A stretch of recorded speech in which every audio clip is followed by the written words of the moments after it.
Hey, everyone! If you enjoy my quantum audiobooks, you can support me by becoming a Patreon member. Your support helps me keep creating, and you'll get exclusive perks. You can also access my audiobooks directly through Google Drive. Check out the link in the description. Now, let's get started.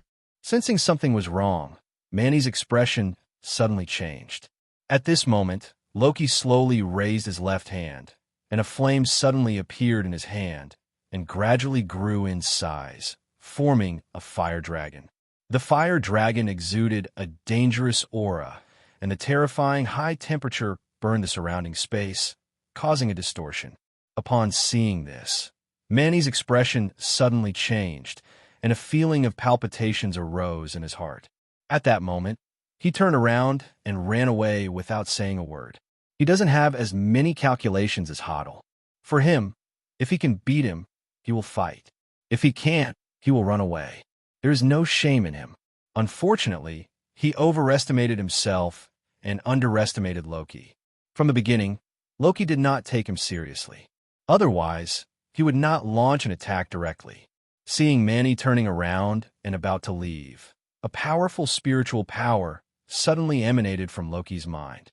With the increase of the Mind Stone, it fell directly on Manny. Suddenly, Manny's body was imprisoned in place. At this moment, he completely lost control of his body. The fire dragon in Loki's hand also separated from Loki's palm at this moment and flew slowly towards Manny. Sensing the danger, Manny quickly roared, "Loki, you can't kill me. I am a god canonized by the God King. If you kill me, the God King will not let you go." Loki smiled at this. Then he said mockingly with a tone full of disdain, "I'm still the crown prince. You want to kill me too? Don't you think it's too late to tell me this now?" Hearing this, Manny was suddenly choked and speechless, but in the face of life and death, he was very timid. "I was wrong. I am willing to surrender to you, and you will be my master from now on." Manny begged loudly for mercy, but Loki was unmoved and finally watched Manny being swallowed by the fire dragon. Flames burned on his body, and a tragic roar came from Manny's mouth. His greatest ability is his body, but at this moment his proud body is gradually melting under the burning flames. In the end, in the endless pain, his body completely turned into ashes, leaving only his head, which fell to the ground. Looking at the dark head, Loki thought, and a shadow ninja suddenly appeared behind the head and hugged the head. At the same time, Manny opened his eyes again at this moment, looked at Loki with hatred, and cursed, "I will come back. I must take revenge." With that said, he wanted to control his head to leave, and then he realized that he was being held in the arms of a dark creature. Seeing this, Manny's eyelids twitched, and an uneasy feeling arose in his heart. "Damn, what is this? Let go of my head," Manny growled, and Loki raised the corners of his mouth at this moment. "If you want to take revenge, you can go down and discuss it with Hodel." After speaking, Loki waved his hand, and the shadow ninja immediately hugged Manny's head and melted into the ground, leaving only Manny's angry curse. Hunting successful, muttering in his mouth, Loki turned around and walked away, heading towards his next target. In the fairy palace, Tony also noticed Manny's presence when he entered the Shadow Kingdom. At that moment, Tony thought, and two shadow ninjas appeared behind him, put their hands on his shoulders, and led him into the Shadow Kingdom. He wanted to test his idea. If things were really as he thought, then the gods would be the powerful resources of the Black Shadow Core. In the Shadow Kingdom, there is no distinction between up, down, left, and right. Rich and terrifying darkness fills the entire kingdom. As soon as he entered it, Tony felt a powerful dark aura hidden in the darkness. These are all dark creatures that live in the Kingdom of Shadows. However, when the Black Shadow Ninja walked by, the dark creature was like a mouse seeing a cat, running away like crazy. Here, the Black Shadow Core is the master, so when they feel the aura of the Black Shadow Core, they don't dare to stay at all. Tony didn't pay attention to these. Under the leadership of two shadow ninjas, he quickly arrived at the center of the Shadow Kingdom, where two heads were floating. A head has lost its breath and turned into an empty shell. Even the color of the head, is pitch black. It was Hodel who had completely fallen. One is Manny, who has just entered the Shadow Kingdom. Compared to the arrogance just now, Manny looked at the darkness around him with fear on his face. Especially when he saw Hodel's head, he was even more confused. As gods, Hodel's strength was not comparable to his, but now his head appeared here, and it was completely lost. Soul fluctuations, coupled with the rich darkness around him, all this filled Manny's heart with fear. Driven by the crisis, he wanted to leave here, but he seemed to be locked and couldn't move at all. He could only stay here. For a while, Manny was so nervous that he almost cried. And in the darkness, not far away from him, Tony stood still here, with no idea of stepping forward. He just came to see if the Shadow Kingdom would devour other gods. As for the others, he was not interested. There was no idea of contacting Manny. Therefore, Manny had no idea that a pair of cold eyes were staring at him in the dark. Time passed little by little, and soon, changes appeared. I saw a burst of darkness gradually appearing on Manny's head, and as time passed, the darkness became heavier and heavier, but Manny was not aware of all this at all. Seeing this, Tony glanced at Hodel next to Manny, and a trace of thought flashed in his eyes. So, when darkness completely invades their heads, can it swallow their souls? Tony muttered to himself and continued to watch the changes in things. After several hours, finally, the last bit of Manny's head was covered by darkness. Suddenly, Manny's eyes, which were still alive and kicking, instantly became hollow, and he completely lost his soul vibration. The Shadow Kingdom was also tumbling at this moment, becoming a bit stronger again. The two shadow ninjas who have been guarding Tony have grown even more powerful. Perceiving all this, Tony's mouth suddenly curved in an astonishing way, and in the end, Tony couldn't help but burst into laughter. He discovered that the gods of the divine realm were his gospel. Not only could their souls be used to enhance the Shadow Kingdom and Shadow Core, but their world could also be used to enhance the power of the Reality Stone. And the creatures in the divine realm can be used to feed Shadow Eater. Thinking about this series of benefits, Tony only felt that God's domain was really the right one. Instead of staying in the Shadow Kingdom, Tony returned to Fairyland under the leadership of two shadow ninjas. He is now looking forward to more and more how powerful the Black Shadow Core will be after devouring the gods. Midgard, the blood rain is coming again, and a strong sense of sadness permeates the world. Thor and others' expressions almost froze when they looked at this scene. Another god has fallen. How is this possible? Sol said with an ugly look on his face, his tone even stuttering. Two creatures that had not fallen for thousands of years actually fell one after another today, completely breaking his cognition. Not only him, but Hela on the side also had an ugly look on her face at the moment. She felt that her authority had been challenged. She was the god of death in Asgard. But now, Asgard's god has fallen, but she doesn't know it. This is the biggest provocation to her. To Asgard, Sol said with an ugly look on his face, his tone even stuttering. Two creatures that had not fallen for thousands of years actually fell one after another today, completely breaking his cognition. Not only him, but Hela on the side also had an ugly look on her face at the moment.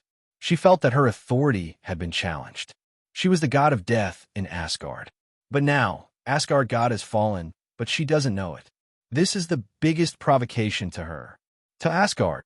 But now, Asgard's god has fallen, but she doesn't know it. This is the biggest provocation to her. To Asgard. Hela snorted coldly and ordered. After speaking, she turned around and flew towards the fairy palace. Upon seeing this, Thor's pupils shrank when he regained consciousness, and he quickly stepped forward to stop him.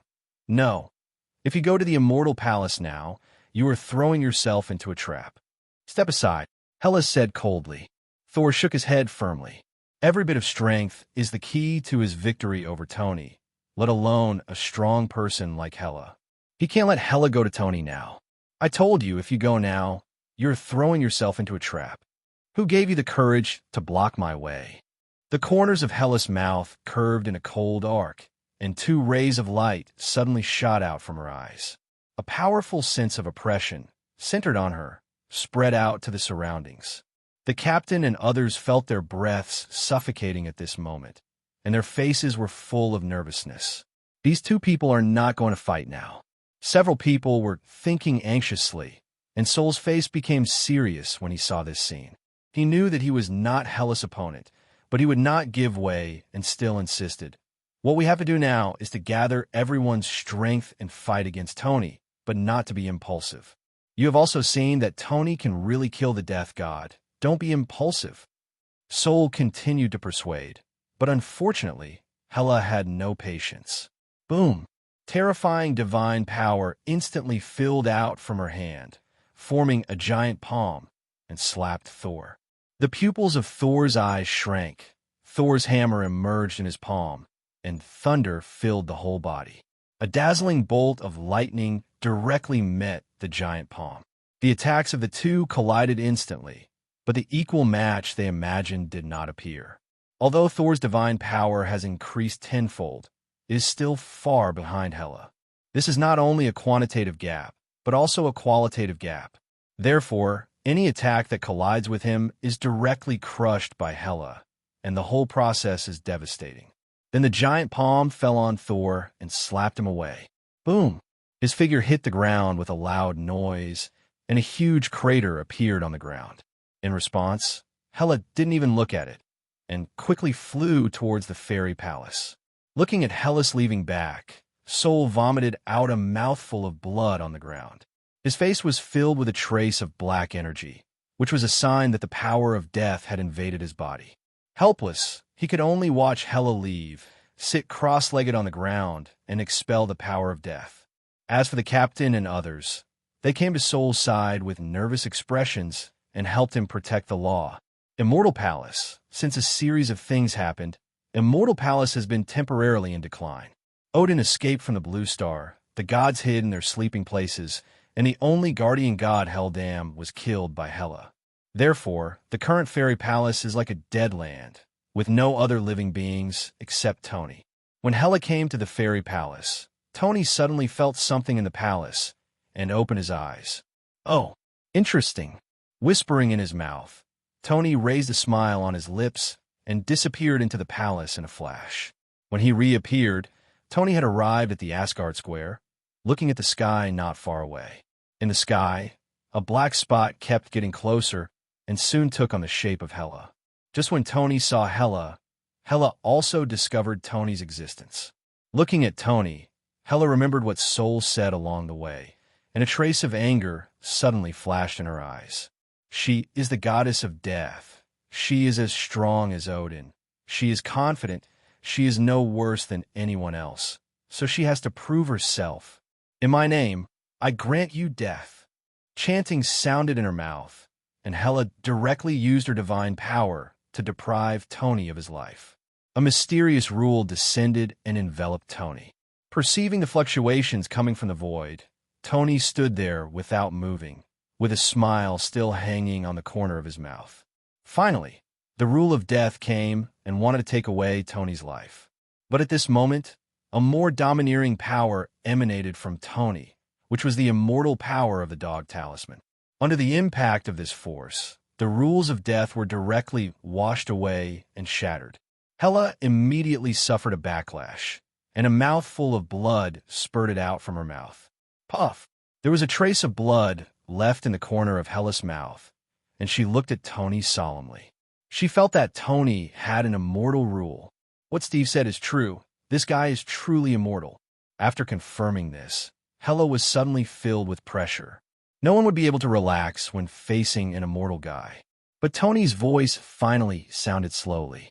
Didn't you still want to cooperate with me before? Why do you kill me when we meet now? They say women change their minds quickly, but you are too quick. Tony said in a teasing tone, his eyes full of teasing.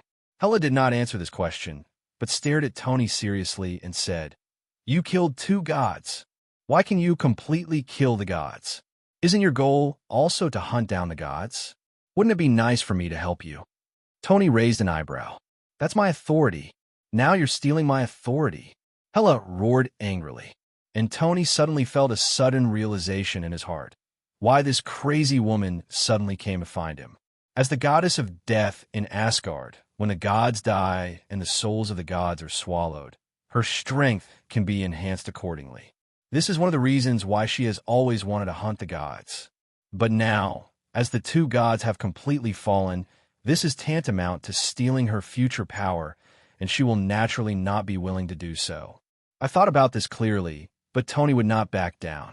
Not to mention that Hela is now involved with Thor. He cannot give up simply because the souls of the gods can enhance the power of the Black Shadow Core. So, looking at the angry Hela, Tony raised the corner of his mouth and said, "So that's it, but so what? If you steal it, you steal it. Who told you to waste it? You haven't been able to find the whereabouts of the gods for so long. Also, aren't you involved with Thor? Are you sure he will let you hunt the gods?" Tony stared at her with a half-smile, which made her speechless. However, she was not here to reason with Tony. Snort. With a cold snort, her figure instantly disappeared into the air. When she reappeared, she was already above Tony's head. A whip leg fell downwards, and the terrifying force accelerated, causing bursts of sonic booms to occur in the space. Boom, boom, boom. Seeing this scene, Tony's eyes flashed, and he grabbed it. Suddenly, Hela's attack was firmly caught by Tony. A strong gust of wind blew by, setting off air currents all around. Seeing Tony grabbing her foot with one hand, Hela's pupils shrank instantly, and she quickly changed her moves, using her left leg as a support point, and kicked her right leg directly towards Tony's chest. Tony did not dodge, and Hela's right leg hit Tony directly in the chest. When sounds like morning bells and dusk drums sounded instantly, and Tony's body was like an alloy. He resisted Hela's blow but was not hurt at all. He even had a smile on his face. The strength is good, but the speed is lacking. "You're welcome.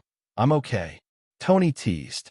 Immediately, his body shook, and his whole body exerted force at the same time, severely knocking Hela away. Hela only felt an unparalleled force acting on her body. She wanted to resist, but her strength was like the gap between a child and an adult when faced with Tony's explosive force. She was unable to resist at all.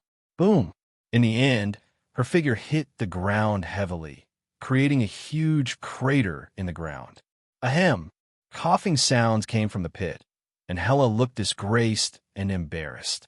The sternum, which was originally slightly sunken, is now recovering rapidly under the action of regenerative treatment factors. When she looked at Tony, she saw Tony looking at her condescendingly, with a smile still hanging on the corner of his mouth. Hela's strength is not weak, even stronger than Malekith. Before coming to God's domain, Tony and she could at best be on par. But after integrating the Tiger Talisman, all his abilities became more powerful. Now, he is at least 3 times more powerful than when he fought Odin, which is why he is in the current almost crushing situation. It seems that your strength is not as tough as your mouth. In that case, I won't be polite. Tony watched Hela speak slowly, and his aura changed. Hearing this, a feeling of horror suddenly surged into Hela's heart. She felt as if she was being targeted by something terrifying, and her whole body was numb. Before she could say anything, Tony, who had been passively beaten, finally took action. 2 dazzling lasers shot out from his eyes. The laser cut through the air, bringing with it scorching heat. Hela's expression changed, and she quickly mobilized the divine power in her body to form a shield in front of her. Boom! There was an explosion. The laser collided with the shield. Hela's figure was lifted off again, and the shield exploded directly. Before her body could hit the ground, suddenly, the temperature around her rose rapidly, and a flame instantly burned from the void surrounding her. Feeling the terrifying temperature around her, Hela's heart tightened, and she felt the breath of death. Huh! With a loud shout, Hela no longer held back, and surging divine power poured in from her body, isolating her body from the surrounding space. Soon, the flames swept through her body under Tony's control, and Hela's entire body was surrounded by flames. Sizzle! There was a sound like barbecue, and the shield surrounding Hela was burned by the flames at a speed visible to the naked eye. No matter how much she instills strength, filling is far less than consumption. Therefore, with just a click, the shield Hela had built around her body suddenly shattered. The raging flames also directly acted on her body. Ah! A scream full of tragedy rang out, and Hela's face suddenly became distorted. Her body, hair, clothes, everything gradually turned into ashes under the high temperature. The whole scene looked horrifying to the extreme. Seeing that Hela's whole body was about to turn into ashes, at this moment, Hela's voice resounded while suppressing pain. Astral projection. As soon as he finished speaking, a transparent shadow stood out from Hela's body that was about to be destroyed and quickly escaped from the scope of the flames. Soon, her body was swallowed up by the flames and turned into ashes, leaving only her soul floating in the air with a trace of fear in her eyes. Not far away, Tony looked at this scene with a hint of surprise in his eyes. He didn't expect Hela to have such an ability. But it doesn't matter, she was no match for him in her heyday, let alone what happened now.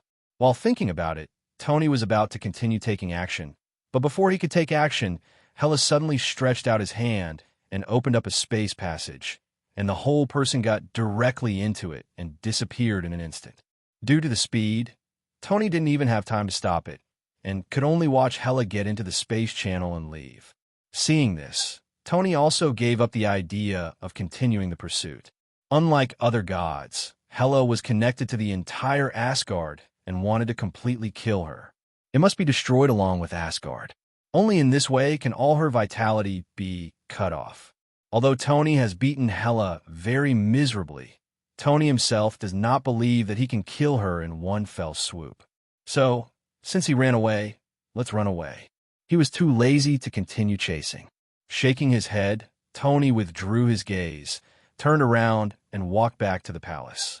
On the other side, tens of millions of miles away from the immortal palace, Hela's figure fell from the space channel, panting heavily.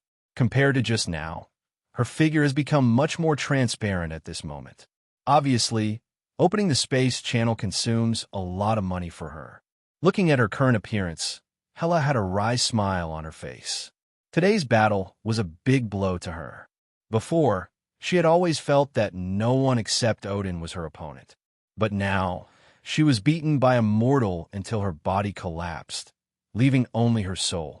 Although her strength did not decrease because of losing her body, the blow to her was unprecedentedly heavy. At this moment, she couldn't help but think of Soul's previous evaluation of Tony, and murmured, "Invincible? It is indeed powerful. But even if I'm not your opponent, I don't believe that no one can cure you." At the end, her tone was full of chill, like ice that would last forever, enough to freeze life. After a while, she calmed down the resentment on her face, followed the feeling in the dark, and headed towards the place where the undead army was. In the border town of Midgard, with the departure of Hela, the undead army temporarily stopped advancing and was stationed here. Although Thor and others were worried about Tony's threat, they wished they could find the gods as soon as possible to obtain sufficient combat power. But He still needs help from the undead army, so he can only wait here with them. Suddenly, a figure came from the distant sky. Thor felt it immediately and quickly looked up. When he saw clearly that it was Hela, Thor felt relieved instantly. Before Hela and Tony were looking for him, he was really afraid that Tony would kill Hela, so he was always worried. Now that Hela has returned, he can rest assured. However, this feeling did not last long. As Hela got closer, he soon realized something was wrong. How did Hela become a soul body? As soon as he thought of this, Soul's expression suddenly changed, and he hurriedly stepped forward to greet him. When the two met, looking at Hela with a transparent body, Thor's face suddenly showed a complex look. "You." After saying one word, he suddenly couldn't speak anymore for fear of revealing Hela's scars. Hela, on the other hand, didn't care at all and took the initiative to answer. "You are right, that Tony is indeed powerful. I apologize for my previous recklessness." Listening to these words, Soul's expression became more complicated. Hela before could be said to be as proud as she could be. Just like a white swan aloof, it doesn't even bother to look down at the creatures on the ground. But now, she actually took the initiative to apologize, which is simply a miracle. Fortunately, Thor didn't sigh for too long. He quickly regained his composure and asked Hela what happened. As the saying goes, if you know yourself and the enemy, you can win 100 battles. Although Hela has become like this, she should also know some information about Tony. He could only try his best to think about things in a good direction. In this regard, Hela had nothing to hide. She immediately described the entire battle process and finally commented with a solemn expression, "This is a scary guy. I'm afraid, even if the gods join forces, they may not be this guy's opponent." Hearing this, Thor's heart sank. He did not doubt Hela's judgment. He was just worried that Tony was so powerful, so how could they stop him? For a moment, a wordless silence lingered between the two, and the atmosphere seemed very gloomy. At this moment, blood clouds gathered in the sky again, and the blood rain scattered all over the sky with the wind, and a sense of sadness once again enveloped the heaven and earth. Seeing this scene, Hela and Thor looked up at the sky at the same time, their eyes full of surprise, and an invisible pressure oppressed their hearts. "This is the third god," Hela said in a low tone. "I have seen the fall of the gods and the impending destruction of Asgard." As soon as these words came out, Sol's expression suddenly changed. As the goddess of death, Hela's words almost predicted the fate of the gods. At that moment, Thor said anxiously, "Is there any way to stop this?" Hearing this, Hela looked up at him and said slowly, "Our most important thing now is to deal with Tony. If we can deal with him, then everything else will be nothing. Otherwise, no matter how much you do on other things, you won't be able to change the outcome of Asgard in the end. So, we need strong men who can deal with Tony. Don't expect the gods, those guys can't even defeat me, and expecting them to be able to resist Tony is a joke." At the end, Hela's tone was full of disdain. Obviously, she did not believe that the gods could change the outcome of the matter. To this, Sol did not refute. If he had the confidence to gather the power of the gods to fight Tony before, then with Hela's defeat, he knew that it was impossible to rely on the gods to fight Tony. What's more, the gods are still falling. God knows how many people will be left when he gathers the gods. Slowly exhaling a breath of turbid air from his mouth, Thor suppressed the excitement in his heart and said in a deep voice, "In this case, we can only let Father come back to take charge of the overall situation." Odin. Hela's expression suddenly became complicated as she read the name. The relationship between her and Odin could be described in one word as love-hate, with more hatred in it. Without Tony, she would never have been able to associate with Odin, but thinking about Tony's terror, she finally nodded. "In that case, then go find the old guy." "How about you?" Sol asked curiously. Hearing this, Hela glanced at him and said slowly, "One Odin is not enough to stop that guy, so I went to find another strong man. By the way, I need living flesh and blood to restore my physical body, so I need to continue attacking Midgard."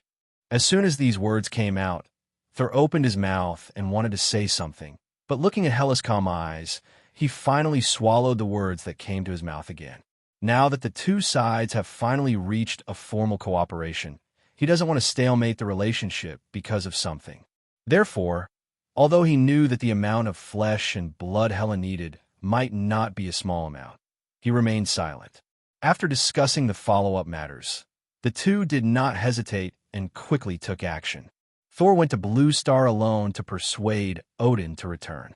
The captain and others helped Hela continue to fight Midgard and collect the flesh and blood of living creatures to help her restore her body. Regarding this, the captain and others were opposed to this at first, but under Thor's persuasion, they finally agreed.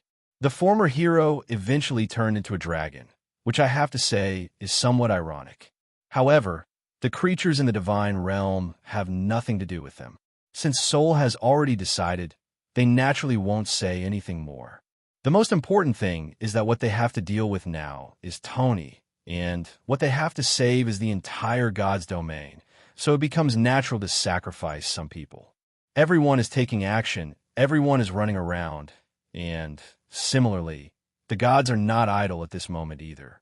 The god's death was triggered 3 times in a row, and they were completely awakened even if they were in deep sleep. Therefore, after waking up, the gods panicked. They are superior gods. They don't want to die, they want to live. Therefore, the The fall of the three gods completely stimulated them, causing them to come out of the place of sleep and gather together to discuss countermeasures. By the way, they also wanted to find out who actually killed three gods in succession, causing them to completely fall. At first they thought it was Hela. After all, only Hela could easily bring down the gods. But after investigation, they suddenly discovered that the murderer was not Hela, but a guy they hated, Loki. The Void God Realm is a virtual land opened by the gods for communication or trade. At this moment, the Void God Realm is filled with gods.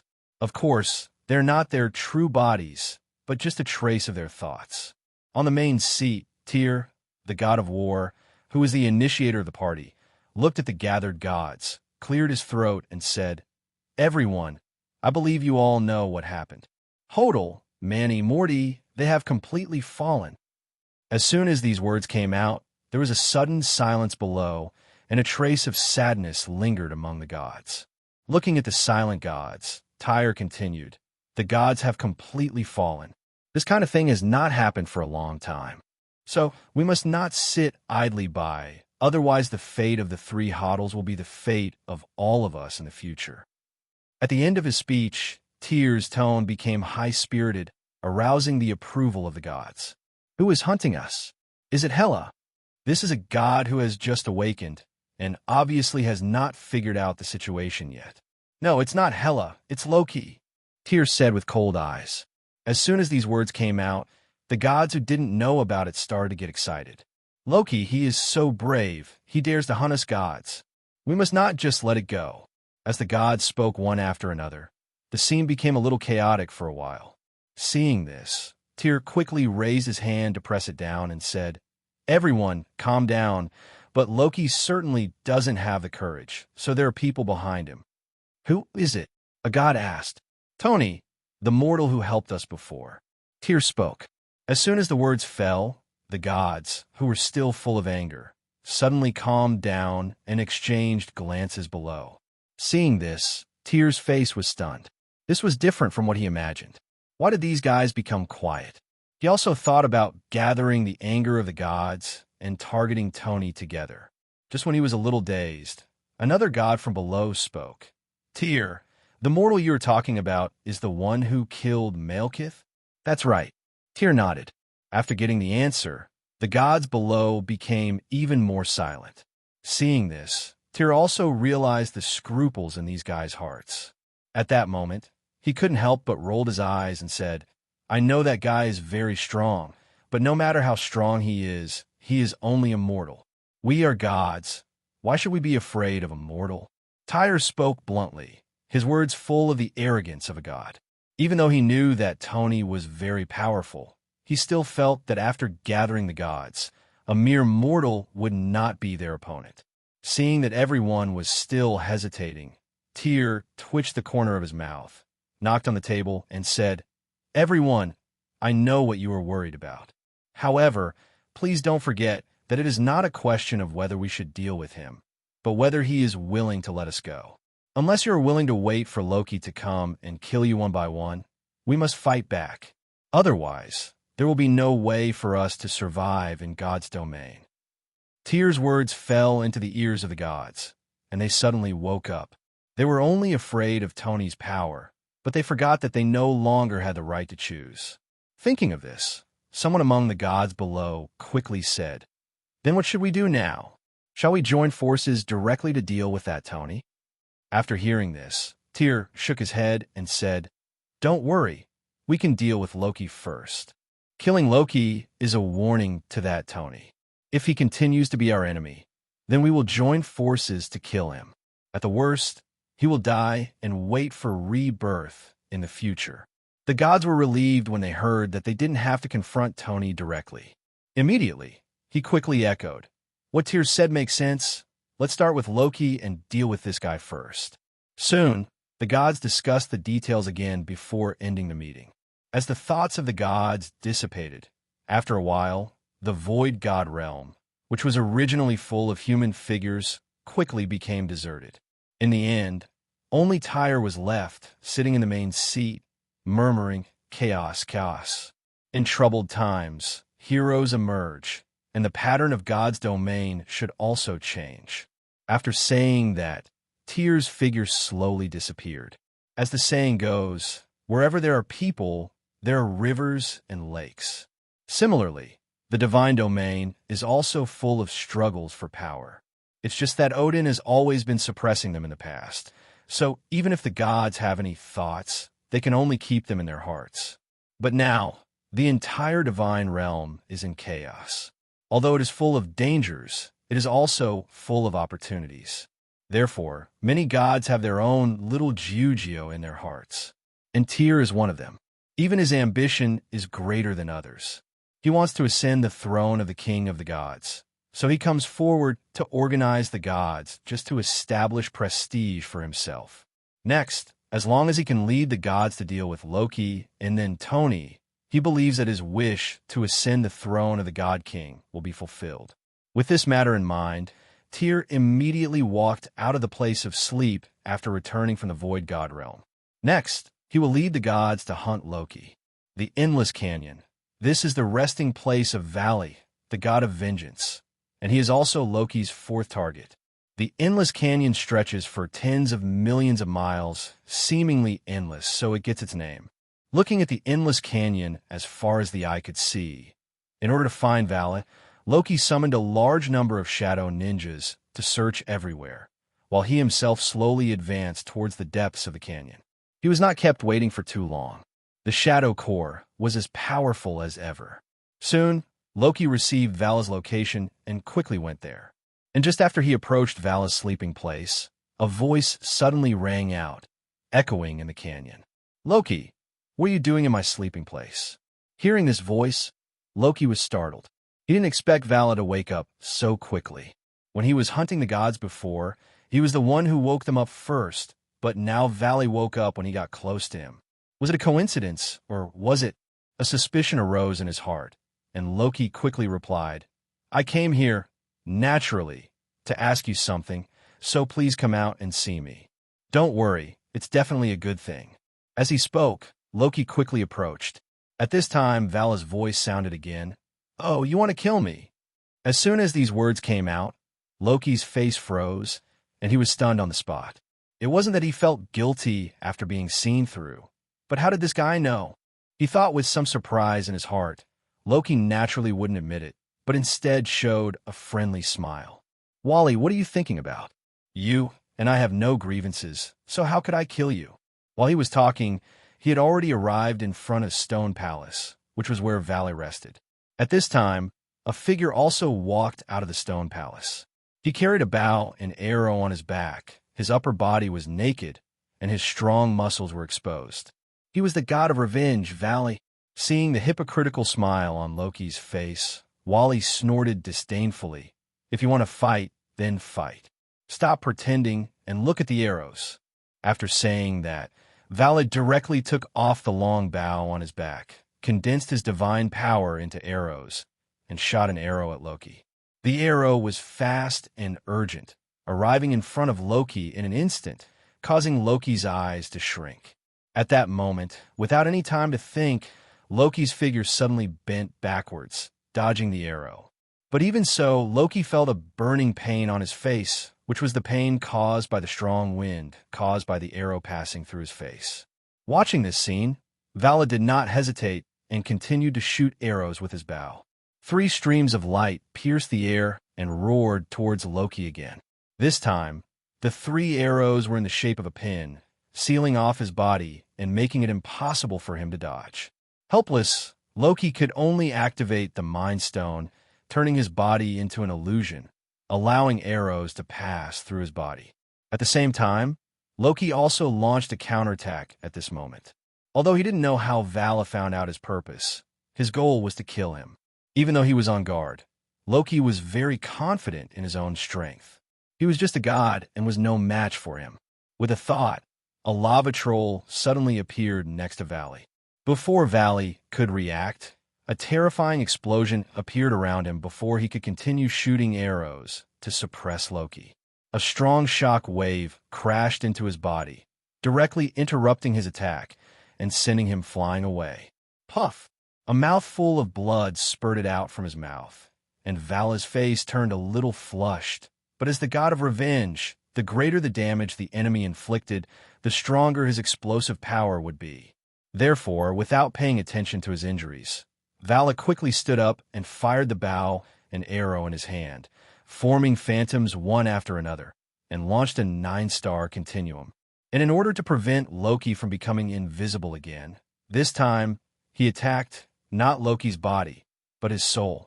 Just like a tracking missile, as long as it doesn't hit the target, it will keep chasing the target.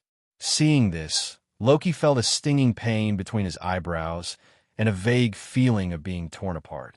He knew that this was an illusion after his soul was locked, and he also knew that he could not dodge. At that moment, Loki couldn't help but take a deep breath, and the Mind Stone lit up again, blessing his mental power. Immediately, the majestic mental power emerged, turned into a spear, and faced the arrow. Boom! Boom! Boom! Explosions appeared one after another, and the spear, transformed from mental power, directly hit the 9 stars link, detonating the 9 arrows directly.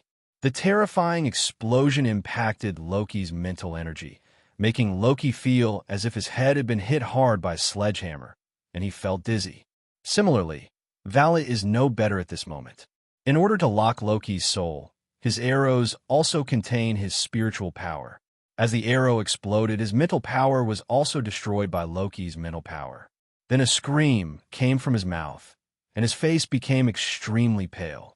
After a long time, the smoke from the explosion slowly dissipated, and Loki's figures appeared in each other's eyes.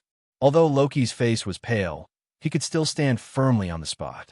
In contrast, Vala's whole body seemed shaky at the moment, giving people the feeling that he might fall down at any time.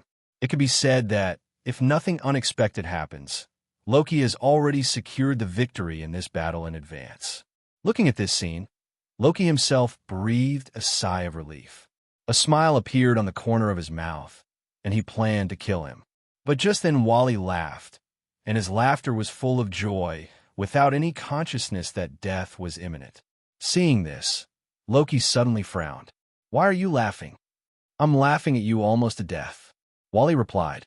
A bad premonition suddenly arose in Loki's heart. Combined with Wally's reaction before, he felt something was wrong. At that moment, Loki wanted to leave this place without even thinking about it. Even the prey that was about to be obtained were given up directly, a decisive group. Unfortunately, it was too late now. Just when he was about to leave the Endless Canyon, a huge amount of seal suddenly appeared above the Endless Canyon, completely cutting off his retreat. Seeing this, Loki's steps stopped, his eyes quickly swept around, and his words slowly sounded at this moment. "Now that you're here, come out. You're hiding like a rat in the sewer. It's so embarrassing." As soon as the words fell, figures appeared around Loki, including Tyr, the god of war, the god of justice and truth, Versetti, the god of the forest, Vader, the god of hunting, and Thor. Coupled with the vengeful god Valley, Loki is now surrounded by 4 gods. This scene was so similar to the scene on the spaceship that Loki himself couldn't help but laugh. "You are really giving me face. For God surrounded and killed me. It was the same last time. It seems that you hate me very much." Listening to Loki's words, Tyr slowly took a step forward and said, "No, you are wrong. It's not that we hate you, but that you hate us. We're just trying to nip the danger in the bud." "Yeah." Loki curled his lips noncommittally. "How did you know I was here?" Loki asked curiously. 3 gods have fallen. Do you think we can still sit still? Therefore, I have ordered the gods to report your traces as soon as possible. Command, do you think you are the God King Odin? Loki scoffed disdainfully. Tyr didn't care about his ridicule, but spoke to persuade him to surrender. You have seen the current situation. You can't escape. Surrender. Oh, what do you want me to do by asking me to surrender? I need Tony's information. In addition, you have to help us deal with Tony. This is the condition for us to accept you. Tyr said calmly. The reason why he was willing to chat with Loki here was for this reason. Otherwise, they could have taken action just now. I see. But what if I don't want to surrender? Then if you don't drink the toast and drink it as a penalty, I guarantee that the next god who will completely fall will be you, Tyr said seriously, and for a while the atmosphere in the canyon gradually became depressed. Loki didn't speak, and neither did anyone else. Silence spread among the crowd. Gradually, Tyr gradually lost his patience and issued an ultimatum. Don't try to delay time. We have sealed the space. You can't escape. You can't even deliver the message. I'll give you 3 more breaths to either surrender or be destroyed. The timer starts now. Are you so sure you've got me? Loki raised his eyebrows, and Tyr's expression suddenly changed, and he immediately punched out. Boom! A terrifying sonic boom sounded, and Tyr's fist fell directly on Loki's body. Suddenly, Loki's body shattered like shards of glass. The expressions of the gods who looked at this scene changed one after another. Illusion. When? Tyr was puzzled, and Loki's voice still echoed in their ears. When you showed up, I was just deceiving you.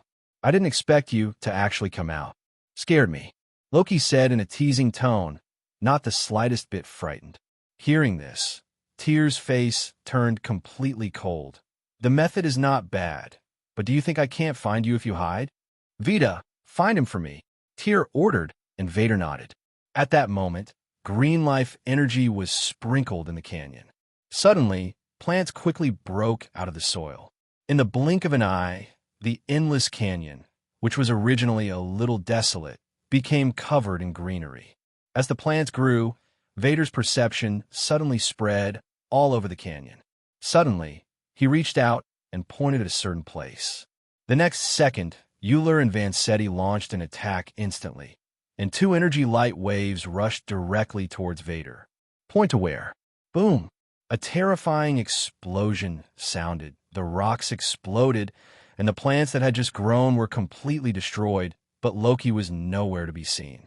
Seeing this, everyone's brows suddenly frowned, and Tyr even turned to look at Vader, wanting to ask what was going on. Vader also explained at this moment. He is there, and he is still there, but we can't seem to touch him. After the words fell, Loki's voice continued. When the truth is false, the false is also true, and when the false is true, the true is also false. It doesn't matter if there are many people. If you can't touch me, it's just a waste of effort. As he spoke, Loki even took the initiative to show his body, standing there with his hands folded and looking at Tyr and others with a smile on his face. Looking at this scene, Tyr took a deep breath and suppressed the irritability in his heart. He didn't expect Loki to have such a method, which suddenly turned all his arrangements into a joke. As he said, if you don't meet people, everything is in vain.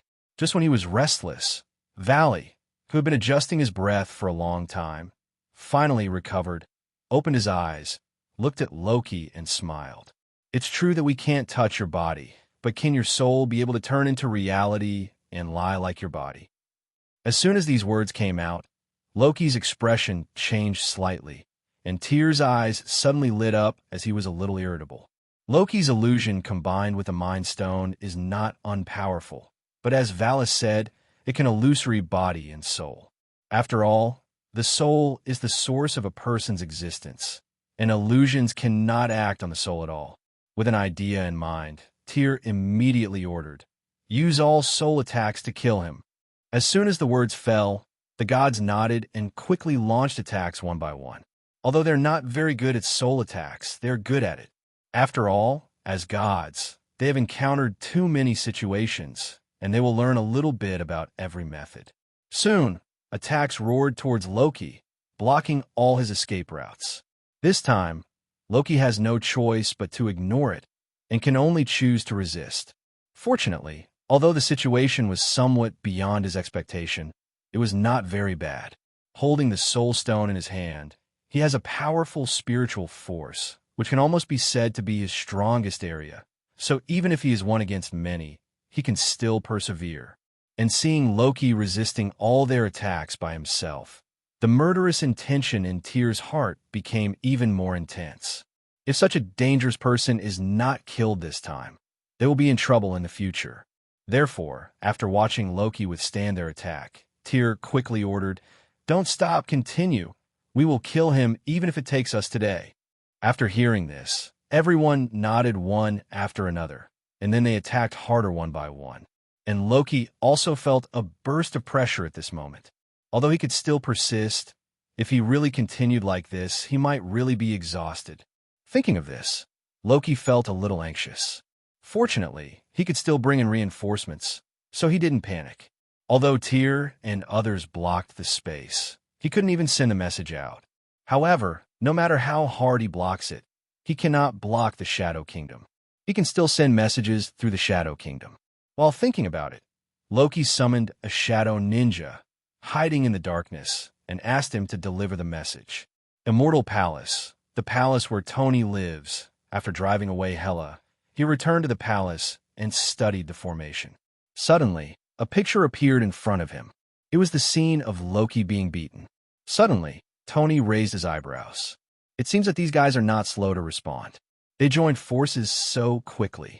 It's interesting. Then let me see for myself what kind of trouble you can make by joining forces. As he spoke, Tony stood up and took a step forward. The next second, Tony's figure suddenly appeared above the endless canyon. His speed has vaguely surpassed the speed of light. He is so willful. No matter where he goes, it takes almost an instant. Only crossing the galaxy will take longer.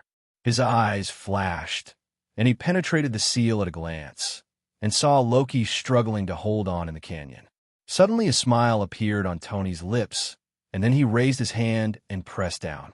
An extremely terrifying force fell directly on the seal, and there was only a click. The seal that Loki could not break was broken by Tony's casual palm. At the same time, in the canyon, Tyr and others who were originally beating up Loki suddenly heard a sound coming from above their heads. Their expressions suddenly changed, and they all quickly raised their heads to look at the sky. When they saw Tony standing in the air, the gods suddenly shuddered and their bodies trembled. "Why is he here?" Vader stuttered, saying that he had experienced Tony's power at close range during the previous battle with the Dark Elves. So when he saw Tony appear, his fighting spirit was instantly shattered.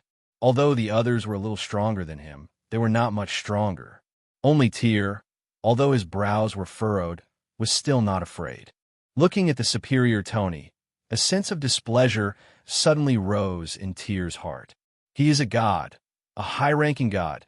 How can he tolerate a mere mortal standing on top of his head? However, although he was unhappy, he was not stupid and knew that there was a huge amount of gap between himself and Tony. Therefore, he suppressed his unhappiness and took the initiative to step forward and said, "Sir Tony, why are you here?" Tyr said in a neutral tone, neither awe nor disrespectful. After all, Tony and the gods haven't officially broken up with each other yet. Although everyone knew that Loki was helping him, as long as Tony didn't end up personally, there was always a fig leaf between the two parties. Looking at Tyr's appearance, Tony raised his eyebrows and suddenly became interested. Since he showed his strength, Tyr was the first one who dared to speak to him in such a tone. At that moment, Tony couldn't help but feel a little interested. "I happened to be passing by here, so I wanted to see what was going on." Tony made an excuse casually. Although everyone knew that this excuse was nonsense, they still pretended to believe it. "I see. Loki betrayed the gods, so we are cleaning up the house. If Sir Tony is not in a hurry and bothers to wait, how about we finish things here first?" Tyr suggested. Hearing this, Tony smiled, with a trace of amusement flashing in his eyes. "Don't you know Loki is mine?" he asked curiously. In response, Tyr shook his head directly. "I really don't know this. I only know that he is a god in the divine domain, but he betrayed the gods and even hunted them. For such a treacherous guy, why not let us help you take care of it, so as not to cause trouble for you in the future?" "Oh, so, do I still want to thank you?" Tony asked curiously. Tyr waved his hand generously. "No need, this is what we should do." Hearing this, Tony was immediately laughed out of anger. This guy was telling lies with his eyes wide open, and he had no intention of drafting anything. However, such shameless words came out of his mouth with a hint of naturalness. He really made himself look like a fool. Thinking of this, the smile on Tony's face slowly disappeared, replaced by a cold look. Do you think I'm stupid for believing what you say? As soon as these words came out, Till immediately sighed, shook his head, and said, "Why do you have to protect him, sir? Wouldn't it be better if we all pretend to be stupid and in this matter? If you save Loki today, you will completely sever yourself from the gods. If you want to control the divine domain, it will be impossible without the help of the gods. So, why don't we each take a step back?" Tyre said angrily, and what he said was all true. He thought that Tony wanted to control the divine domain and become the king of the gods, and he would naturally be unable to do without the help of the gods. So this was one of the reasons why he faced Tony head-on, using the will of the gods to force Tony to make concessions. It has to be said that there are indeed fewer fools these days. Under normal circumstances, his guess is basically correct. Unfortunately, what he encountered now was not normal. Tony never wanted to take charge of the gods' domain, but wanted to swallow up the gods' domain, so the existence of the gods not only did not help him at all, but even hindered him. Therefore, just after Tyr finished speaking, a sneer appeared on Tony's face. "What you said makes some sense, but what if I don't retreat? How are you going to convince me?" Speaking of this, the smell of gunpowder between the two sides is getting stronger and stronger. Vader and the others dare not speak at the side at this moment. Not everyone has the courage to compete with a top powerhouse like Tyr. Not retreating? Tyr smiled, but his smile looked cold. "I'm afraid this is not up to you. I have contacted the gods just to prevent you from showing up. If you are unwilling to back down, then I am afraid that the gods will attack you together. I think adults don't want to see this happen." Till is very confident. This is another trump card he has prepared for Tony. He didn't believe that with the combined power of the gods, so many of them couldn't deal with one person. It can be said that even if Odin is here, he must think twice before the gods join forces. However, he met Tony, not Odin. Before integrating the Tiger Talisman, his strength was already on par with Odin. After integrating it, he even surpassed Odin by a large margin. Now I have obtained the regenerative healing factor of the dog charm. Therefore, if he is stronger than everyone else and can guarantee his immortality, he will not be afraid of the union of all the creatures in the entire God's domain, let alone the union of gods. What's more, he hates people threatening him the most in his life, and he is still such an ant-like figure, which is even more disgusting. Bang, bang, bang. There was a burst of applause, and Tony nodded with a smile. The reasoning is very good, but it's a pity that there is no reward for guessing wrong. Now, I'll give you a chance to call all the gods, otherwise you will all die here today.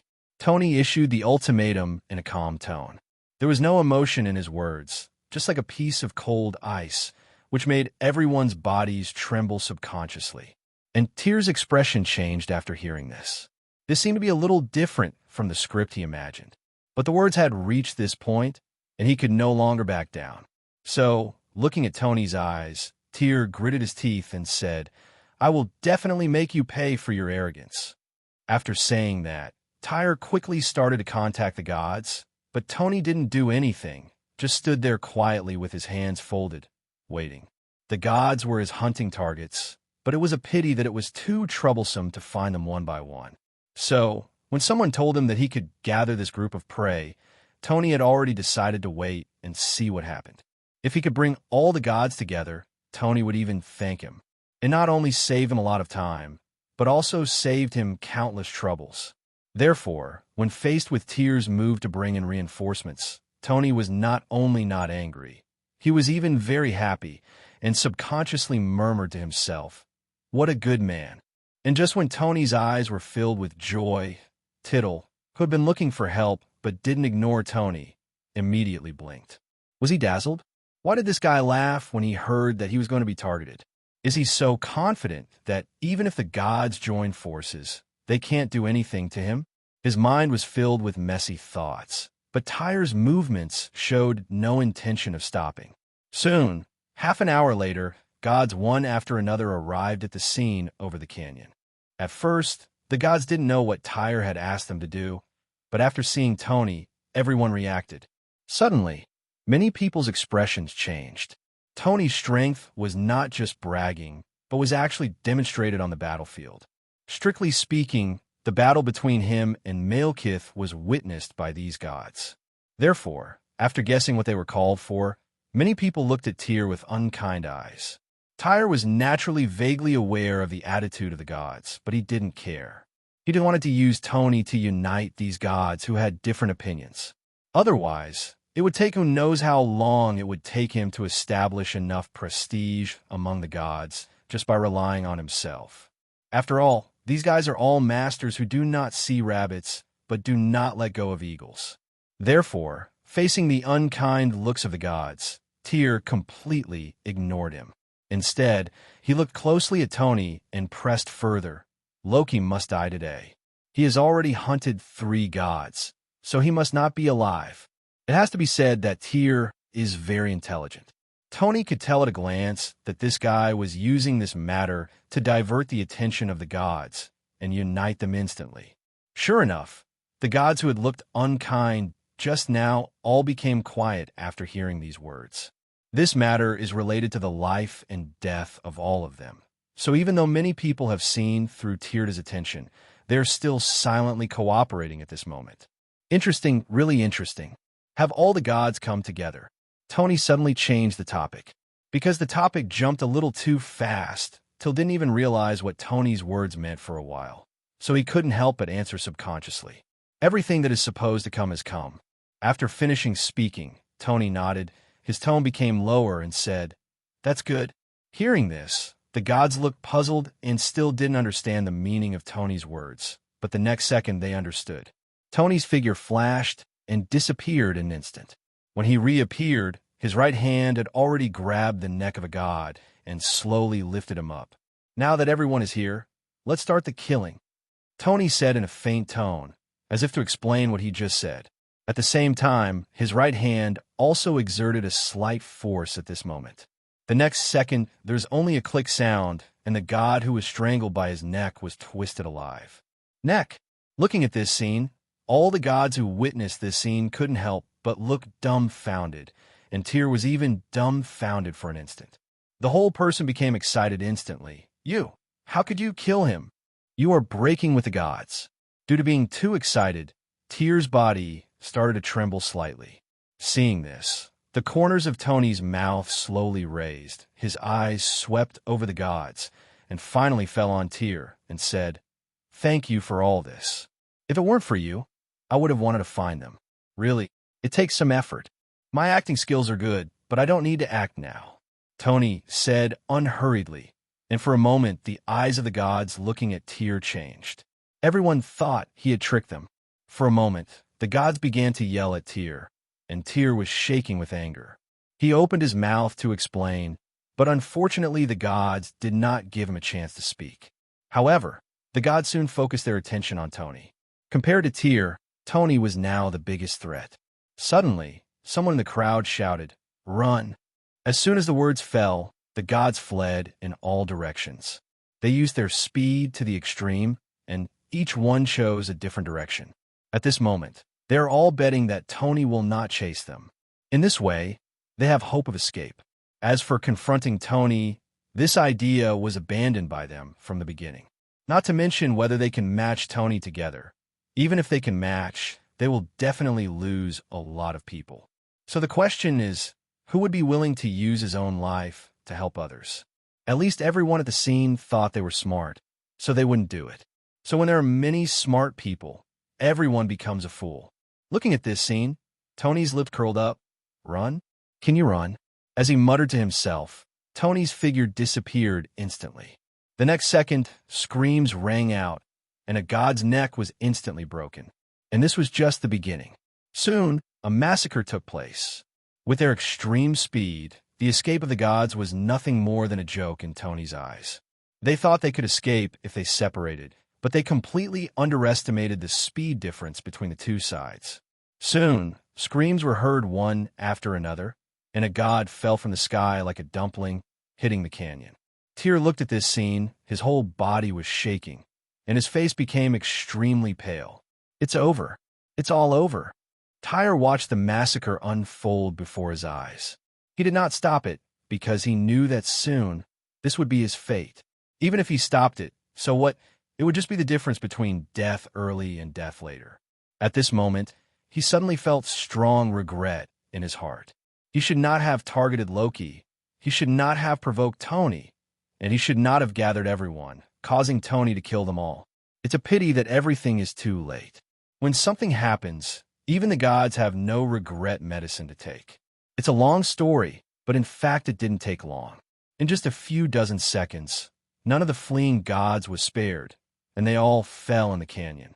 Suddenly, only the 5 Tears and Tony were left in the canyon. When Tony appeared in front of Till again, the 4 people behind Till were so frightened that their hands and feet were weak and unable to move. "Okay, it's your turn," Tony said slowly with a smile on his face. Suddenly, a smile uglier than crying appeared on Tears' face. "One person does the work, and the other takes responsibility. These plans are designed by me from beginning to end. Can I let them go?" Tyr pointed to the only 4 living gods behind him. It's not that he really sacrifices himself for others in a righteous way, but that only by saving them can Tyr hope to be resurrected. Otherwise, if everyone dies, who can help them resurrect themselves? Following the principle of equal exchange, even if it can be resurrected, it will take a long time and a lot of materials. Therefore, if the 4 people behind him survive, then he will still have a chance to be reborn. Unfortunately, in the face of his request, Tony did not give him any face, and even mocked. "I think it might be better for you to choose a way to die now." As soon as these words came out, although Tony did not refuse directly, everyone could hear the underlying meaning in his words. He won't help, so he might as well give up. Call, call. The gasps continued, and Tyr looked at Tony with sweating profusely. Although Tony had not done anything yet, his rejection was like an invisible pressure pressing hard on his body and making his heart pound. Sinking. Even he was like this, let alone a few others. Under the pressure of life and death at this moment, their performance was even worse than Tyr's. Seeing this scene, Tony also lost interest in playing. The smile at the corner of his mouth slowly faded, and his eyes gradually became cold.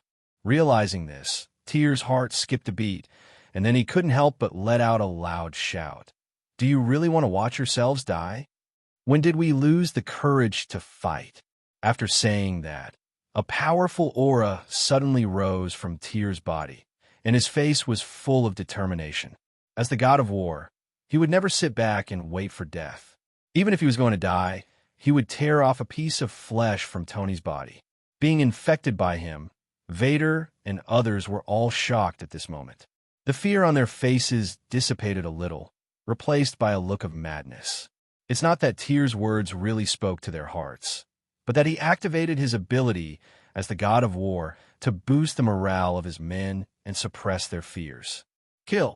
Loud shouts rang out from the mouths of Tyr and the others, and under the leadership of Tyr, several people launched the final charge. Looking at this scene, Tony's cold eyes flashed with a hint of solemnity.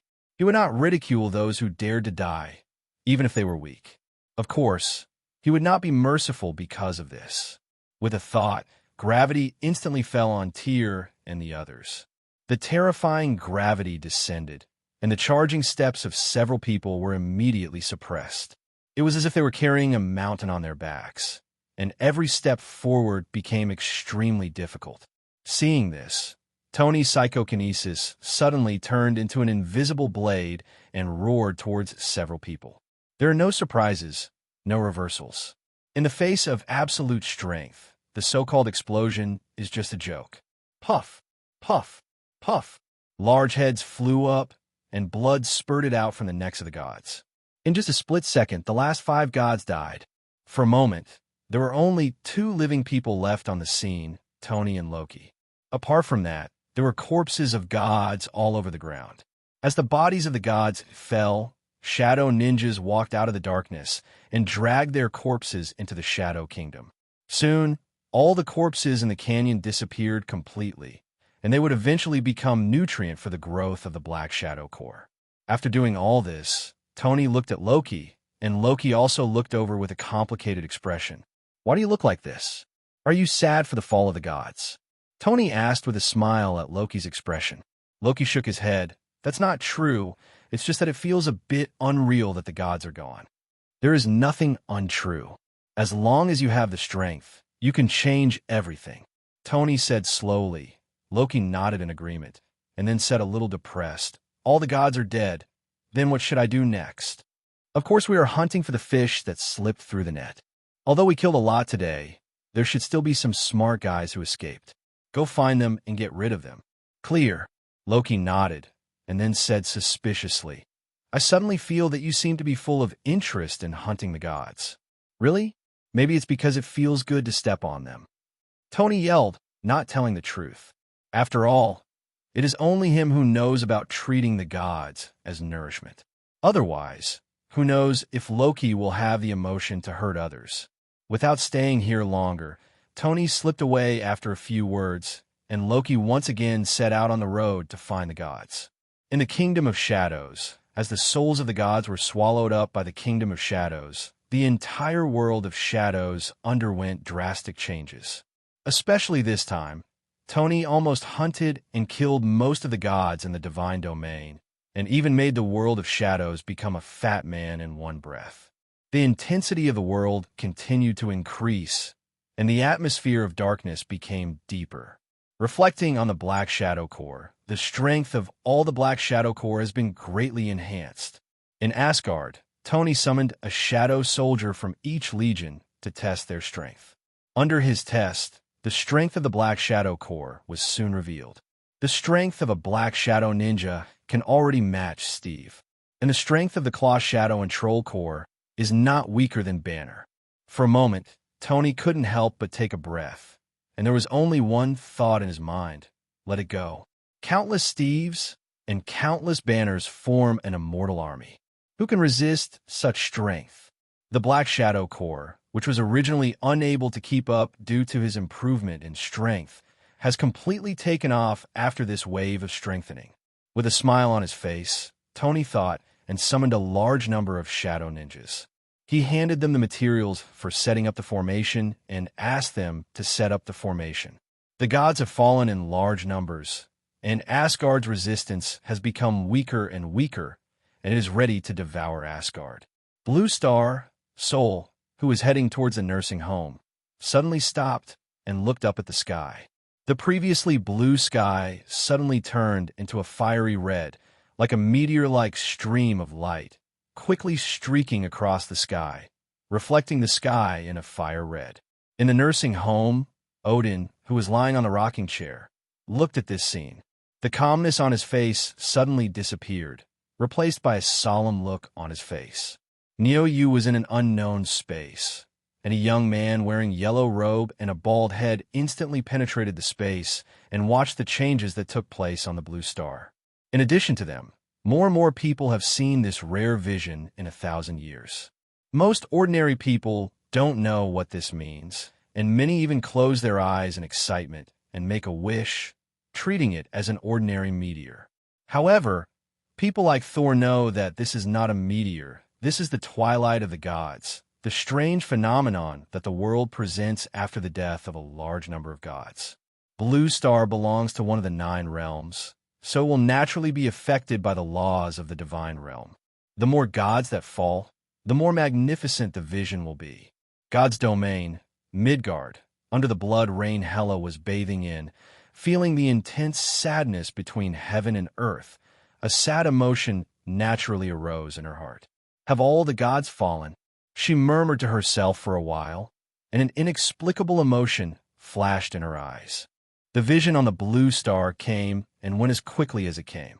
Soon, the fiery red meteor disappeared from the sky, and Thor withdrew his gaze. But his expression looked a little ugly. He didn't expect Tony to move so fast. Not long after he returned to Blue Star, the gods had already fallen. This made his calm mood completely panic. At the moment, his pace couldn't help but speed up a lot, and he quickly arrived at the nursing home where Odin was resting. Ignoring the guard's obstruction, Thor rushed in and found Odin lying on the rocking chair in the courtyard. "Father," Thor called softly. Odin did not look back. His body was still rocking along with the rocking chair. Sol didn't get up either and kept maintaining his greeting posture. It wasn't until a long time later that a sigh sounded in Odin's mouth. Did Hela do it? No. Odin stood up suddenly, then looked at Thor and said in a deep voice, "What's going on?" He thought it was Hela who took action, but things seemed different from what he imagined. As the king of the gods, although he cannot predict the future, he has certain premonitions about most things. It is precisely because of this that he was easily exiled by Loki. Of course, it's more about self-exile. It was because he felt that Hela was about to return and bring a catastrophe to God's domain that he made this choice. After all, Hela was also his daughter, and he didn't want to fight with Hela, so he simply ignored her. This is also the reason why he has never returned to God's realm. But now it seems that things are obviously different for what he expected. Looking at the surprised Odin, Thor did not show off and quickly told everything that had happened, especially pointing out that Hela not only did not take action, but chose to cooperate with him. After hearing this, Odin was completely confused. Why didn't things go according to the script? What went wrong? He was thinking in a daze, but he knew that he could no longer watch the show. It would be fine if it was Hela who hunted the gods. After all, she was her own daughter, so she could just pretend not to know. But if it were someone else, would she really think that he, the king of the gods, was a sham? Tony, I didn't expect it was him. Odin's tone seemed a little cold. Thor was a little embarrassed when he heard this. After all, he was the one who brought Tony to God's domain. Fundamentally speaking, he was half responsible for what happened in the God's domain this time. If it hadn't been for him, perhaps this wouldn't have happened. Taking a look at Thor's expression, Odin saw the guilt in his heart at a glance. For an old guy like him, it was not difficult to see through Thor's mind. Don't blame yourself.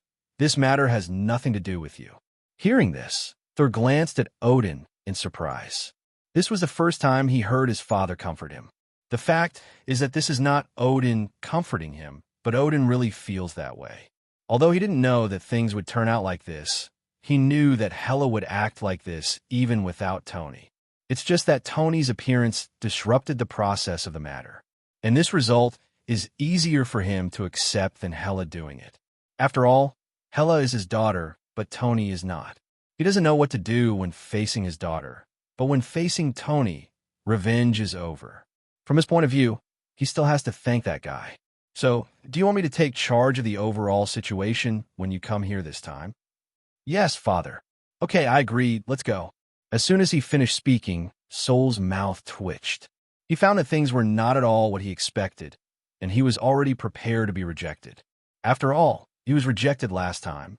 But Odin took the initiative to agree before he could speak, which made him feel like he was punched in cotton. Fortunately, his goal was achieved. So, Thor immediately nodded, and the father and son left the nursing home and began to return to God's domain. And just when Thor convinced Odin, the attacks of God's domain, Midgard, and Hela still did not stop. Her physical body was gone, although in her soul state, her strength was not much weaker than in her heyday. There was still a gap after all.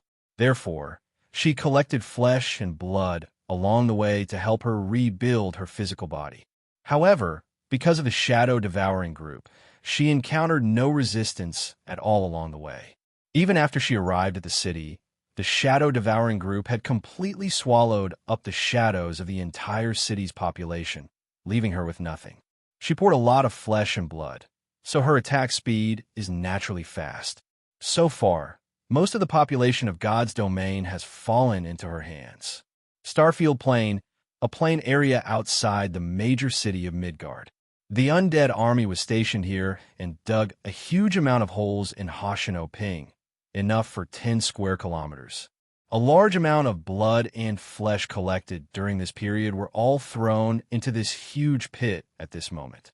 For a time, the blood filled the pit, and the smell of blood reaching the sky was unbearable. The captain and others looked at this scene with unbearable expressions on their faces, but they also knew the seriousness of the matter, so they did not stop it. In addition, those who were arrested were already dead before they were arrested, so they had no sense of guilt. Therefore, they did not stop this crazy scene. When the pit was filled with blood, Hela in the soul state ordered the undead army to station around it, and she walked in. She wanted to rebuild a physical body for herself. Now that the flesh and blood had been collected, it was time to start. Step by step into the blood pool, Hela's figure was quickly submerged in the blood pool. Soon, a wave rippled in the blood pool. As time passed, the movement in the blood pool became louder and louder, and soon there was a stormy sea. At this moment, a cave suddenly appeared in the center of the blood pool. The cave, like a black hole in the universe, began to swallow a large amount of blood. For a time, the blood in the blood pool began to flow towards the center of the blood pool. After being submerged into the black hole, the blood continued to decrease as if it was being swallowed by something. Half an hour, 1 hour later, the blood became less and less, and it passed faster and faster. Everyone could even see the scene at the bottom of the blood pool. Finally, after another hour, the blood pool completely disappeared, replaced by Hela sitting cross-legged in the center of the blood pool. Different from the previous illusion, her body now is solid and full of substance. It is obvious that she has reconstructed her physical body. Seeing this scene, the captain and others breathed a long sigh of relief. In any case, it was a good thing for them that Hela could recover. They even wished that Hela would become stronger as possible. After all, they are dealing with Tony, that unfathomable man. Soon, a cold aura spread out from Hela's body, which was even more terrifying than the aura before her body was destroyed. For a moment, the captain and others felt a heavy pressure, and their expressions couldn't help but change. At this moment, Hela opened her eyes, and 2 divine lights emitted from her eyes, directly piercing the space.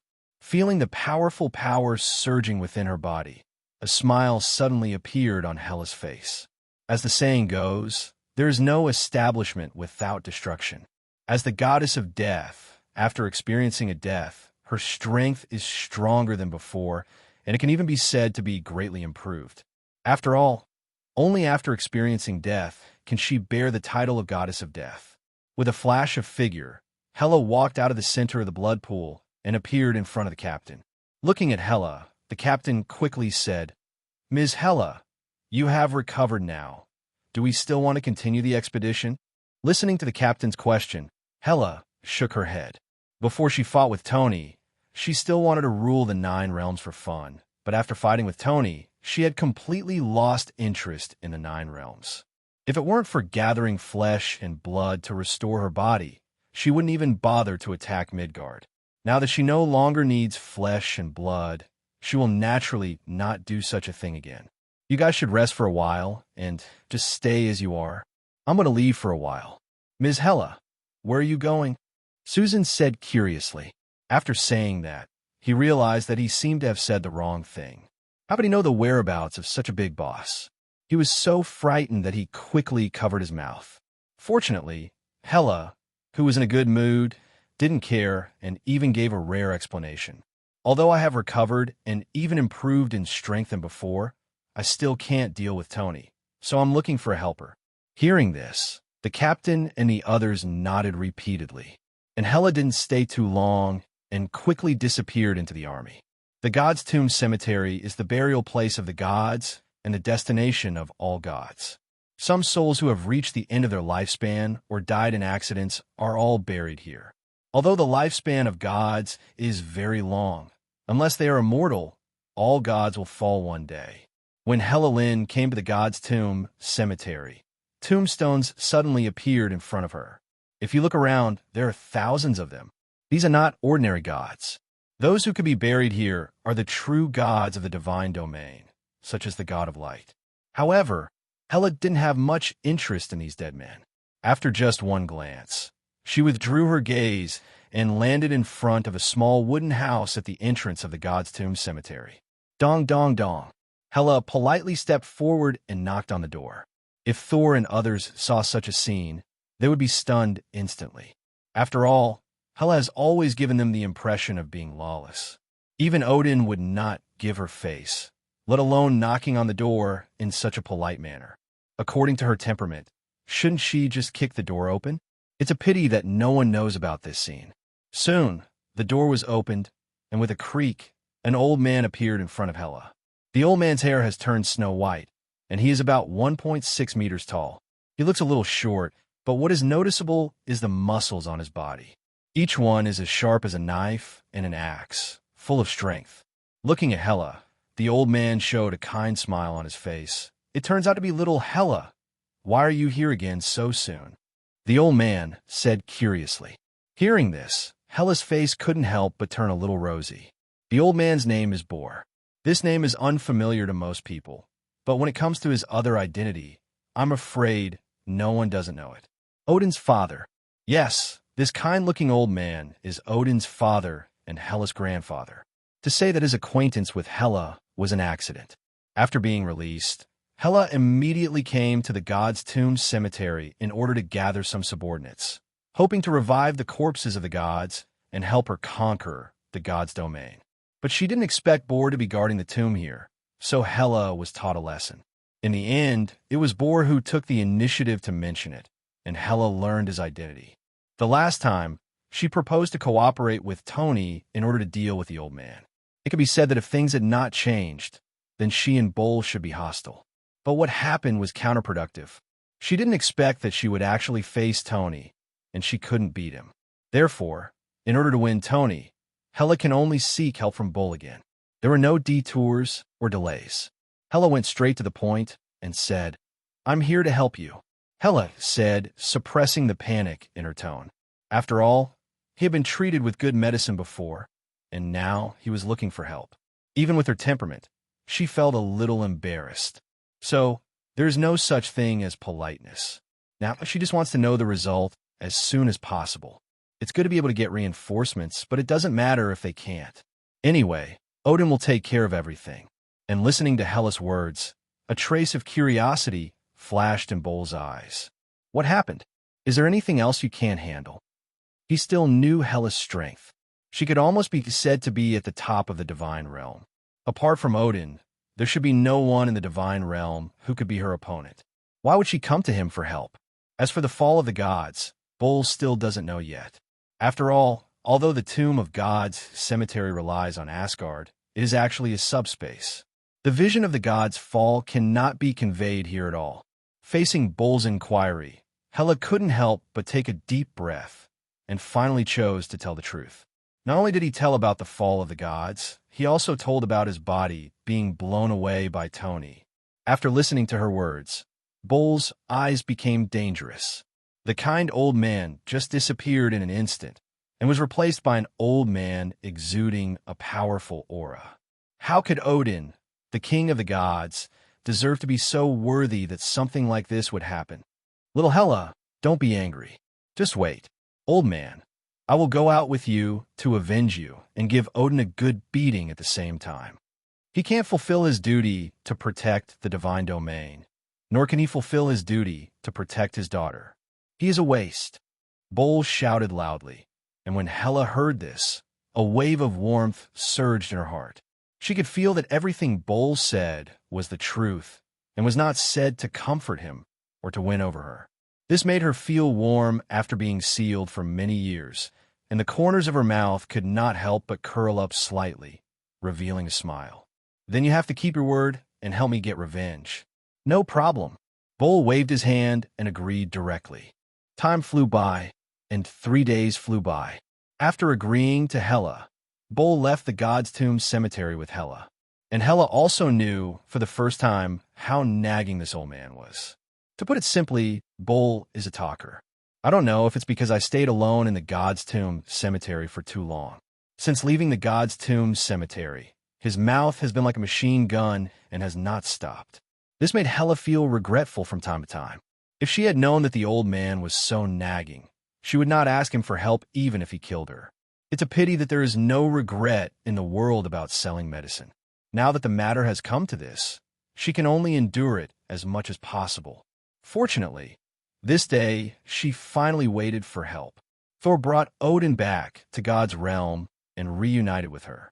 As the saying goes, father and son were enemies in the previous life. This is absolutely true when it comes to Odin and Bol. As soon as they met, the two old men quarreled. Bol accused Odin of not being a good leader and not a good father. Anyway, give Odin a scolding. In this regard, Odin was not to be outdone, accusing Bull of leaving a lot of mess for him to clean up, and now he still has the nerve to accuse him. The two old men were quarreling red-faced and furious. Just from their appearance, no one could tell that they were father and son. Those who don't know think they are life and death enemies. Saul swallowed dryly and said cautiously, "Should we take care of it, or should we let them continue to argue like this?" Hearing this, Hela glanced at him, rolled her eyelids, and said, "How do you care? Will these two guys listen to you?" As soon as these words came out, Saul was stunned, and then smiled. He was very self-aware and knew that his words were ineffective, so he flattered him and said, "Isn't there you, eldest sister? They will definitely listen to you. Why don't you give me some advice? After all, business matters are more important." Sol said something flattering. After he finished speaking, Hela was stunned and looked at Sol with a strange look, which made him feel hairy all over. "Is there something wrong?" Sol said, shrinking his head and looking a little timid. Hearing these words, Hela shook her head and said nothing, but couldn't help but murmured in her heart, "Eldest sister? It seems like having a younger brother is not bad either."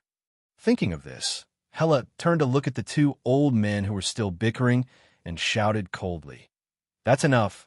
I'm not here to listen to your quarrel.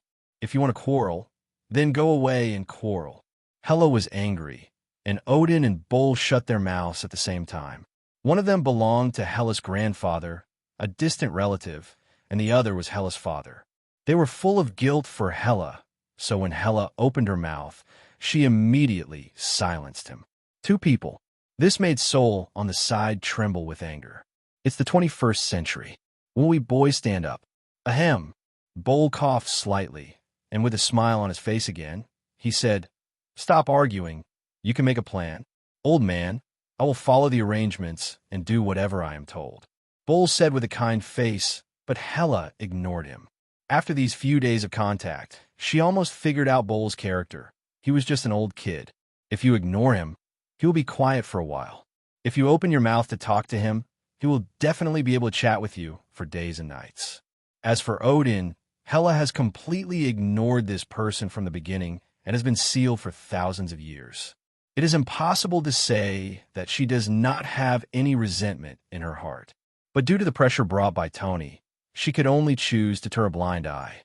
Therefore, from the beginning, she never said a word to Odin and completely ignored Odin. Odin obviously knew this in his heart, so he didn't say anything. He just stood aside obediently like a transparent person, without any sense of existence, and without the grace of being the king of gods. "Thor, I leave it to you. You can make the arrangements. If you need me to take action, just tell me." Hela said something to Thor, then walked directly to the side and closed her eyes to rest. Seeing everyone's eyes falling on him as Hela delegated power, Sol suddenly felt a burst of pressure. If he hadn't grown a lot during this time, he might not be able to withstand this pressure. In that case, let me tell you, the power we can gather is basically here. I have always felt that as long as we are strong enough, nothing can stop us. So, there's no need for a specific plan. We will go directly to Tony now. If we defeat him, we will win. Thor spoke righteously, but his heart was full of helplessness.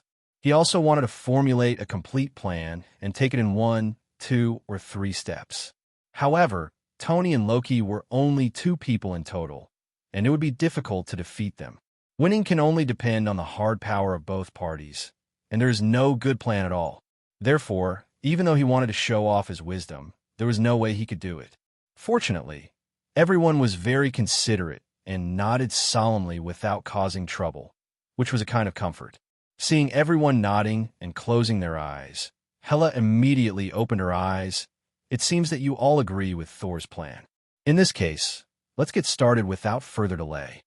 After saying that, Hela flashed and took the lead in flying towards the immortal palace. Not to be outdone, Thor and the others followed, and no one fell behind. However, Odin and Bull fell at the end of the team. Looking at the leader Hela, Bull's eyes flashed with a smile. Then he turned to look at Odin and said, "This girl is good. What did you think at first? You actually sealed her in hell." Listening to his old father's words, Odin sighed helplessly. I can only say that fate has its way with people, and things turn out to be what they are now, which is not what I wanted." After finishing his words, Bull glanced at her mouth and said, "Don't fight with me, you and me. This girl is good. After this matter is over, I will still protect her. You better not cause trouble for her," Bull said with a serious face, and a wry smile suddenly appeared on Odin's lips. "How could it be? She is my daughter after all. How could I embarrass her? Besides, I don't have much time. From now on, their world will be theirs. Even if I want to cause trouble, I am powerless." Odin's words were very plain, but the information revealed was enough to cause an earthquake in the gods' domain. The majestic king of the gods is actually going to die? It's incredible to think about it. Bull, on the other hand, looked at him carefully, his eyes flashing with light, almost seeing through his whole body. Then he looked away and said in a faint tone, "You are a thief if you are old and do not die. It's time for you to give way to the young man, and then go to guard the cemetery with me." "Yes, father," Odin said solemnly, completely unable to see the blushing face he had just had with Bull.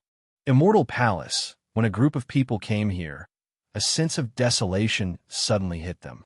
Although the change in Immortal Palace did not take long, when it lost its popularity, in just a few days the huge palace became, it must be a bit ghostly. Of course, there was also Hela's reason for this. When she broke free from the seal, she released a large amount of death aura here, so she can be regarded as one of the culprits, but no one was held accountable. Among the crowd, Odin and Thor walked out slowly at this moment. If anyone knows the fairy palace best, they must be the two of them. For Thor, this is the place where he grew up. For Odin, this is the place where he grew up. It was his territory. So seeing the immortal palace turn into a dead place, the two of them had the most complicated thoughts. In contrast, Hela and others have no feelings about how the Asgard has become. Even as the goddess of death, Hela is more satisfied with the Asgard at this moment and is suitable to be her royal capital. Fortunately, both parties still remember the purpose of this trip.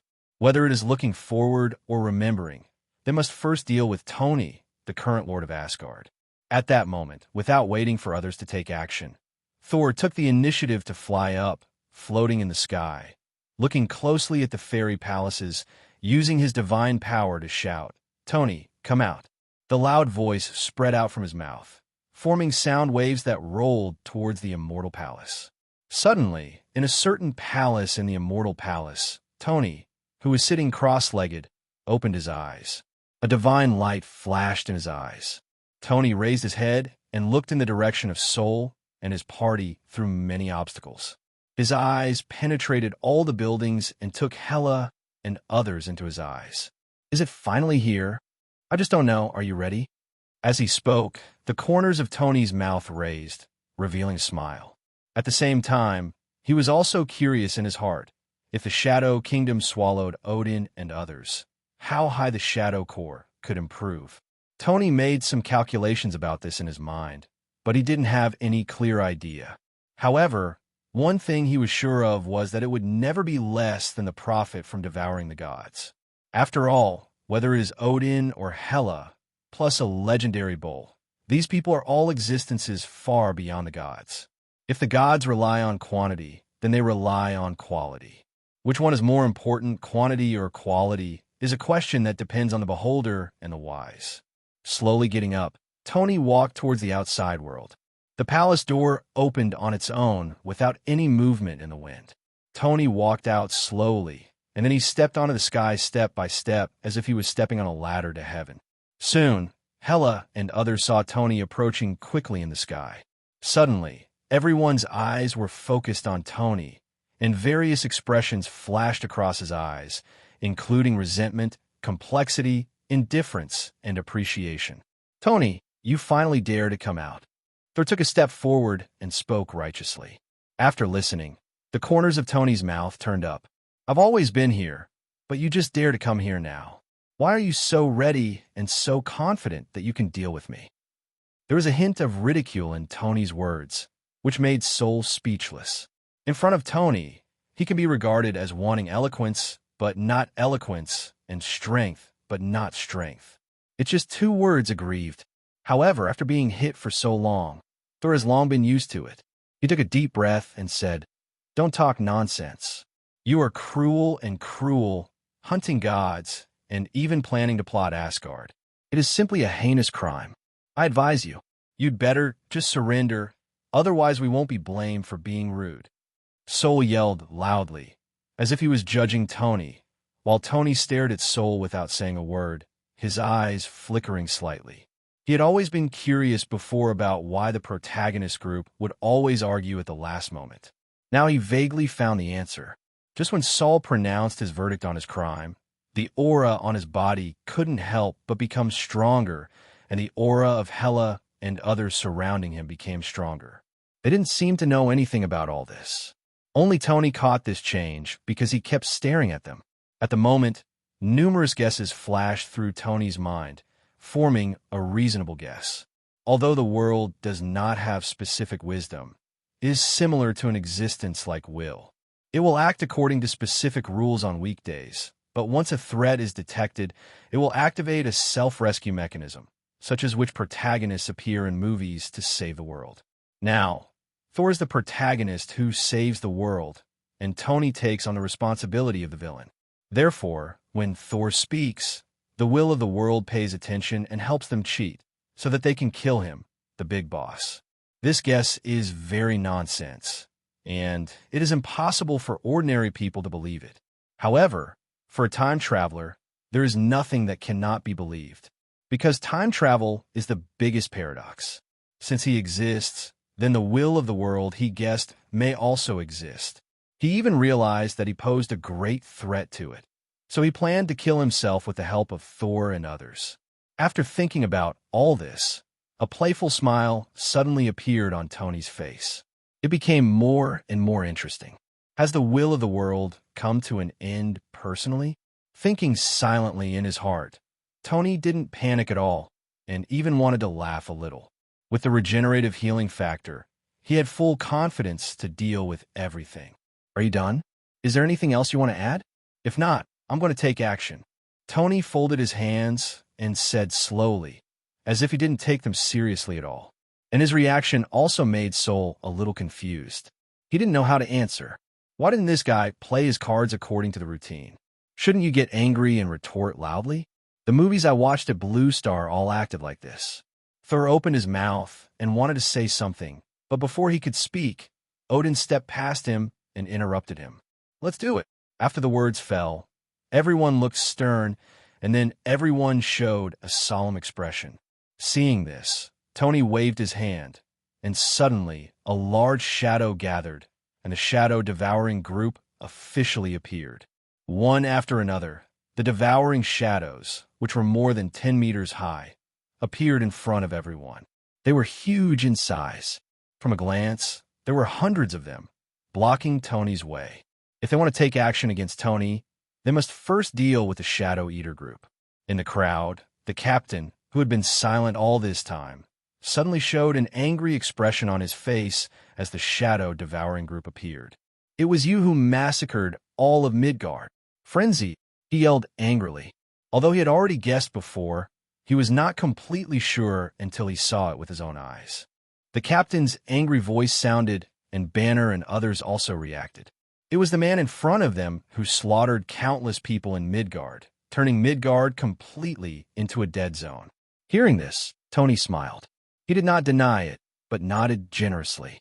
Then a playful smile appeared on the corner of his mouth and said, "I did it right, but you are not very happy when you are devouring flesh and blood. Without me, Hela wouldn't have recovered her body so quickly. So, what qualifications do you have to accuse me? I took their shadows, you stole their flesh and blood. Everyone takes what they need." Tony retorted calmly, and his words caused the captains and others to change their expressions. The captain, who originally had a firm face, now showed a rare trace of confusion on his face. "Yes, what is the difference between myself and Tony? Although he did not devour the flesh and blood of those people, he contributed a lot in it. What is the difference between him and an accomplice?" Seeing that the captain was influenced by Tony, Sol on the side suddenly became anxious and quickly retorted, Nonsense. It was you who killed those people. We were just using them as waste. Speaking of this, Soul paused and realized immediately that what he said was a bit unpleasant. However, his meaning was expressed very clearly. Oh, is it so? Then what if I told you those people would still be alive? As long as the Shadow Devourer is killed, all the people with intact bodies can come back to life. Tony spoke lightly, but his words were like a bomb to the captain and others, exploding directly in their minds. Everyone looked at Tony with shock, wanting to confirm the truth of his words. Tony shrugged and continued, "Don't look at me with that suspicious look. I have no need to lie to you. So, it was you who massacred everyone in Midgard, not me. People's beliefs are different. The captain and others have always believed that they are doing the right thing. So no matter what kind of difficulties they can face them head on. However, as soon as Tony's words came out, their belief was immediately shaken, and they actually massacred the entire Midgard population with their own hands. Although they wanted to tell themselves that everything Tony said was false and was his conspiracy, their intuition told them that everything Tony said was true. This is also related to Tony's behavior all the time. He doesn't bother to lie at all. For a moment, both the captain and Banner's faces became extremely ugly. Their beliefs were shaken. To use an Eastern idiom, this is murder and heart-wrenching. Thor on the side saw the changes in the expressions of several people and was anxious in his heart. Before the battle, something went wrong on their side, which was really not a good sign. But he couldn't enlighten a few people because he didn't know how to refute Tony. Fortunately, the leader of this operation is not them, but Odin and the others. Looking at the affected captains, Odin shook his head helplessly and then looked at Tony. "It seems that I still underestimate you. Compared with you, they still seem a bit immature." Odin spoke calmly, completely unaffected by Tony's words. Tony was not surprised by this. Compared to the captains, an old monster like Odin who has lived for a long time has long stopped taking pleasure in things and grieving for himself. Not to mention that he was not involved in this matter. Even if he killed everyone in Midgard with his own hands and was not affected by Tony's words at this moment. This is a difference in mentality and has nothing to do with strength. "Thank you, but since you have left God's realm, why do you want to come back? Can't you just spend the rest of your time in peace? And the gentleman next to you must be running out of time. Why bother getting involved in this matter?" Tony looked at Odin and Bol curiously. After saying this, Bor smiled and said, "Old man, I'm tired of living. I always want to leave in a more exciting way before I leave." On the side, Odin also said calmly at this moment, "After all, this is my kingdom, and I have to do something. Besides, I have lived long enough, and I have never seen anything. If I can take you on the road with me, there will be nothing wrong with me on the road. It's lonely." "Understood." Tony nodded. "Then let's meet, Xinjiang." After saying that, a divine light suddenly bloomed in Tony's eyes, and immediately, two lasers roared towards Odin and Bol. Looking at this scene, Odin and Bol's weapons appeared in their hands at the same time, the eternal spear and the god-killing battle axe. The light of the gun and the light of the axe fell at the same time, colliding hard with Tony's attack, and immediately set off a violent explosion. Boom, boom, boom. Terrifying power fluctuations swept around, and a shock wave caused Thor and others' expressions to constantly change, and their bodies began to retreat subconsciously. Except for Hela, no one could bear the aftermath of the fight between the three, which also meant that they were not even qualified to participate in this battle. And Hela looked at the people who took action and snorted coldly. "This time, I won't lose again." After saying that, Hela suddenly exuded a strong aura of death and rushed directly into the battlefield, joining forces with Odin to form a 3-on-1 situation. Seeing this scene, Sol and the others didn't intend to watch the show.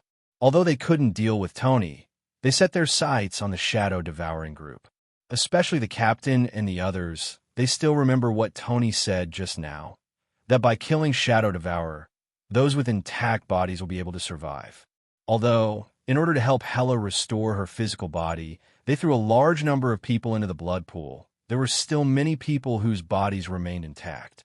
Therefore, whether it is for atonement or for the justice in their hearts, they must deal with the shadow devouring group. At that moment, several people joined forces and rushed directly towards the shadow devouring group. The shadow devouring group roared towards them at this moment and started a bloody battle with the captain and others. Strong explosions sounded continuously, and the battlefield was consciously divided into two parts. Part of it is naturally the battlefield where Tony fights Odin and others 1-on-3. The other part is the battlefield where the captain and others fought against the Shadow Eater group. The two sides have a tacit understanding not to interfere with each other, and each deals with their own opponents. At this moment, the situation on the battlefield is extremely unfriendly to Tony. Although his strength has been strengthened after integrating the Tiger Talisman, neither Odin nor Bull is his opponent in 1-on-1, but in 3, even with the help of others, Tony still felt great pressure. After all, these people are all top experts, and Tony's strength has not changed qualitatively. Therefore, even if Tony is stronger than them, his strength is limited. Now under the joint siege of 3 people, it seems to be in danger. Just when Tony's situation became more and more dangerous, Tony suddenly speeded up a lot and escaped directly from the encirclement of the 3 people. This sudden scene made the expressions of Hela and the 3 people change, and even the offensive could not help but temporarily stop, because they suddenly discovered that they could not limit Tony's speed, nor could they keep up with his speed. These people are all very experienced in combat and know exactly what this means. This meant that even if Tony couldn't defeat them, he could leave the battlefield at any time and stay or go as he pleased. In this way, Tony completely took the initiative in the battle. Therefore, the few people did not continue to encircle and suppress, but exchanged glances with each other, thinking about how to limit Tony's speed. Looking at the 3 people communicating with each other with eyes, Tony's face suddenly showed a smile. "What? Do you think I can run away? Don't worry, I won't leave until I deal with you. Today it is destined that only one of us can stand." Tony told the truth, but it was obvious that Hela and the others did not believe what he said, and their eyes were still communicating. Tony didn't mind this either, but an invisible force suddenly emanated from his body. This is the power of gravity. As the force of gravity exploded and fell on the 3 of them, Hela and the others suddenly felt as if their bodies were out of control, and they lost control instantly. However, the 3 people with extremely rich combat experience did not panic at all. Even at the moment when their eyes were exchanged, they had already completed the communication. I saw Odin instantly throwing the eternal spear in his hand, and suddenly the eternal spear emitted endless light and roared towards Tony. At the same time, Bull also shouted loudly at this moment, and the terrifying divine power burst out from his body, briefly breaking free from the shackles of gravity, and then the battle axe in his hand fell directly towards Tony's vital parts, blocking his escape route.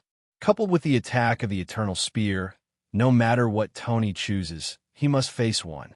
Watching this scene, Tony's eyes were filled with calmness. Without dodging or escaping, Tony punched out and faced the eternal spear. Compared with Bull's attack, the unmanned eternal gun is obviously better to deal with. The tip of the gun and the fist collided fiercely, and a sound of metal clashing suddenly exploded. Clang! Tony's figure trembled, terrifying power erupted from his body, and the power of the Ox Talisman was pushed to the extreme. Suddenly, the eternal spear was blown away by Tony. But just when Tony was about to withdraw his fist, he suddenly found that his body seemed unable to move. It's like being hit by a legendary immobilization spell.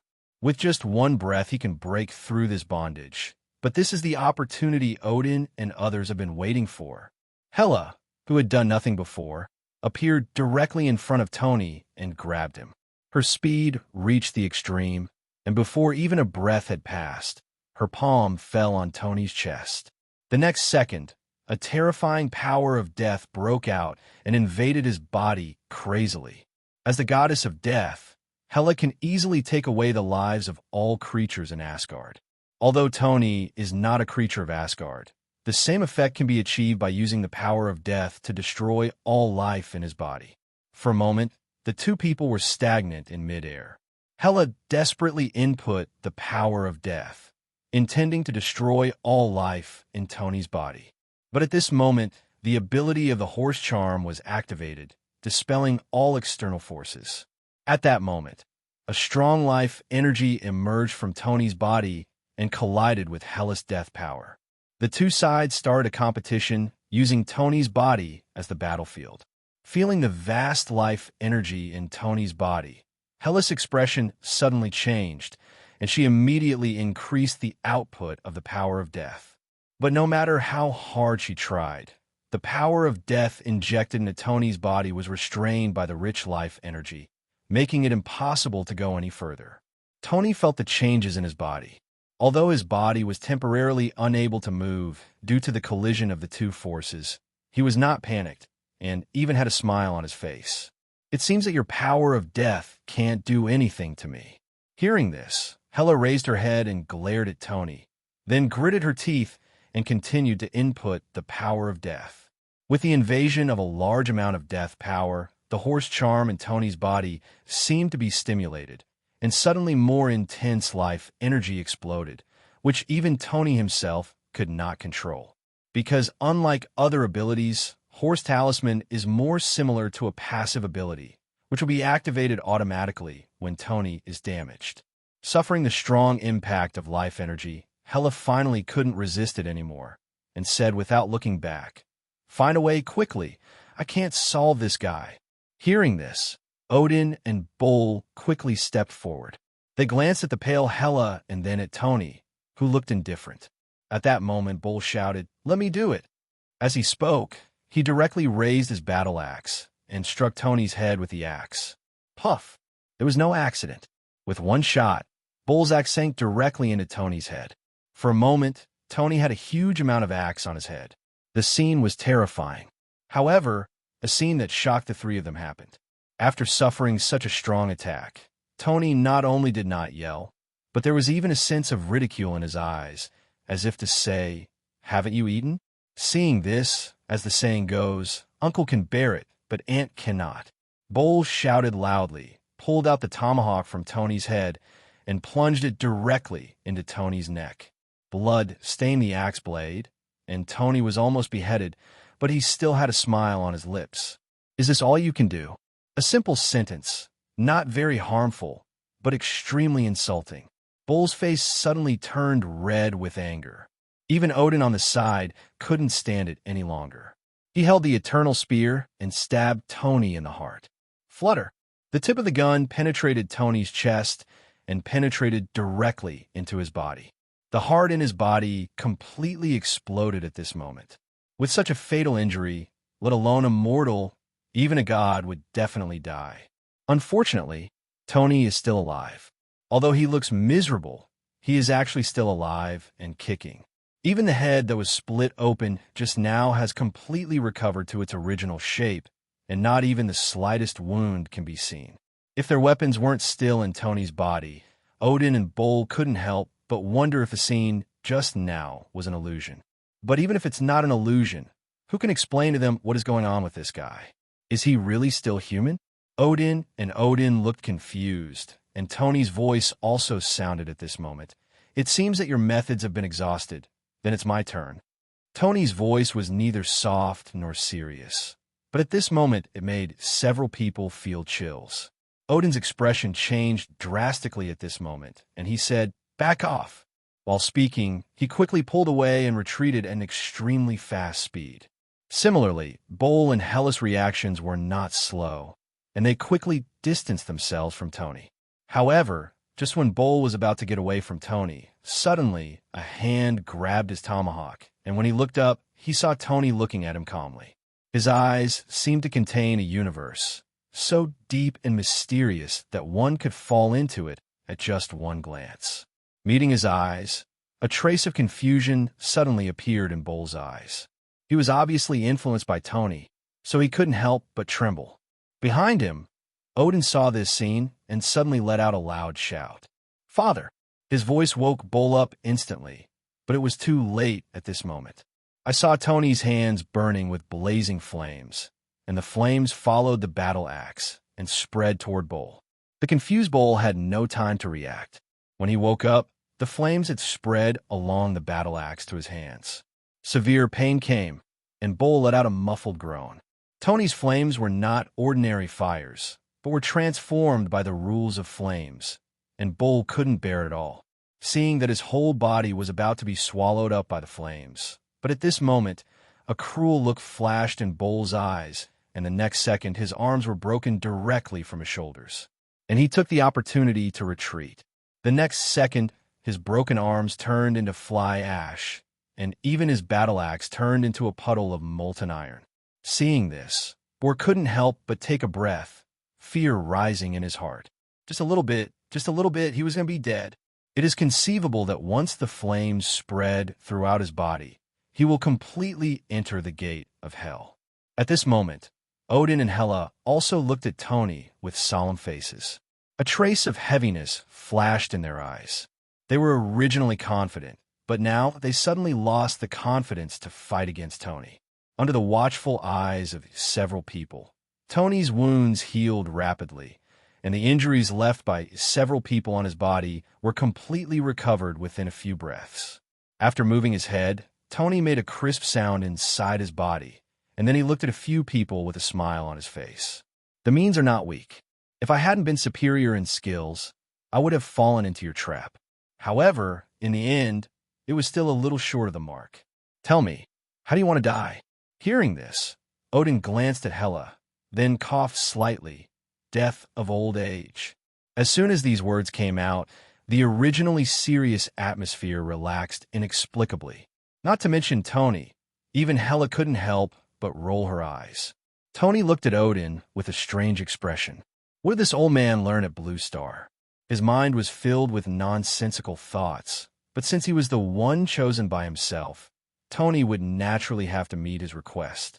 At that moment, the gravity started again, restraining the actions of several people, and then the mental power erupted immediately, impacting towards the minds of several people, leaving them no time to think about anything else.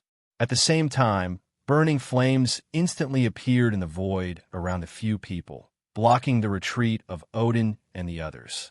The next second, a dark red gem appeared in front of Tony. It was none other than the reality gem.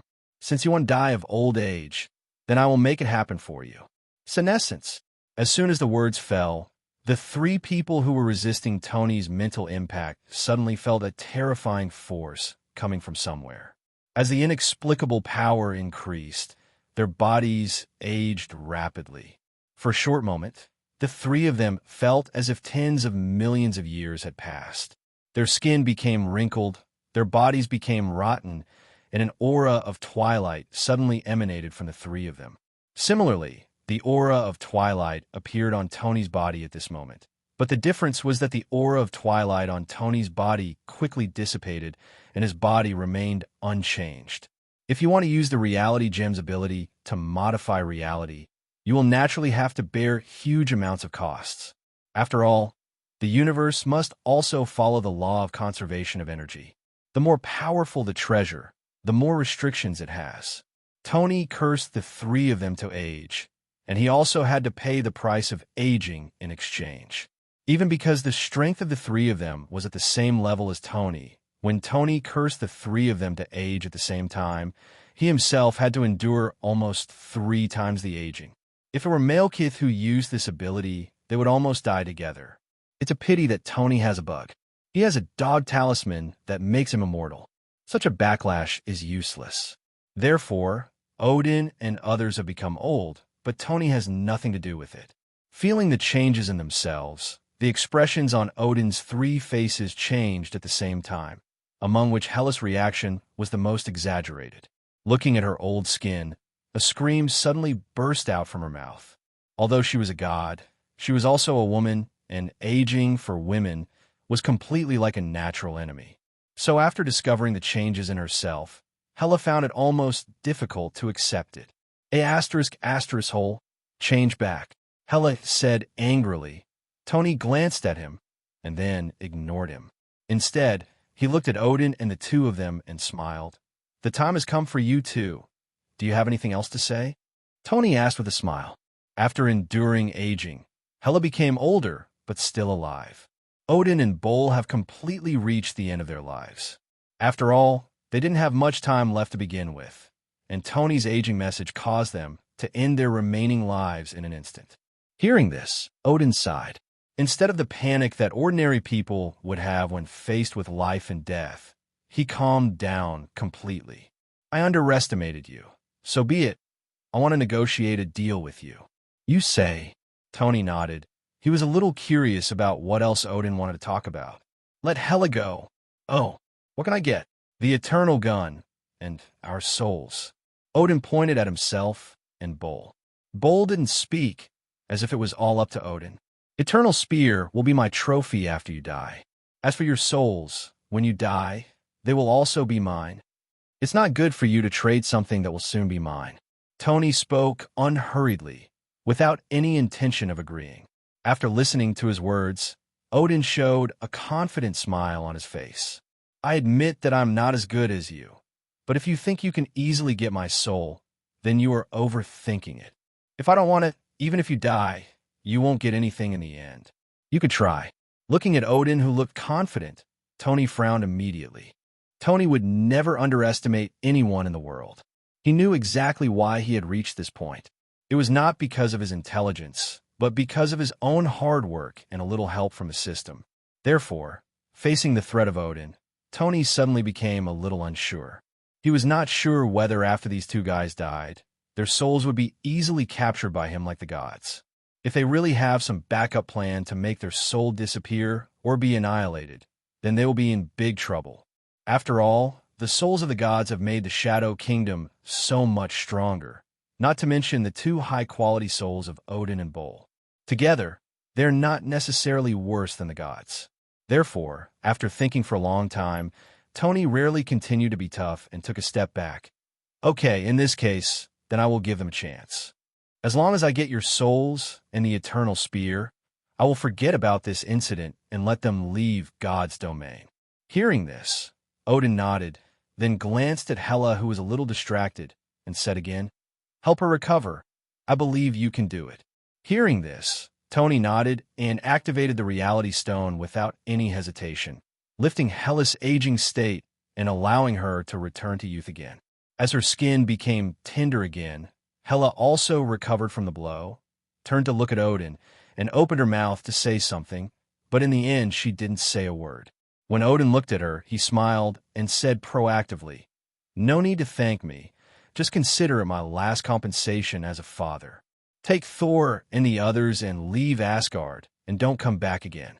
Perhaps because his life has come to an end, this time, Odin's speech lacked the majesty of the past and became very kind, like an old father. After listening to Odin's words, Hela, who had always been resentful of Odin, suddenly dissipated a lot of her resentment, but she still snorted coldly. You are so hypocritical. I don't need your concern. What you owe me will never be repaid. After saying that, Hela suddenly stood in front of Odin, and Odin looked at Tony without fear and said, As long as I'm alive, you don't want to do anything. Seeing this, Tony didn't react at all, but Odin instantly became serious. I told you to take Sol and the others away. I don't, Hela said stubbornly.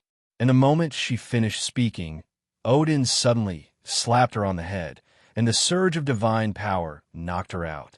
Being unprepared, Hela didn't react at all. After doing all this, Odin turned to look at another battlefield and let out a loud roar. Thor! After saying this, Thor, who was fighting, knocked back the Shadow Eater with a hammer and looked up at Odin. The next second, a black shadow flew towards him, and Odin's voice came at the same time. Take Hela and leave Asgard. As soon as these words came out, Thor's expression changed. He was focused on fighting and did not see what happened on the battlefield with Odin and the others. But when he heard Odin 2O's lonely tone, he suddenly realized something. Father, roll! Before he could speak, Odin interrupted him directly. The next second, terrifying divine power fell from the sky, covering Thor and the captain, lifting their bodies and flying towards the Rainbow Bridge. Soon, the group of people was sent to Blue Star through the Rainbow Bridge by Odin. As they left, Odin suddenly breathed a sigh of relief, and at the same time a clicking sound came from him.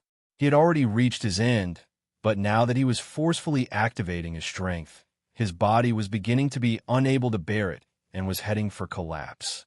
At this time, Tony, who had been silent, spoke again. "Okay, old man, your work is done. It's time to fulfill your promise." "Nature." Odin nodded, stretched out his hand to summon the eternal spear, and touched the gun body with his palm. Suddenly, there was a cry from the eternal spear, and a mouthful of blood spurted out from Odin's mouth. Just now, he erased the mark he left on the eternal spear, and also erased the spirituality of the eternal spear. This is the spirituality cultivated by Odin himself. If it is not obliterated, Tony will never be able to control the eternal gun. Even this kind of thing can only be done by Odin. Otherwise, even if Tony has the strength to erase the mark of the eternal spear, the power of the eternal spear will be greatly reduced. After doing all this, Odin threw it away, and the eternal spear fell into Tony's hands. Feeling the coldness in his hands, Tony showed a satisfied smile on his face. Odin turned to look at Bull and said with a wry smile, "Father, I'm hurting you." After finishing his words, Bull, who had broken his arms, shook his head and said calmly, "The old man has long been tired of living. Now he can die with his own son. So what's the problem?" Hearing this, Odin smiled. He is also a father, so he can naturally understand Bull's feelings. At that moment, he stopped talking, but a smile appeared on his face. The next second, his body spontaneously ignited, covering his entire body. Seeing this, Bull also triggered the flames, burning his body. Not far away, Tony watched this scene with his hands folded, without making a sound or disturbing, quietly watching the two of them spend their last moments. He wasn't worried about Odin lying to him. After all, Hela and others were just gone, not dead. If Odin lied to him, he would just kill them, and that would be it. Therefore, he was not worried at all about Odin playing tricks on him. The flames burned for half an hour, and the bodies of Odin and Bull were completely reduced to ashes. At the same time, two soul bodies also appeared in place. Different from the souls of ordinary gods, the souls of Odin and Bull, one gold and one silver, appear extremely extraordinary. Seeing this, Tony flashed and appeared in front of the two soul bodies. Their eyes were closed tightly, as if they had fallen into a deep sleep, and Tony was not surprised by this. These two people did not so much die in his hands as they ran out of life, so naturally they would not be able to speak like ordinary slain gods. Mental power filled the air from his mind, and Tony used his mental power to turn into two substantial hands, and slowly fell into the kingdom of shadows with their souls. As the souls of the two people appeared, the black mist around the shadow kingdom was like a cat seeing a mouse. It pounced on them crazily, eating away at their souls. Tony watched this scene with interest, wanting to see what would happen to the world of shadow after devouring the souls of Odin and Bull. Unfortunately, the black energy encroached too slowly. After watching it for a while, Tony completely lost his patience and could only turn around and leave the Shadow Kingdom and return to the Immortal Palace. Above the Asgard, looking at the Asgard below, which had been completely ruined after a great battle, Tony slowly shook his head and did not return to the palace, but turned towards the border of Asgard. In the border's starry sky, there are still traces of the original resistance to the Dark Elves, and everything is just like yesterday. But the Immortal Palace guards who once guarded the border have long since disappeared. Of the 9 kingdoms guarding the border, there are now only 8 kingdoms left. Even the gods who are above them have completely disappeared at this moment. Tony took all this into consideration. His face remained calm, and he just told himself in his heart that being weak was the original sin, and he must continue to become stronger. And just as Tony was walking along the border, suddenly the space around him fluctuated, and the next second, Loki slowly stepped out. Turning to look at him, Tony raised a smile on his lips. "You're late. Soul and the others have already left Blue Star." "I know." "Oh." Tony gave Loki a confused look. "I feel Odin's power fluctuating." Listening to this explanation, Tony nodded clearly. Anything you want to ask? Tony said calmly. He knew that Loki must have many questions to ask, otherwise he would not show up at this time. Hearing this, Loki was silent for a while, and then said, "Has Odin fallen?" "No, but it's coming soon." "Why? Do you want to plead with him?" Tony was a little curious. "If I beg for mercy, will you let him go?" "Won't." Tony refused directly and said that although he valued Loki, he only valued him. "So, it doesn't seem to matter whether I beg for mercy or not. It's just that I felt a little empty for a while. The person I'd always hated suddenly disappeared one day, and I felt like there was a missing piece in my heart." "Are you sure it's hatred? It's not just to get his attention." Tony's tone was playful. Loki smiled hoarsely. "That's right. I'm like a child who wants attention, but it's a pity that he never looked at me." He finally arranged an escape route for Sol and Hela, but he didn't mention you. "Do you know why?" Tony asked. Loki hesitated for a moment and said uncertainly, "Maybe he forgot." "That's not true. It's just that he knows you don't need to worry about him. After all, you and I are on the same side.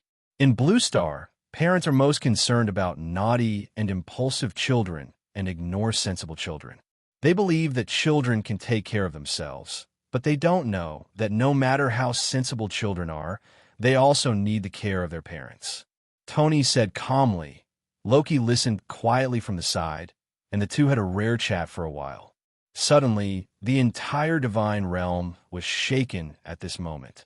The next second, blood rain fell from the sky, and strong sadness filled the world.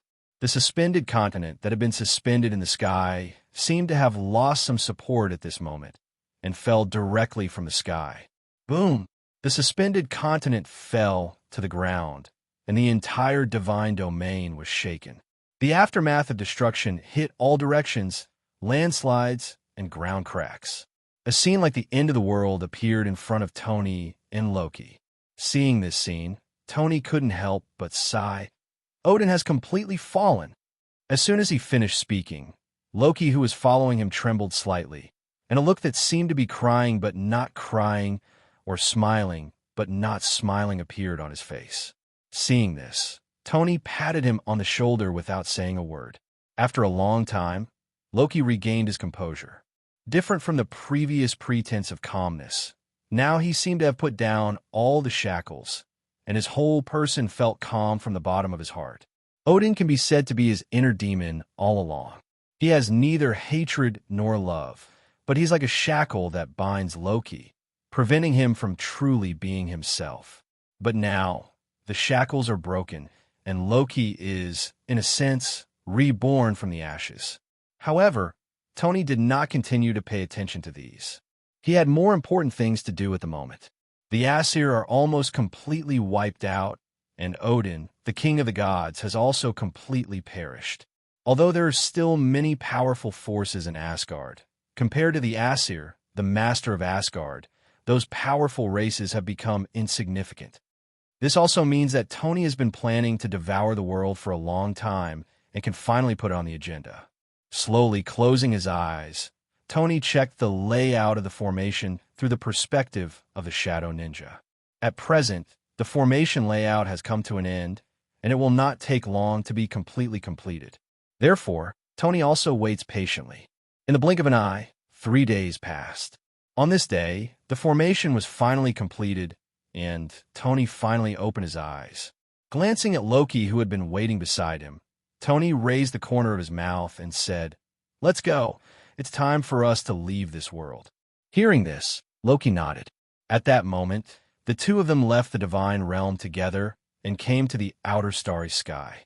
Floating in the starry sky, looking at the vast world below, Tony thought, and the dark red reality gem suddenly appeared in his hand.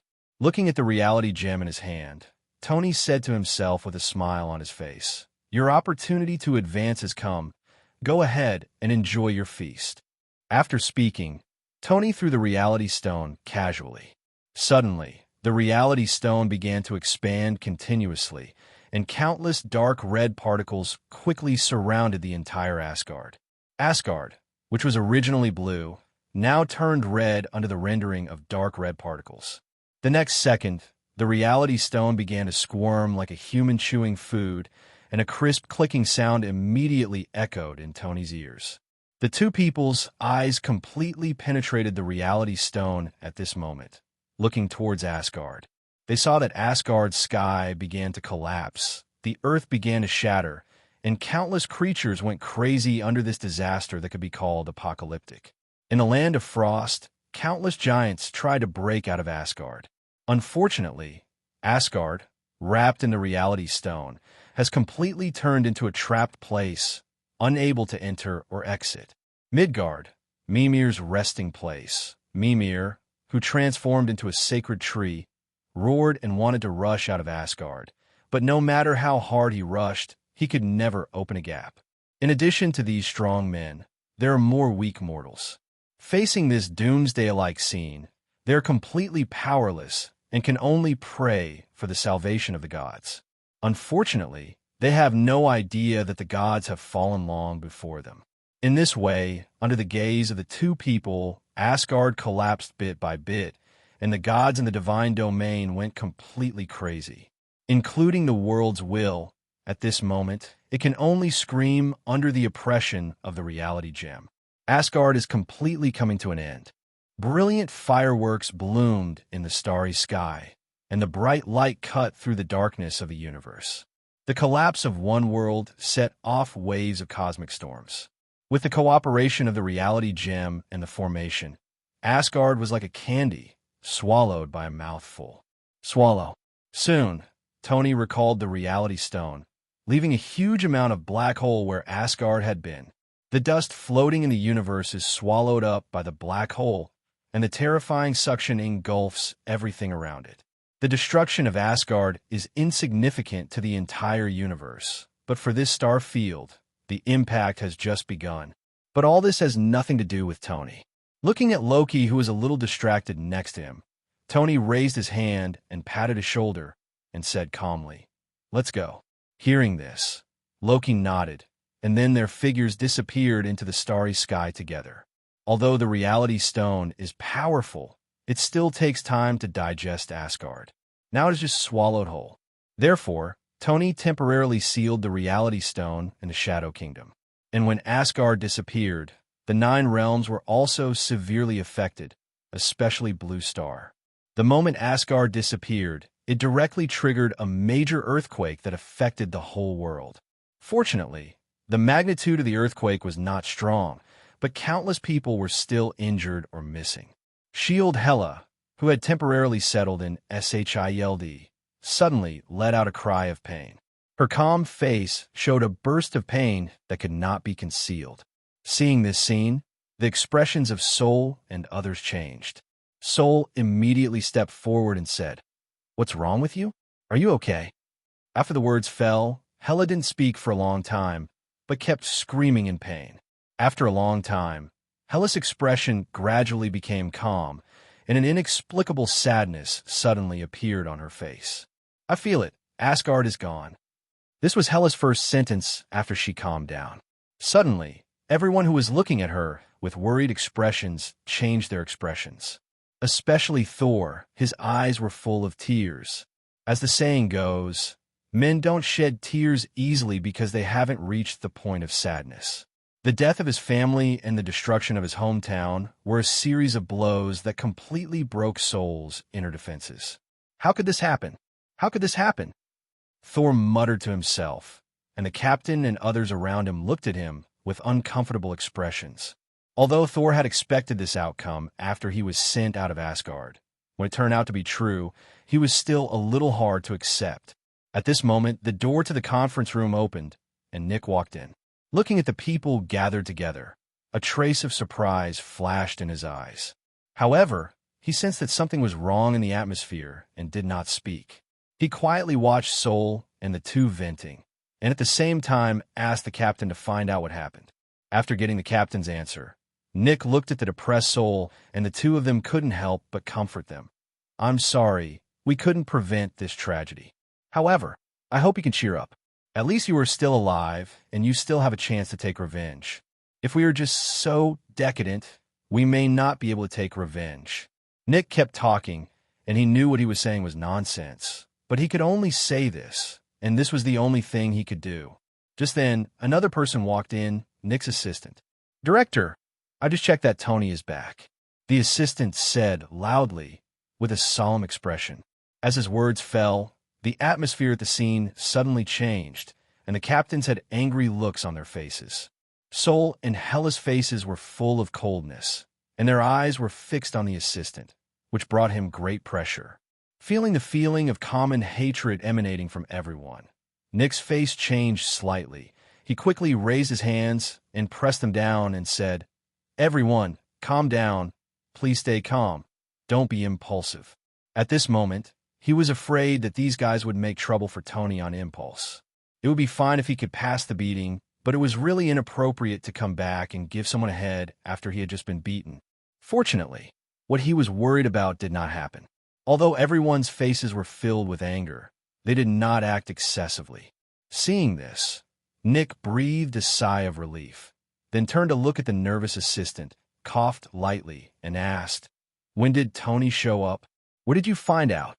20 minutes ago, the information came back from the agents we arranged at the gate of Stark Industries. "Okay, I understand. You go down first." Nick nodded and waved the assistant away. After receiving the order, the assistant felt as if he had been granted amnesty. The depressing atmosphere in the room made him almost breathless. Naturally, he did not want to stay here any longer. After the assistant left, Nick immediately clapped his hands, looked at everyone and said, "Everyone, I believe you all heard clearly, so we are in trouble." "I don't know.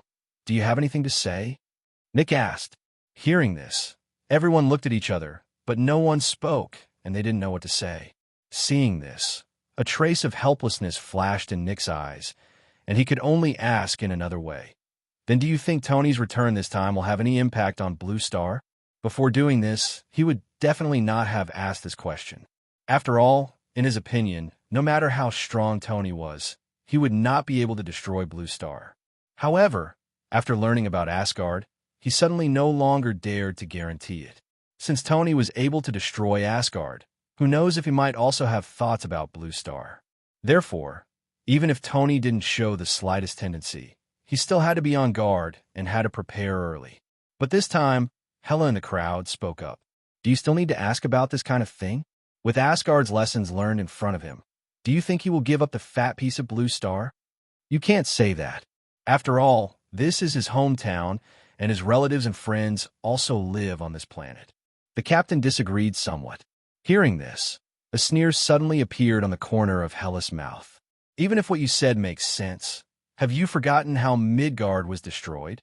Even if Tony doesn't attack Blue Star, do you think he will let the humans outside go?" Hela sneered, and suddenly, the expressions of the captain and others changed. They were all stunned by the destruction of Asgard before and didn't think about anything else. Now, after Hela reminded them, they suddenly realized that even if Tony didn't have the idea of destroying Blue Star, it didn't mean that he didn't have the idea of destroying mankind. According to what happened in Midgard, humans are completely the food for his legions. The expressions of the captains and others changed one after another after Hela's words. Nick, who didn't know the inside story, saw this and couldn't help but take the initiative to ask. In this regard, the captain did not hide anything and told the matter again. After hearing this, Nick broke out in a cold sweat. He had already overestimated Tony's danger level, but now it seems that he still underestimated the danger brought by Tony. This also made him a little curious. What exactly happened to Tony in Asgard, and why did he become so dangerous after traveling so far? Although he was not a fuel-efficient lamp before, at least it was still within the control range. Now it has completely exceeded this range. He frowned as he had a headache. Looking at the helpless people, Nick couldn't help but sigh. "Okay, nothing should happen in the short term. You are all tired. Please rest first. I will have people monitor Tony. If there is any problem, I will notify you as soon as possible. However, I also want to remind you that it is best not to appear in front of Tony recently. I will let you know when I think of a way to deal with him."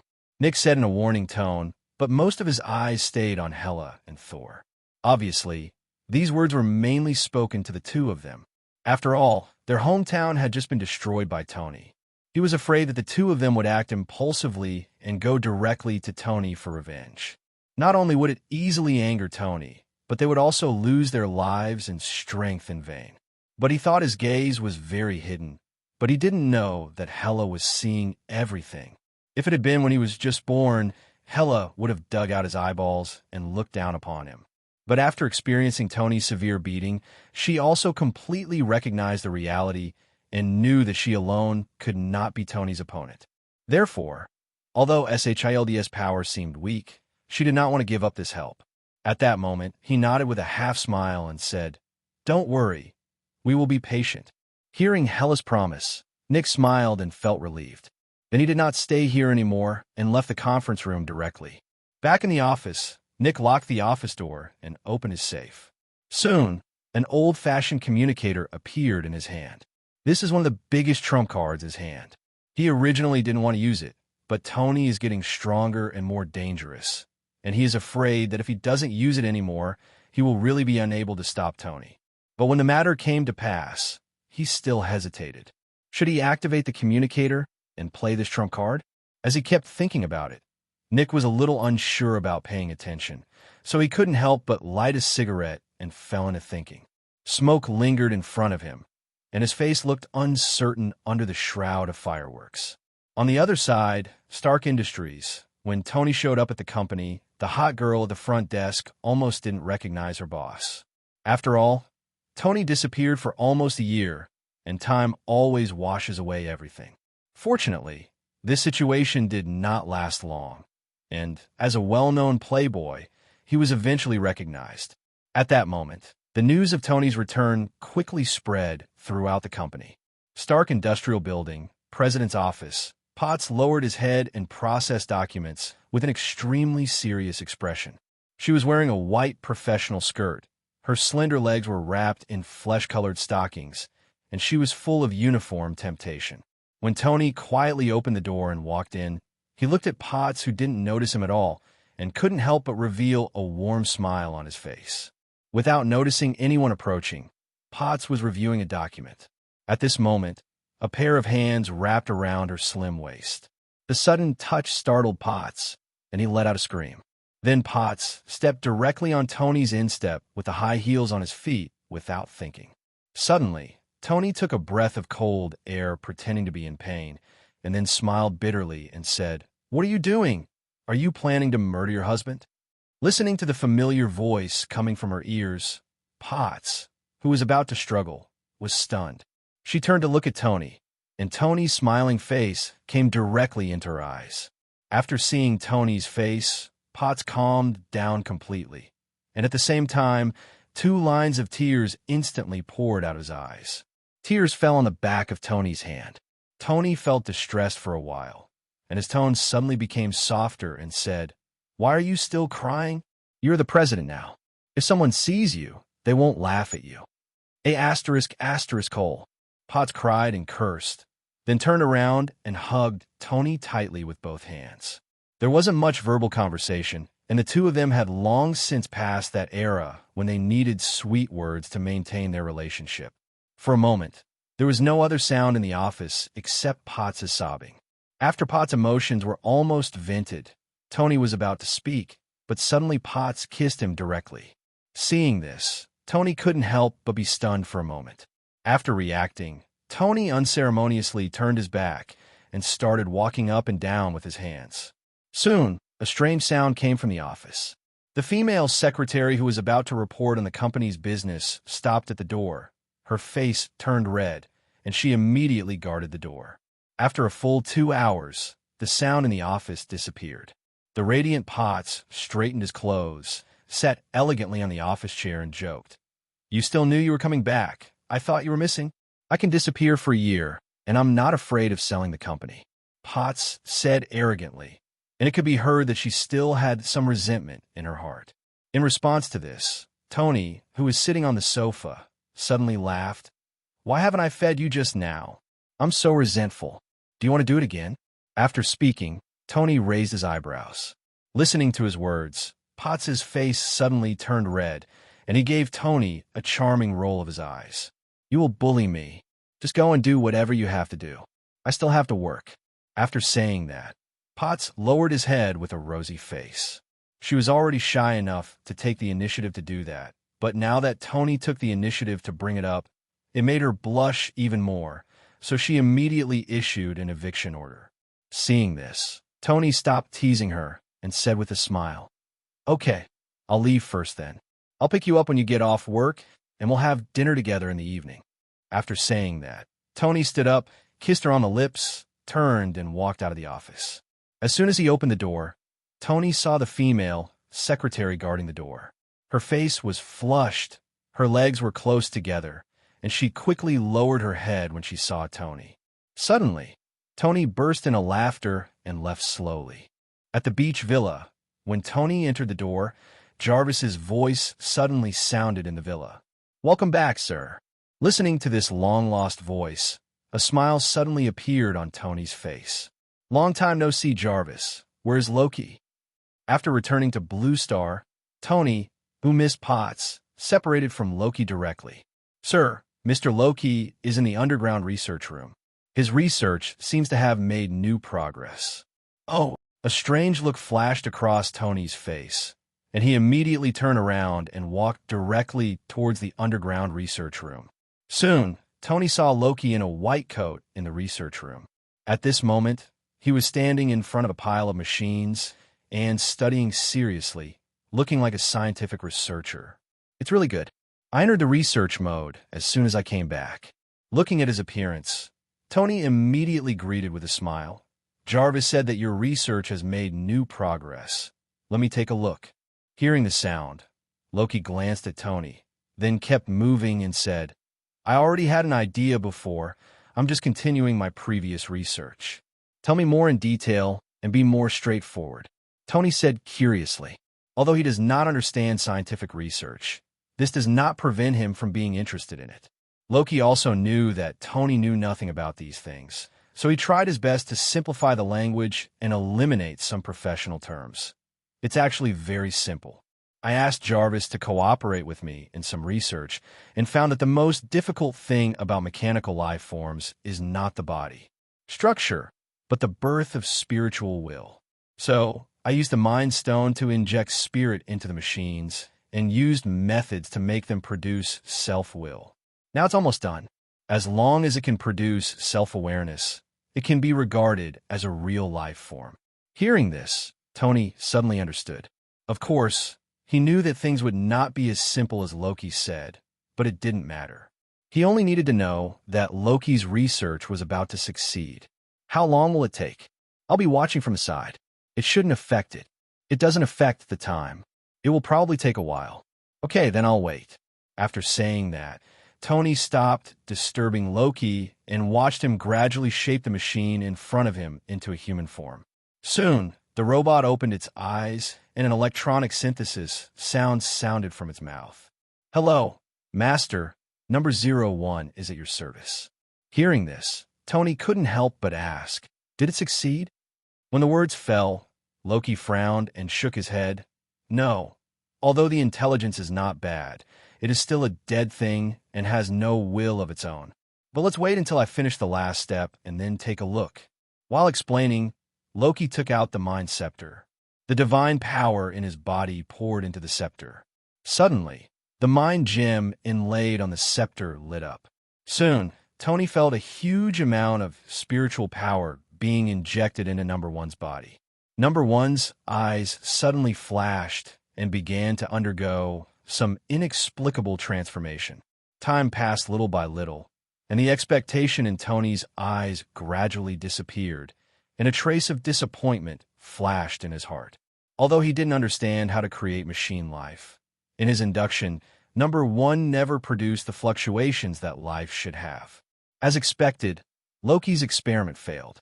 Sure enough, soon, Loki stopped moving, stared at Number One with a frown, and murmured to himself, "How could this happen?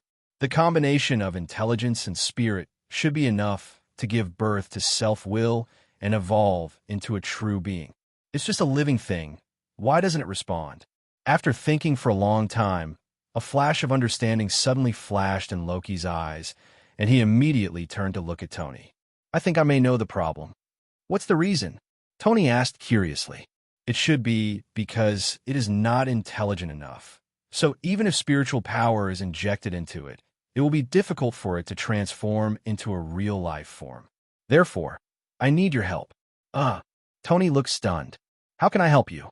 I have no research on this. Tony touched his nose guiltily. A trace of embarrassment flashed across his face. After all, he had tricked Loki into creating mechanical life in the first place. And now he admitted that he didn't understand anything, which made him feel like he was dead.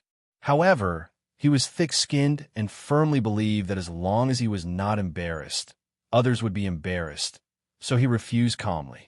Loki was not surprised by this, or he was not aware of it at all. I'm not asking you to help me with my research. What I mean is, can I let Jarvis do the experiment? It is definitely intelligent enough. After injecting spiritual power, it has a high possibility of evolving self-awareness.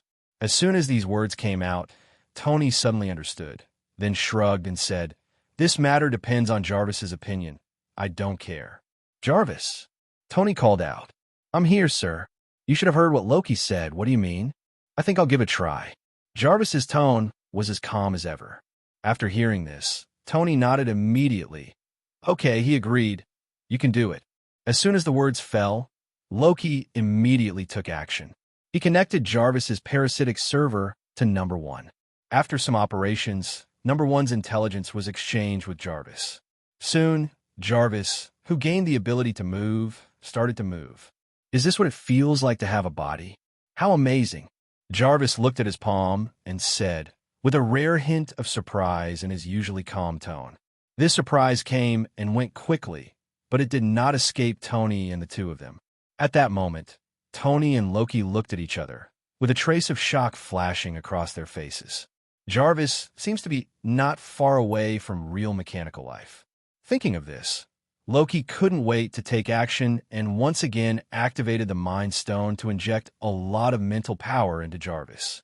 As the spiritual power poured in, Jarvis seemed to be stopped, standing there blankly. Soon, in Tony's induction, a special wave came from Jarvis. This wave was very familiar to Tony, and he had felt it in all intelligent beings. "It's done," Tony said in surprise. Loki also stopped moving at this moment and nodded with joy in his eyes. "It's done." Soon, Jarvis resumed his movements again. Compared to before, his eyes became more alert, and he even moved his body subconsciously. "Boss, I think I need to change my body. This body is too rough and makes me feel a little uncomfortable." Listening to Jarvis's request, the two people who were still a little unsure at first were finally convinced that Jarvis had really evolved from artificial intelligence to mechanical life. Only life will put forward its own requirements. Although artificial intelligence looks very smart, it mostly just follows the program settings. "Don't worry, it's no problem. I'll change it for you later."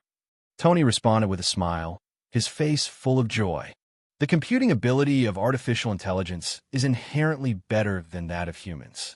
No matter how talented humans are, they cannot match artificial intelligence in computing.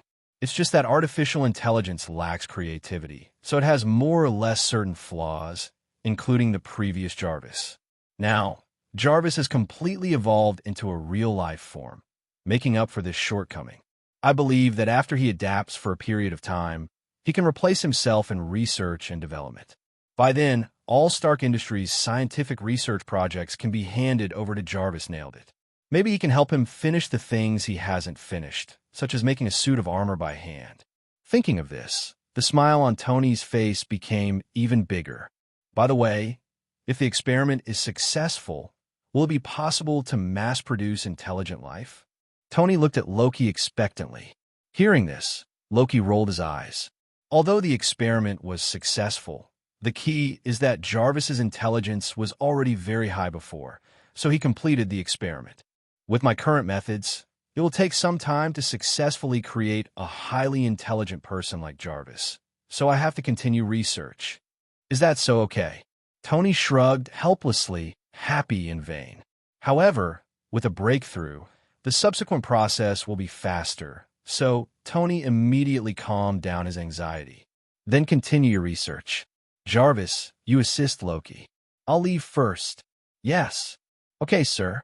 Loki and Jarvis responded at the same time, and Tony turned and walked out of the research room.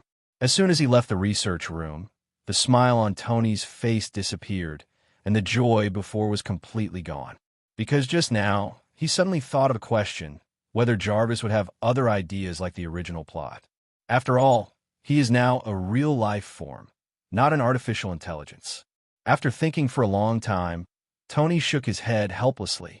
There was no way to guarantee this kind of thing. Although the predecessor had input the 3 laws of artificial intelligence when making Jarvis to prevent Jarvis from losing control, who knows if it would work on Jarvis who had evolved into a living body. Fortunately, Tony was not afraid. Even if Jarvis was really out of control, he could knock him back into a pile of scrap metal at any time if he wanted. Therefore, such worries did not stay in his mind for too long before he was swept away. Just when Jarvis successfully completed the evolution, on the other side, inside S.H.I.E.L.D., a man and a woman were walking towards Nick's office under the leadership of Assistant Nick, but Assistant Nick's eyes looked a little dull at the moment. When the 3 of them arrived at the door of Nick's office, the assistant fainted immediately, and the man and the woman pushed the door open and walked in. In the office, Nick was processing documents when he suddenly heard the sound of the door being pushed open. Suddenly, Nick pulled out a laser gun from the drawer under the desk and aimed it at the door. After seeing the 2 people at the door clearly, Nick immediately said, "Who are you?" His tone was very calm, without any panic. After all, this was his home court. Although he didn't know how the 2 people appeared in front of him, as long as he delayed for a few minutes, someone would naturally come. The 2 people who were pointed at the gun were not panicking at the moment, and even had a disdainful smile on the man's face. "Let me introduce myself. My name is Pietro. This is my sister Wanda. We belong to Hydra." Pietro directly revealed his identity. Suddenly, Nick's expression became a little strange. Has the world changed, or have you failed to keep up with the times? The people from Hydra dare to appear in front of me, the director of S.H.I.E.L.D. This shows that they don't take themselves seriously at all. He was thinking strangely, but there was no emotion on Nick's face. "Oh, I don't know. What do you 2 want from me? And is my assistant alive or dead?" "Don't worry, he is still alive. He just fainted temporarily. He will be fine after a sleep. As for us, we are looking for you to cooperate with you. Or in other words, we want to cooperate with S.H.I.E.L.D. Pietro spoke slowly. After listening to his words, Nick decisively put away his gun and said, "The 2 of you, please sit down." Seeing him change his face faster than Sichuan opera, Pietro and the 2 were obviously stunned for a moment, but they quickly reacted and walked directly into the office and sat across from Nick. Putting his hands on the table, Nick looked at the 2 people in front of him, his thoughts turning rapidly. He raised the gun before because no one in S.H.I.E.L.D. would enter his room without knocking. So any behavior without knocking could be regarded as intrusion. That's why he raised his gun as soon as the 2 entered the door. The reason why they put down their guns later was that there was no fear on the faces of these 2 people from the beginning to the end. It was obvious that the guns in their hands did not pose a threat to them. In addition, after he inquired, he found that his assistant had only fainted, not died, so the chance of the 2 of them coming to cause trouble was slim. It was precisely because of this that he decisively put down the gun. After all, since they have no hostility and the guns in their hands pose no threat to them, it doesn't matter whether they hold the guns or not. "I wonder what you 2 want to cooperate with me." Nick gathered his thoughts and asked proactively. At this time, SHILD members had gathered at the door of the office and carried the assistant away. A group of heavily armed SHILD members completely blocked the door of the office. This also made Nick more confident about the next conversation. "It's simple. We won't work with SHILD to deal with someone," Pietro said slowly. "Ooh, Tony." He whispered the name, and Nick's expression suddenly changed, but he soon regained his composure. "If you want to deal with Tony, just go there yourself. What do you want from me? Can't the majestic Hydra still be able to deal with an ordinary person?" Hearing this, Pietro smiled and said, "Director Nick, let's not tell secrets. Although our Hydra's intelligence is not as good as your shield, it is not far behind. We know very well how powerful Tony is. That's why we came to join forces with you. Pietro looked serious, but Nick didn't show any signs of being moved. So what? Why should I cooperate with you? Shouldn't we SHILD think he's fine now? Do you think I'd make him angry just to help you? Nick's tone had a hint of sarcasm. Hearing this, Pietro couldn't help flashing a flash of anger in his eyes. As a young man, he didn't have the power of Nick. However, thinking about the purpose of this trip, he finally endured it and said word by word, "Really? If you are really getting along well, then why is SHILD monitoring him 24 hours a day?" When Pietro finished speaking, Nick's expression changed slightly, and Pietro continued, "Tony has what we want in his hands, and he has a grudge against us brothers and sisters, so you don't have to doubt our determination to fight against him. Similarly, I believe that Director Nick has long wanted to get rid of him. After all, how can you tolerate a disaster hanging in front of your eyes? So, Director Nick, please give me some warm words. Do you want to cooperate or not? If you still refuse, then we will leave." Pietro said a lot in one breath, causing Nick to fall silent. To be fair, did he want to get rid of Tony? No doubt he did. However, he also knows how powerful Tony is, and even more aware that he directly destroyed a world not long ago. Therefore, even though Pietro acted sincerely, Nick still couldn't make up his mind. After all, if the action failed, the consequences would be completely unbearable for him. But he was unwilling to give up like this. Hydra's power was still not weak. If he joined forces with them, the chance of winning would undoubtedly be much better than if SHILD fought alone. Since you have investigated Tony, you must also know how powerful he is. So, I want to know where your confidence comes from. Nick tentatively said he wanted to know more information. However, Pietro was not stupid, and naturally he would not tell him everything. A smile appeared on his face, and he said, "Director Nick, since we dare to scheme against him, we are naturally a little sure. It depends on whether you dare to follow." Hearing this, Nick frowned and felt even more hesitant. Firstly, Tony was too dangerous and uncontrollable, so he didn't want to give up any opportunity. Secondly, since Hydra dared to take action, he didn't believe that they would be unprepared at all. So, after much hesitation, Nick finally nodded and said, "We can cooperate, but I need to see sincerity first." Looking at Nick's determined look, Pietro knew that this was Nick's bottom line. He nodded slowly and said, "Okay, then just wait for our good news." After saying that, Pietro got up and walked out the door. Wanda followed without saying a word, and Nick watched the two of them leave, with an inexplicable light shining in his eyes. Soon, the captain and others came to Nick's office. Seeing that Nick was the only one there, the captain frowned and said, "Where are the intruders?" "Gone." Nick lowered his head and said, "Gone." The captain was a little unbelievable. "Those guys are from Hydra, right? How could you let them go?" The captain questioned. When he arrived, he had already received news that Hydra had invaded S.H.I.E.L.D., so he came in a hurry. After all, he and Hydra had a feud. After listening to the captain's question, Nick looked up at him and then said calmly, "I have reached a cooperation with them." As soon as these words came out, the captain's mentality exploded instantly. "Nick, have you forgotten your identity? How can you cooperate with those rats in the sewer?" Seeing the captain's excited look, Nick had already expected it. After all, the hatred between the captain and Hydra is the deepest. If possible, he didn't want to tell the captain about it, but it couldn't be hidden at all. The captain would know about it sooner or later, so it was better to make it clear from the beginning. "I don't want to cooperate with them, but there is no way. They invited me to deal with Tony together," Nick said helplessly. As his words fell, the captain suddenly lost his voice like a rooster being strangled by the neck. If it comes to other things, he will definitely have to reason with Nick, but when it comes to Tony, no matter how unwilling he is, he has to admit that SHIELD alone cannot deal with him with its current power. So, when Nick told the reason, he suddenly lost his confidence. But he still murmured unwillingly, "Even so, you can't cooperate with Hydra. Don't you know who those guys are?" After saying that, the captain didn't wait for Nick to reply, turned around and walked out the door, leaving the office directly. Looking at the captain's slightly forlorn back, Nick sighed helplessly. Weakness is the original sin. Nick has always understood this, but he never thought that this would happen to him one day. He also knew that Hydra was not a good thing, but what could he do? Tony is like a time bomb. No one knows when it will explode.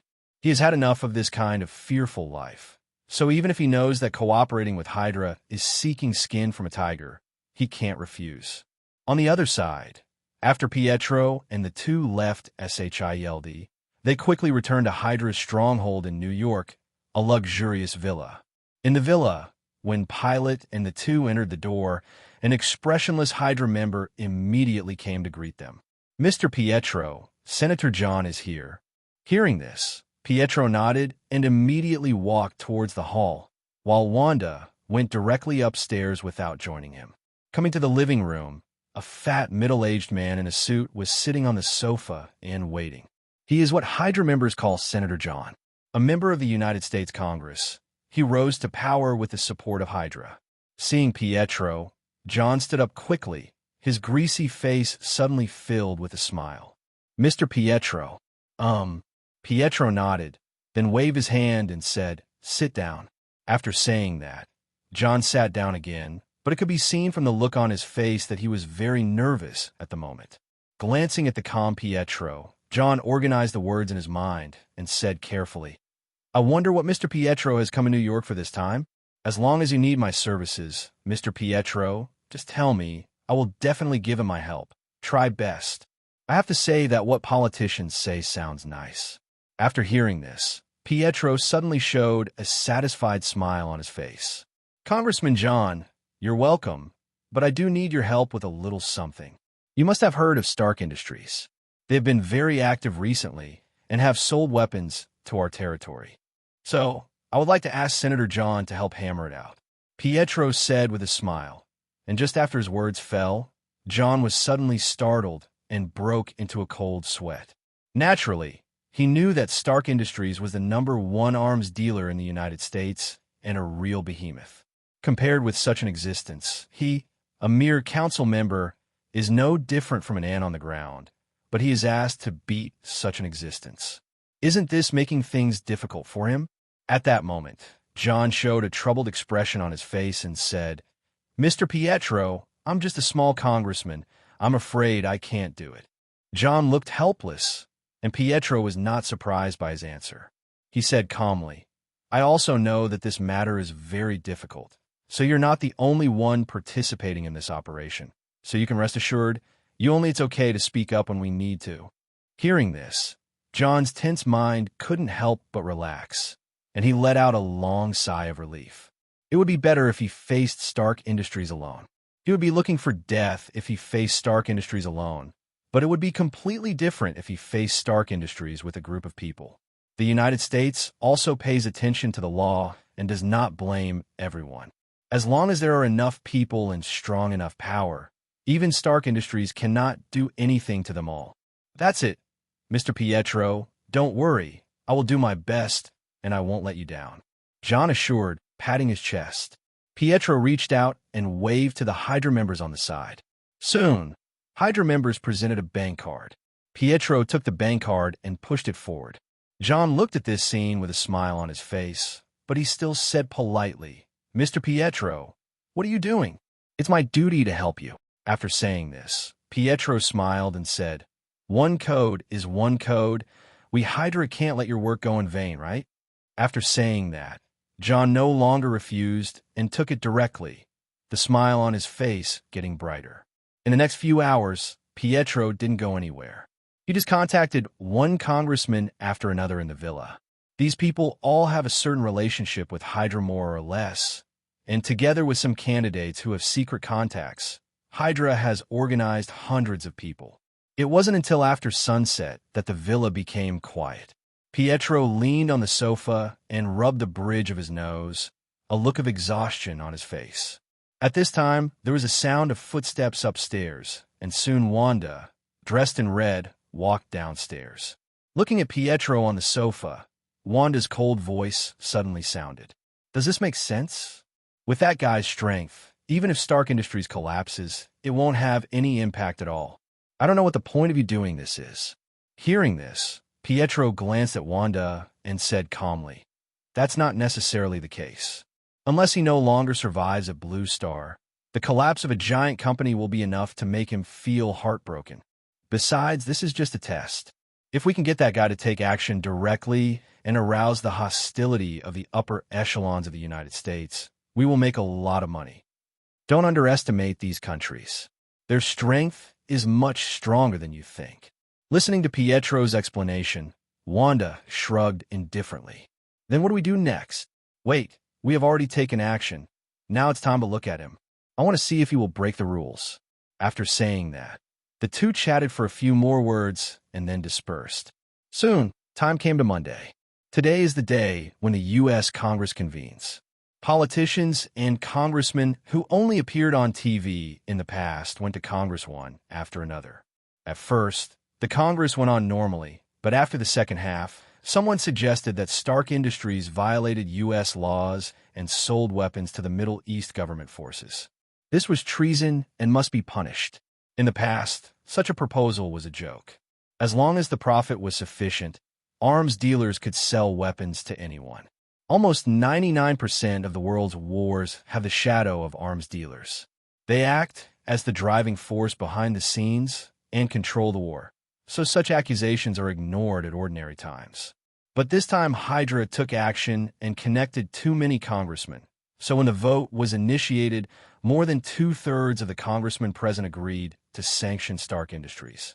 Most of them are Hydra people, but some have a grudge against Stark Industries. Driven by these people, Stark Industries, which used to be as stable as Mount Tai, suddenly became in danger. Because this scene happened so suddenly, Stark Industries was caught off guard. Unprepared, they could only watch the proposal pass. It can be said that if the proposal is completely passed, it will definitely cause a major earthquake, and maybe the entire Stark industry may collapse overnight. Fortunately, at the critical moment, the White House used its veto power to temporarily terminate the proposal. In his words, "This matter is of great importance and needs further study." But even so, Stark Industries' situation is still very dangerous. If Stark Industries doesn't find a way to overwhelm those guys in the next parliament, once the proposal is passed, it will be a terrible disaster. Although chaebol are terrifying, it is still unrealistic to compete with a complete sovereign country. In Stark Industrial Building, Potts' face became more solemn than ever as he listened to the congressional information coming over the phone. After hanging up the phone, Potts slumped down in the office chair. She, who had always been calm, was a little panicked at the moment. Fortunately, after this period of training, her mentality became much stronger. She quickly adjusted her mentality and quickly made a call. The first step is to contact officials close to Scott Industries and ask them to help find out who is targeting Stark Industries. The second step is to contact those members and seek votes. As long as this proposal is rejected at the next parliament, the natural crisis of Stark Industries will disappear. If it can't be done, then Stark Industries is really in danger. Therefore, Potts didn't even bother to take a sip of water and made one phone call after another. It's just that compared to the previous respectful attitude, this time the attitude of all the congressmen suddenly changed after Potts called. They are either perfunctory or silent, and some even simply don't answer the phone. This made Potts' heart sink continuously, and he gradually hit the bottom. Finally, after hanging up the phone again, the strong look on her face disappeared and was replaced by weakness. Tears filled her eyes, and endless grievances burst into her heart at this moment. Finally, she picked up her phone and dialed Tony's number. On the other end of the phone, Tony was lying on the balcony enjoying the sun bath. As a qualified hands-off shopkeeper, Tony didn't pay attention to the situation of Stark Industries at all. He only enjoyed it every day. So even though the waves outside were already turbulent, Tony remained indifferent at this moment. As the phone rang, Tony glanced at the number, answered the call directly, and said with a smile on his face, "Potts, why are you free to call me today? Do you miss me?" As soon as the words fell, Potts's crying voice came from the other end of the phone, "Tony." Hearing the sound, Tony, who was lying on the recliner, sat up directly, and the smile on his face disappeared instantly, but his tone was still gentle. "What happened to Potts? Speak slowly and don't cry." Tony spoke softly and Potts on the other end of the phone quickly calmed down and then slowly told what happened. Tony had been listening quietly without any intention of speaking. After listening, his voice rang out. "So that's it. Don't worry. Leave this matter to me, and I will handle it." Can you handle it?" Potts was a little suspicious. After hearing this, Tony immediately raised the corners of his mouth and said slowly, "Don't worry. There's nothing I can't handle. You have a good rest first. I'll see you again when I'm done." After saying that, Tony hung up the phone on his own initiative. As the phone was hung up, Tony's chilling voice suddenly sounded in the villa. "A group of people who don't know what they are called are betraying and seeking death. Number 1, find me the addresses of those guys." "Okay, inquiring now." Number 1's stiff voice sounded. Compared to Jarvis, Number 1 was indeed far behind, but Tony didn't care about that, as long as he could complete the tasks he assigned. Soon, a projection screen appeared on the wall. It was a map of New U.S. City, with red dots marked on it, all of which were congressmen targeting Stark Industries. There are also some small black dots that originally stood by Stark Industries, but now they saw that the situation was not good and stabbed Stark Industries instead. Looking at the marked location on the map, Tony's eyes flashed with a chill. Then he went upstairs to change his clothes and drove his silver-white supercar away from the beachside villa in Liberty City. Manhattan, the gathering place of economy and politics, is also the place where most of the MPs live. Tony drove into a villa area, finally got out of the car, and walked toward the villa. Along the way, he was thinking about how to solve this incident in Stark Industries. If it was just about force, Tony would ignore these people at all. If they really dared to issue any orders, then Tony would let them know what cruelty is. However, although force is good, it is not omnipotent. After all, this is a legal society. Unless he intends to completely break his face, he cannot completely trample the law under his feet. Therefore, after thinking all the way, Tony quickly had a new idea in his mind. As the saying goes, the world is bustling with people, all for the benefit of coming, and all for the benefit of the going. Why Stark Industries was targeted? In Tony's opinion, it was because Stark Industries had embezzled too many people's interests, so it was jointly targeted by everyone. Therefore, if he wants to solve this matter, he must offer benefits that no one can refuse. In this way, not only can this matter be solved perfectly, but it can even build a protective network that is difficult to break through for Stark Industry and prevent it from happening. This happens again. But here's the problem. Everyone knows the truth. So how can we help these people with any benefits? Pure money? Not to mention that some effects are ineffective, but such a relationship is definitely not strong enough. Women beauties? When the social status reaches a certain level, it is basically impossible for these people to lack women around them, so it won't work. Apart from these two, most people may have nothing to do, but Tony has a third option, which is also his confidence to solve this matter. Life. He can help people live longer. Of course, this is not Tony's ability, but the function of the eternal Holy Grail he previously found in the treasury of God's domain. This thing, which is regarded as useless by the gods of the divine realm, is actually a peerless treasure on Blue Star. If it is publicized, it may even cause the Third World War. After all, no one can resist the temptation of immortality. This is the greatest fear of every short-lived species. Beep. I rang the doorbell of the villa, and soon a female voice came. Coming. Not long after, the door was opened, and a middle-aged woman dressed as a nanny looked at Tony suspiciously. "Who are you looking for? Is Senator Mark here?" Tony said gentlemanly, with a warm smile on his face. The nanny was stunned for a moment, then quickly lowered her head in shame and whispered, "Wait here. I will inform you." "Okay, trouble." Tony nodded slowly, acting very politely. When the owner of the villa heard the nanny's report, his expression suddenly changed, and he quickly walked out and came to the door. After seeing Tony's figure clearly, Mark lowered his head instantly. "Mr. Tony, why are you here? If you have something to ask, why do you need to go there in person?" Mark said respectfully, but Tony didn't have much expression on his face. At the same time, information about Mark also appeared in his mind. He is one of the senators supported by Stark Industries. He usually serves as the voice of Stark Industries, and is deeply trusted by Potts. But this time, he was the one who took the lead in stabbing Stark Industries. As a voice, he said nothing in the previous Congress and allowed Stark Industries to be targeted. It is precisely because of this that all the senators who are biased towards Stark Industry have no effective leadership. Their power is completely dispersed, and they are completely suppressed. Therefore, Stark Industries has become what it is now, and this guy's played a big role in it. Facing such a person, Tony would naturally not have a good look on his face. However, he was not in a hurry to deal with the other party. He was very curious about who was planning and organizing this matter behind the scenes, and who could make such a big noise. Although this is just his guess, anyone with a discerning eye can see at a glance that if it weren't for someone's organization, these congressmen would be so full that they would take action against Stark Industries. "Why, won't you invite me in?" Tony said slowly. Mark suddenly patted his head and said with a smile on his face, "I forgot, Mr. Tony. Please forgive me. Please hurry up." As he spoke, Mark made a gesture of invitation. But Tony still noticed a hint of reluctance on his face. Obviously, he didn't want to let himself in.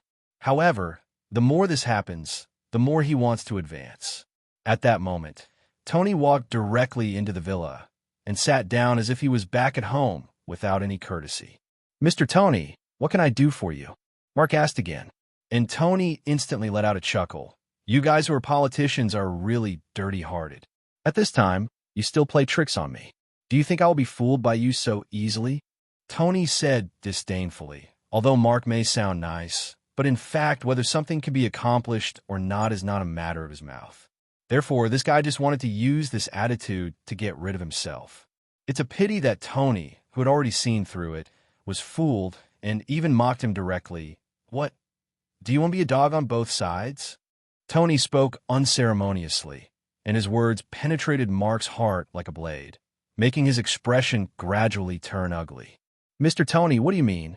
Although you have funded me, I have also contributed a lot to you over the years. We are in a cooperative relationship, and I am not your subordinate," Mark said righteously, which made Tony laugh out loud, but he was not here to argue with Mark about this issue. After adjusting to a comfortable sitting position, Tony leaned on the sofa and said calmly, "Tell me, who is targeting Stark Industries? To be honest, this is your last chance." "How do I know? I'm from your side." Mark spread his hands and pretended to be dumbfounded. Looking at his appearance, Tony's eyes suddenly flashed with a cold light. "You are so confident. Do you really think I can't do anything to you?" "Mr. Tony, what do you mean by this? I know who Stark Industries has offended. Shouldn't you ask yourselves about this kind of thing? Why do you come to ask me?" Mark continued to play dumb, and Tony completely lost his patience. "Oh!" With a flick of his fingertips, a shadow ninja suddenly appeared behind Mark, and Sennin's blade instantly fell on his fingers. Mark, who didn't react at all, only felt a pain in his finger, and his little finger was directly separated from his palm. "Ah!" Intense pain struck, and Mark screamed instantly. "Fake! B asterisk asterisk asterisk asterisk asterisk D. When did he show up here?" Mark covered his right hand, looked at the shadow ninja behind him with a look of shock and anger, and roared loudly at Tony. Tony was naturally indifferent to this. He just picked up the teacup on the table and took a sip and said casually, "You can continue to perfunctory me, but if your answer doesn't satisfy me, then he will all cut off one of your fingers at a time. Don't worry, his skills are good. If he says to cut his finger, he will definitely cut his finger. He won't hurt your other parts." Tony's tone was as calm as ever, but behind this calmness there was inner fear. For a moment, Mark was furious and said, "Madman, you are so mad. You are committing a crime. I must expose your behavior. Just wait to go to jail." After saying that, he cursed and turned around to leave. Unfortunately, he didn't know that when Tony came in, some things would be out of his control. "Cut off one more of his fingers," Tony said slowly without looking at Mark, who wanted to run. As his words fell, the shadow ninja's figure flashed past Mark in an instant. Mark felt his hand go cold, and the next second his ring finger fell off. "Ah!" A scream full of pain rang out, and Mark instantly knelt down on one knee. Big beads of sweat continued to fall from his forehead, and his face became extremely pale. And Tony's calm words continued to sound from the side at this moment. Don't you want to say it yet? I really didn't realize that you're still a tough guy. But it doesn't matter, we can play slowly. You have 10 fingers, 10 toes, plus limbs, torso, and head. You still have a lot of capital. Let's play slowly. At the end, Tony chuckled. His laughter fell in Mark's ears, just like the voice of the devil, completely defeating his inner defense. I say, please spare me, I say. It's the Hydra people. They found me and threatened me with my family, so I betrayed. I can't help it. I still have my parents, wife, and children. I really didn't mean it. Mark kept crying, with a look of confusion on his face. But Tony didn't want to appreciate his acting skills. After getting the answer he wanted, Mark had completely lost his value. Send him a god and get cleaned up. After saying that, Tony stood up and walked towards the door, while Mark's face was filled with panic at this moment. Before he could say anything, he suddenly felt himself flying up, and then he saw a shadow ninja standing behind a headless corpse. The corpse looked familiar. Thinking of this, Mark's consciousness completely fell into darkness. On the other side, Tony walked towards the door. As soon as he turned the corner, he saw the nanny who had just opened the door for him. At this moment, she was holding a dinner plate in her hand and standing there with a look of fear on her face. No one knows how long she stood here and what she heard. When Tony saw this, he immediately stopped and said with a hint of helplessness on his face, "It's okay. Don't be afraid. Just close your eyes, and it will be over soon," he said in a soft tone, and slowly walked past the nanny. After he left, the nanny fell to the ground, and a shadow ninja was cleaning up the body. When he walked out the door, the dark ninja had cleaned the house behind him. Except for no one there, it was no different from before Tony came to visit. After getting into his silver-white supercar, Tony drove and disappeared at the end of the street. Next, he was going to visit other congressmen. Today was destined to be a sleepless night. In the villa of Hydra's stronghold, Pietro's face gradually turned gloomy as he listened to the reports from his men. 2 hours ago, news came that some senators who originally belonged to Stark Industries and later joined them disappeared. Upon hearing the news, Pietro knew that Stark Industries' counterattack had arrived.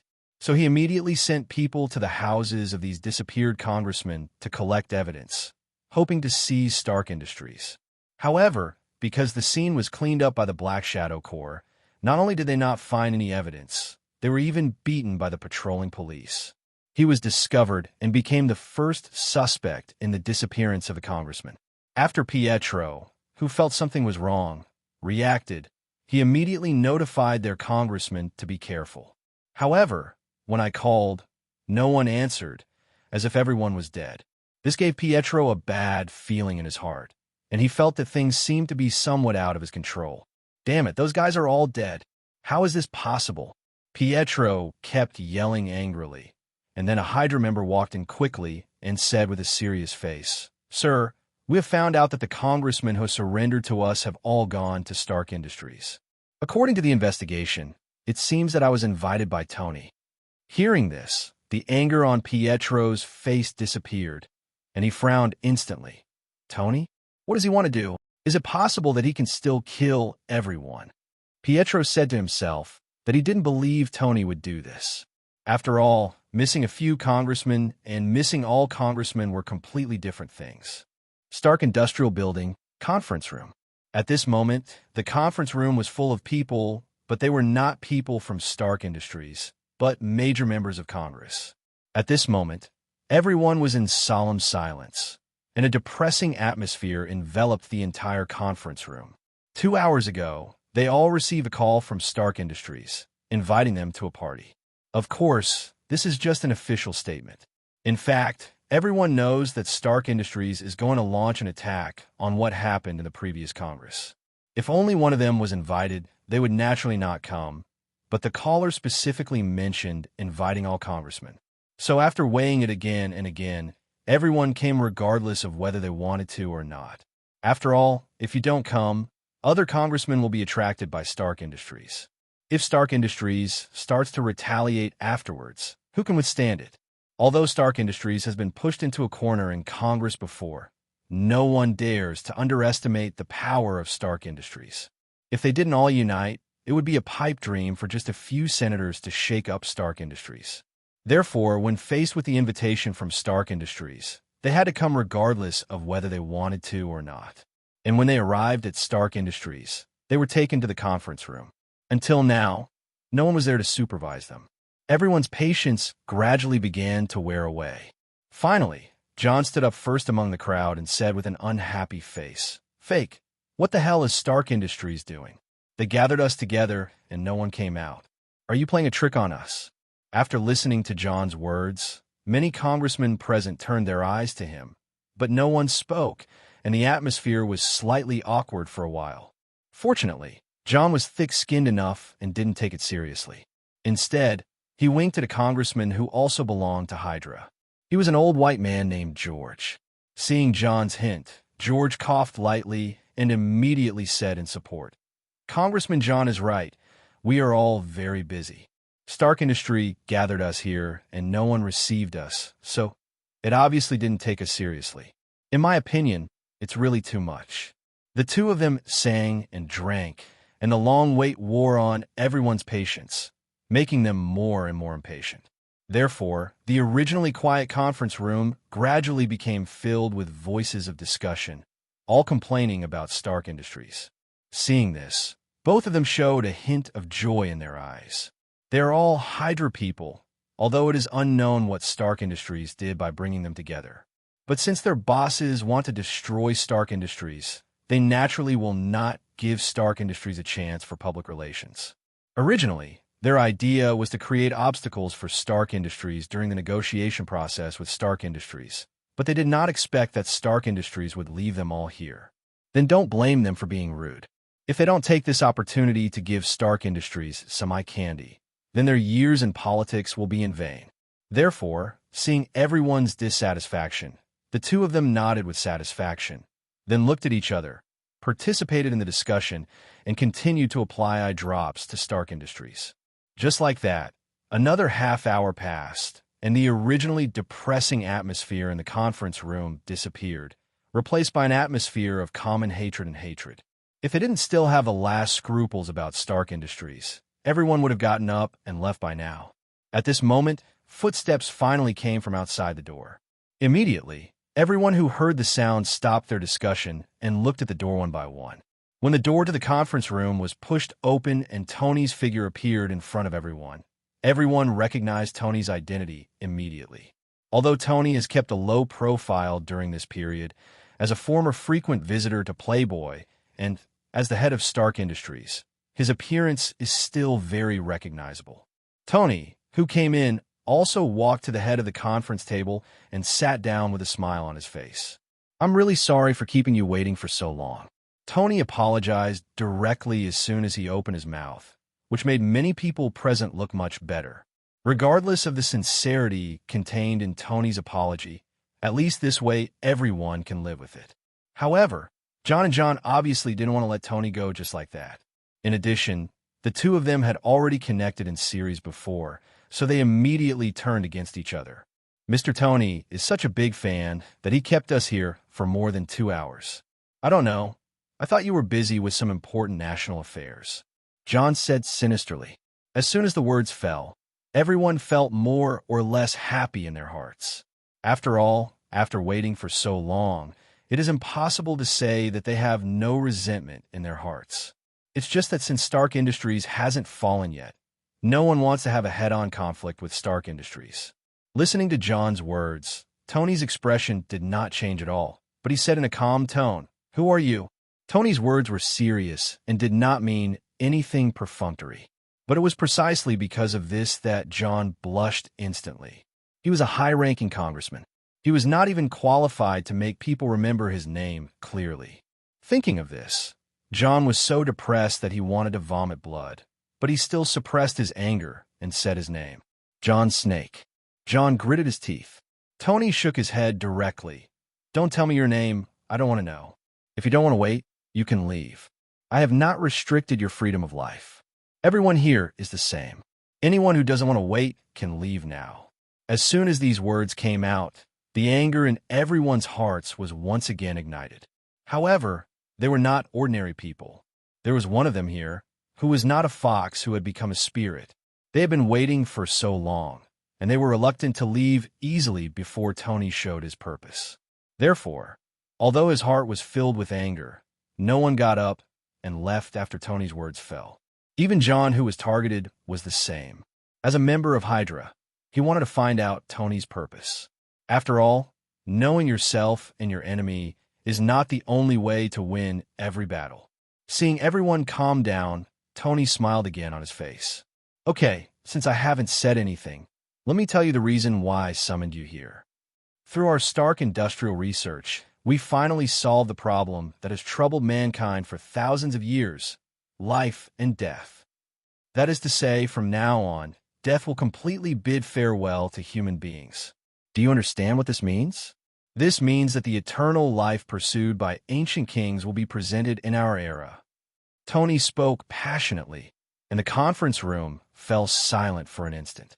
The conference room was silent. Everyone looked at Tony like he was a fool. Eternal life is simple to say, but from ancient times to the present, there are only a few people who can achieve it. For a moment, many people had sarcasm on their faces. Although they didn't say anything, everyone thought Tony was crazy. Looking at everyone's expressions, Tony naturally knew what everyone was thinking. Although they were considered elites among ordinary people, when looking at the entire universe, they were still about the same as ants. And how can ants understand human thoughts? Therefore, seeing the ridicule on everyone's faces, Tony did not get angry, and even raised the corners of his mouth slightly. It seems that you don't believe it. It doesn't matter. I can verify it for you now. After speaking, Tony clapped his hands, and immediately, the door to the conference room was pushed open again, and Potts walked in with a glass of water. This is the water of life that Tony prepared in advance with the eternal cup. Ordinary people who drink it can not only gain eternal life, but can even regain their youth. Putting the water glass on the table in front of Tony, Potts stood beside Tony obediently, without saying a word. Tony also knocked on the table at this moment, diverting everyone's attention back to the water of life. To put it bluntly, even if everyone didn't believe that Tony could really make people immortal, at this time, they still couldn't help but look at the water of life just in case. Seeing that everyone was focusing on him again, Tony leaned back slightly, glanced around the crowd, and said with a smile, "Everyone, the opportunity of eternal life is now in front of you. Who wants to try it?" Tony said in a calm tone, and everyone present suddenly looked at each other. Again, they didn't trust Tony, so no one dared to be the first to try something new. So when Tony mentioned it, although they were very excited, no one had the courage to try it. Seeing this, Tony did not rush. He believed that someone would always come out, whether it was for the desire in his heart or to expose the situation he had created, so he was not in a hurry. Just like this, there was silence for several minutes. Finally, John stood up from the crowd. "I come." John straightened his suit and said, looking upright and solemn, "It's not that he really wants to be the one who stands out, but he wants to expose Tony's lies to his face and completely destroy Stark Industries. In addition, once successful, he can also gain a lot of prestige among everyone. These could be converted into substantial benefits, so he doesn't mind taking some risks. Of course, this is also because he knows very well that in this situation, Tony will definitely not poison the water, so he is fearless." Leaving his position, John strode towards Tony. Seeing this, Tony didn't stop him. He still had a smile on his face and made a gesture of invitation. John glanced at Tony and let out a soft hum. The next second, he directly picked up the water in the cup and drank it in one gulp.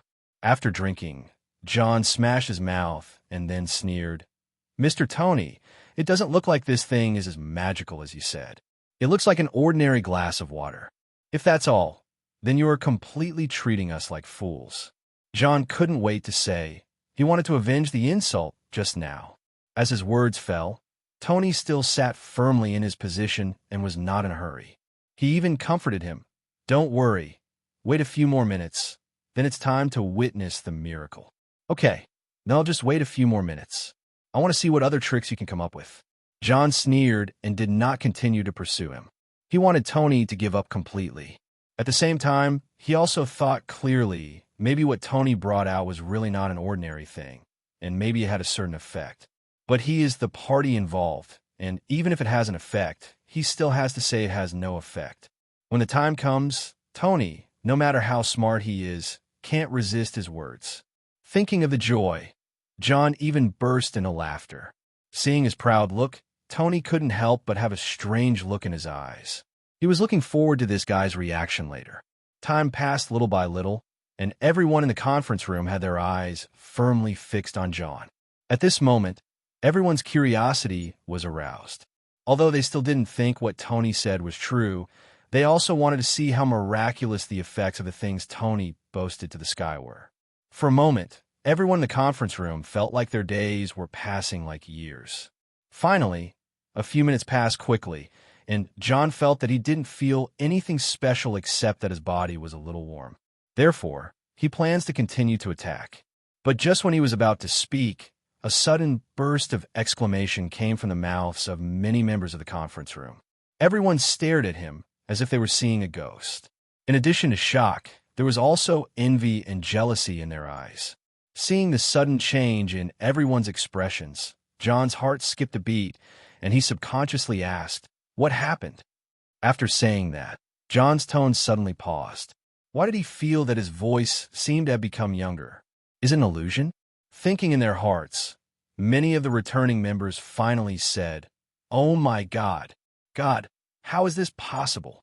Oh my God, this is actually true. A miracle. Why? Why wasn't I the one who drank that glass of water?" Everyone either exclaimed or regretted, and most of them beat their chests and feet. Seeing everyone's exaggerated reactions, John could no longer suppress his curiosity and turned directly toward the piece of glass. The glass in the conference room is one-way glass, but it can also reflect light and can be used as a mirror. When he came to the front of the glass, a young face suddenly caught his eye. Not handsome, not ugly, but this is what he looked like when he was young.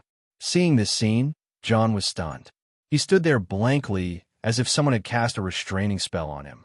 He subconsciously touched his face with his palms, and his face quickly turned red, all because of excitement. He didn't expect that what Tony said was actually true. Although immortality is difficult to verify, the mere fact of rejuvenation is enough to make everyone crazy, especially for successful people like them. The temptation brought by rejuvenation is even more terrifying than extending their lifespan. After all, with an old body, what can you enjoy even if you are alive? But a young body is completely different.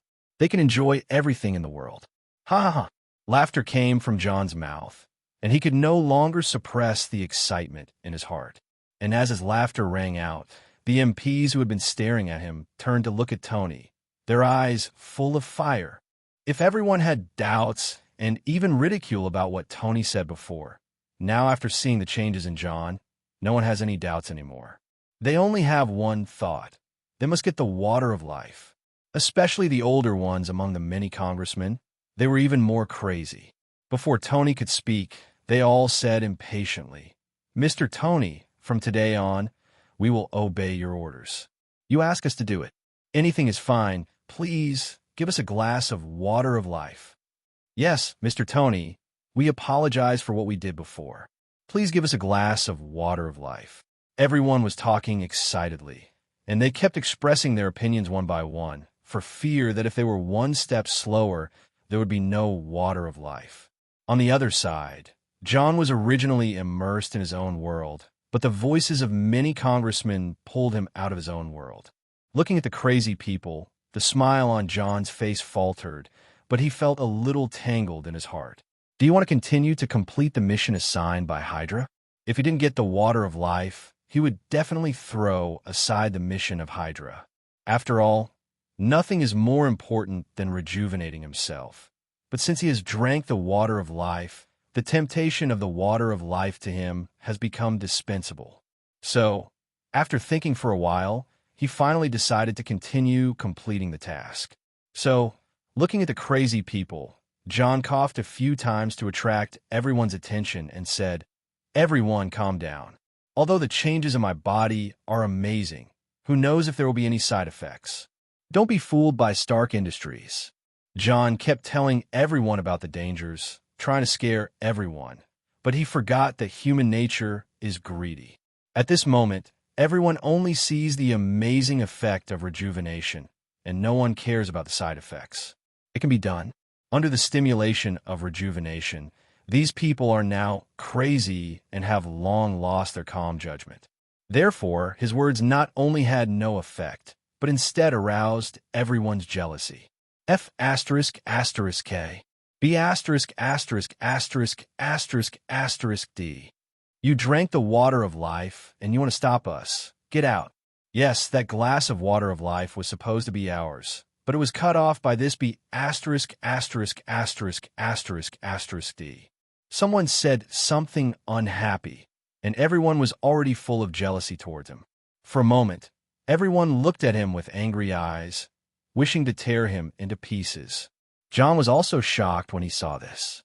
At this moment, he only had one thought in his mind: these guys are crazy. He was afraid that if he continued to speak, these guys might tear him to pieces. So he couldn't help but shut his mouth. Seeing that he didn't speak, everyone didn't bother to pay attention to him. They all turned to look at Tony, showing longing eyes. Seeing everyone's behavior, Tony, who had taken the initiative, was naturally not in a hurry at the moment, and was even in the mood to watch them dog eat dog. Seeing that Tony didn't speak for a long time, the depressive atmosphere once again filled the conference room. Everyone was filled with nervousness, fearing that they would lose this opportunity. Fortunately, Tony didn't keep them waiting too long. Just when they could no longer bear it, Tony's voice suddenly sounded. It's not impossible to want the water of life, but why should I give it to you? Is it just based on your words? Do you really think I'm a fool? After the words fell, everyone was stunned. No one spoke for a while, but looked at each other in shock. Then, Mr. Tony, what are your conditions? No matter what the conditions are, we will definitely fulfill them. Among the crowd, one of them spoke, causing everyone to agree. My conditions are actually not difficult. There must be forces among you who are specifically targeting me. How about you find those people, and I will distribute the water of life to the remaining people. As soon as these words came out, the expressions of several people in the crowd suddenly changed, while the person who just spoke nodded without thinking. No problem, Mr. Tony. After saying that, his ferocious gaze immediately fell on the crowd and quickly focused on George. Old guy, I've seen you unhappy for a long time. After saying that, the man pounced directly on George, his eyes as fierce as a hungry wolf. Poor George is already in his 50s this year. Even 60 is not an exaggeration because of too much pressure. Now under the sneak attack, George was directly knocked to the ground. And just when he looked confused, the congressman who spoke didn't hesitate at all, raised his fist, and hit him on the head. Suddenly, George's screams sounded, and his head quickly became bloody. Seeing this scene, everyone present was shocked. They did not expect that things would turn out like this. However, before they could organize, another congressman in the crowd said, "What are you waiting for? Not many people are targeting Mr. Tony." After saying that, he pounced directly on a guy he knew and started fighting. After his reminder, the people who were still stunned also reacted. If everyone was found out and they did nothing, would Tony still give them the water of life? Everyone was unsure, but no one dared to gamble. So the congressmen who relied on Hydra were miserable. In order to win over many congressmen, their identities were basically exposed. Now, under everyone's attack, Hydra's congressmen were knocked to the ground one after another. For a time, the conference room turned into a large group fight. Except for John, who was watching the scene blankly, everyone participated in the fight. Tony was like a god, sitting calmly, watching everyone fighting like wild beasts with a smile on his face, without any intention of stopping them. Soon, all the congressmen who had backed Hydra fainted one after another, with their heads bruised and bleeding. Even George, who was targeted at the beginning, had completely lost the breath of life in the crowd's beating. After all, he is too old to withstand such a violent beating. And just after the congressman who was the first to take action stopped, Tony nodded with satisfaction. "What's your name?" "Fick Onies, Mr. Tony," Fike said respectfully, and Tony nodded, Well done, water of life. I will prepare a portion for you. Thank you, Mr. Tony. Fick instantly fell into ecstasy. When many of the surrounding congressmen who had originally planned to stop heard this, they took another look at George's fate. A glimmer of understanding flashed in everyone's eyes, and they no longer held back and started to kill each other in an instant. These congressmen, who were considered gentle in the eyes of the outside world, at this moment, stimulated by interests, completely showed their most brutal side. For their own interests, they can sacrifice anyone. Whoops! The sound of heavy breathing echoed throughout the conference room, and all the members looked embarrassed. John looked at these beast-like guys from the side, his eyes full of fear. Just now, these guys beat to death several members of the Hydra side. They were completely crazy. This filled the heart of John, the only living person, with fear. He huddled in a corner and shivered for a while. If he could, he wished he could leave here as soon as possible. However, the door to the conference room had already been blocked, and he had nowhere to run, even if he wanted to. Run. Fortunately, no one noticed him for the time being, which was the only consolation. Many counselors who had completed their tasks looked at Tony with fawning expressions. Their expressions were like pugs, wagging their tails in front of their masters, praying for some reward. This time, Tony did not make things difficult for them, and even applauded them. Yes, none of you have disappointed me. Don't worry, I will give you whatever you want. After speaking, Tony turned his head and glanced at Potts beside him. Potts nodded knowingly, then turned and walked out of the conference room. Soon, Potts came in with a group of people. Everyone has a glass of water in their hand. Those who didn't know thought it was just an ordinary drink, but those who knew stared at the cups in the hands of Potts and others with hungry wolf eyes. Soon, a cup was placed in front of all the members. Looking at the cup in front of them and the water swaying in the cup, everyone swallowed subconsciously. If Tony hadn't spoken yet, I'm afraid everyone would have impatiently picked up their cups and drank it all in one gulp. Seeing everyone looking at him, Tony had a bright smile on his face. Drink! After the words fell, everyone didn't hesitate at all and drank the water of life in front of them. Soon, a few minutes later, a transformation appeared in the conference room. Everyone could clearly feel that they were several years younger and their bodies were much lighter. However, everyone also frowned at the same time, because this did not achieve the effect they wanted. After John drank the water of life, he almost completely transformed into a young man. Even people in their 20s believed him. Although they're much younger, they're still at their original age, which naturally makes everyone feel dissatisfied. Fortunately, with the previous lesson, everyone did not rebel immediately. They just wondered, Mr. Tony, why do you feel something is different? A congressman said tactfully. After hearing this, Tony raised his hand to signal everyone to calm down, and then slowly explained, I will naturally answer your questions. Whether it's immortality or returning to youth, it's a rapid and gradual process. Once started, it cannot be interrupted. Every 3 months, you need to drink a glass of water of life in order to achieve the desired results. What about him? A councilman pointed at John Dow, who was hiding in the corner. Seeing this, Tony immediately laughed. He drinks differently from you. What he drinks is a one-time water of life, which will instantly return him to youth, but the price is that he can only live for 1 hour, and that time should be almost up now. Having said this, Tony raised his wrist and looked at the watch on his wrist. Upon hearing this, everyone present was stunned for a moment, but the one who was most excited must be John. After knowing that he only had 1 hour to live, John felt as if he had been hit in the head with a sledgehammer, and his whole body was covered. When he came to his senses and was about to fight Tony, Tony lowered his wrist and said with a smile, It's time. As soon as he finished speaking, a scene that made everyone's hair stand on end happened. John's body was aging at a speed visible to the naked eye.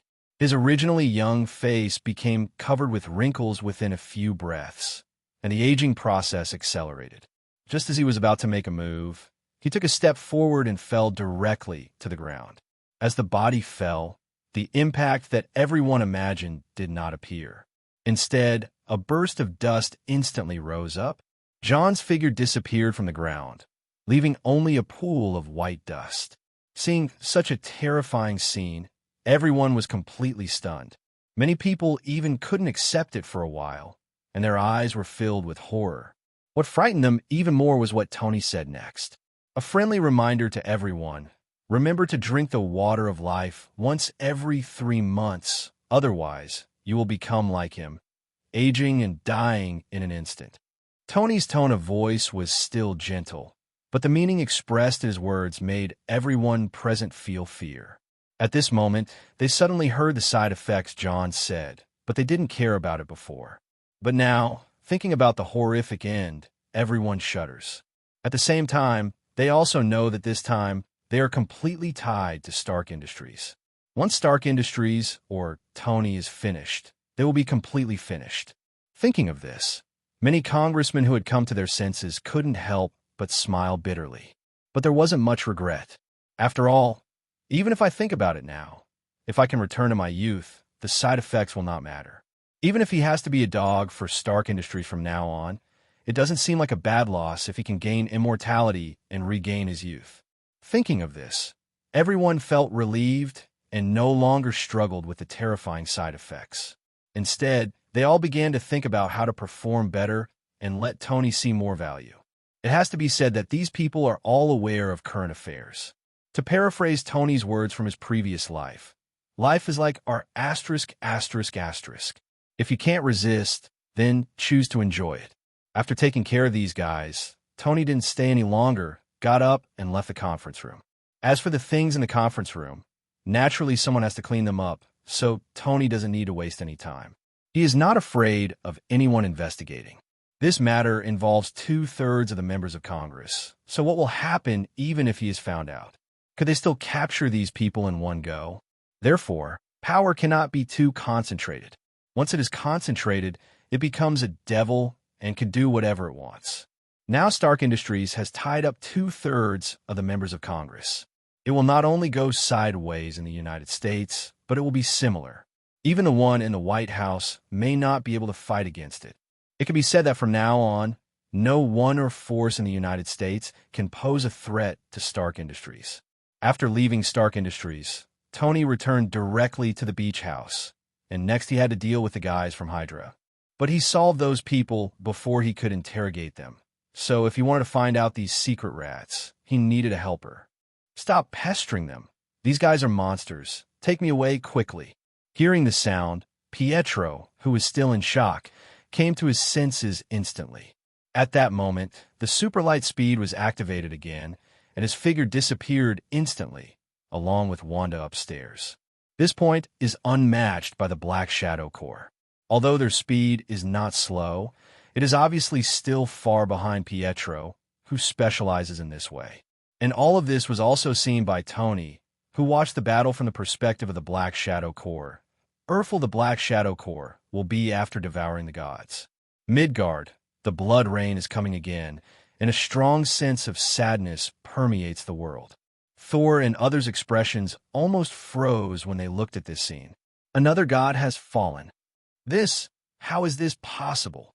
Sol said with an ugly look on his face, his tone even stuttering. 2 creatures that had not fallen for thousands of years actually fell one after another today, completely breaking his cognition. Not only him, but Hel on the side also had an ugly look on her face at the moment. She felt that her authority had been challenged. She was the god of death in Asgard. But now, Asgard's god has fallen, but she doesn't know it. This is the biggest provocation to her. To Asgard, Quicksilver, Scarlet Witch. In the villa, Tony murmured to himself, with a flash of surprise in his eyes. Although he knew that Hydra was behind it, he really didn't expect that it would be these 2 guys who would be dispatched this time. If we look at the original work, Scarlet, which is still Jarvis's daughter-in-law. Of course, she should be called Vision. But now, why should a robot fall in love? It should just work for him obediently. Women will only affect his calculation speed. Thinking nonsense in his heart, Tony couldn't help but smile and didn't take this matter to heart anymore. That Quicksilver is really fast, and no one except his own Black Shadow Corps can catch up with him. So Tony was too lazy to continue to waste time chasing him, and it wouldn't be too late to meet him one day. However, Jarvis's body replacement cannot be delayed. He is still waiting for them to get a suit of armor to have fun. Therefore, now that the Hydra stronghold has been basically pulled out, then he should find a way to deal with Jarvis. Wes's physical issues.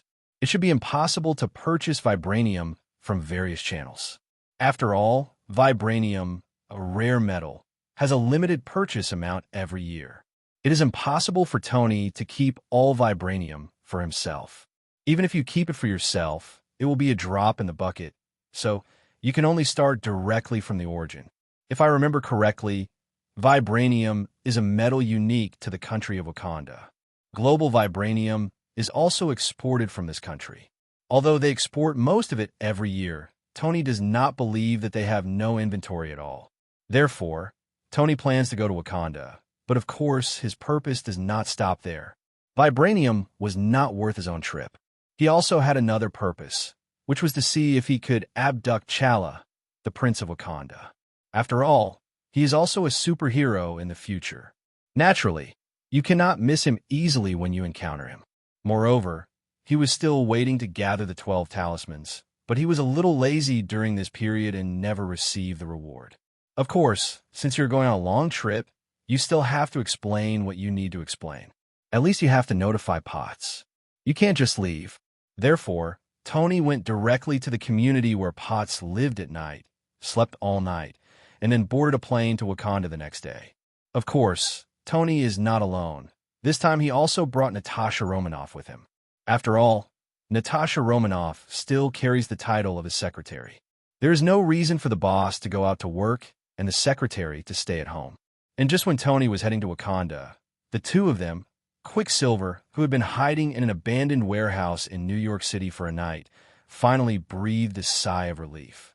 After leaving the villa last night, the two came to this remote place.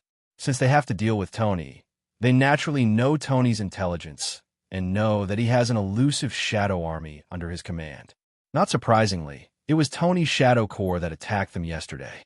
Although they didn't know how Tony found them, the appearance of the Shadow Corps undoubtedly told them that they had been exposed.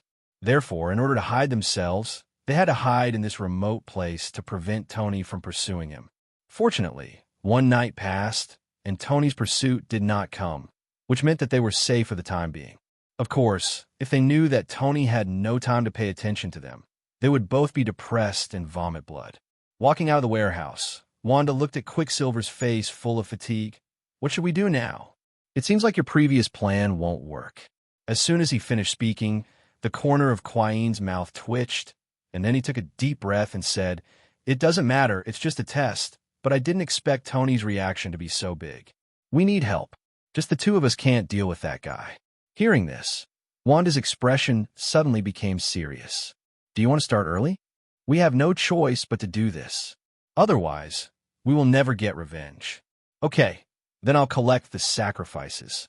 Wanda nodded, turned around, and wanted to leave.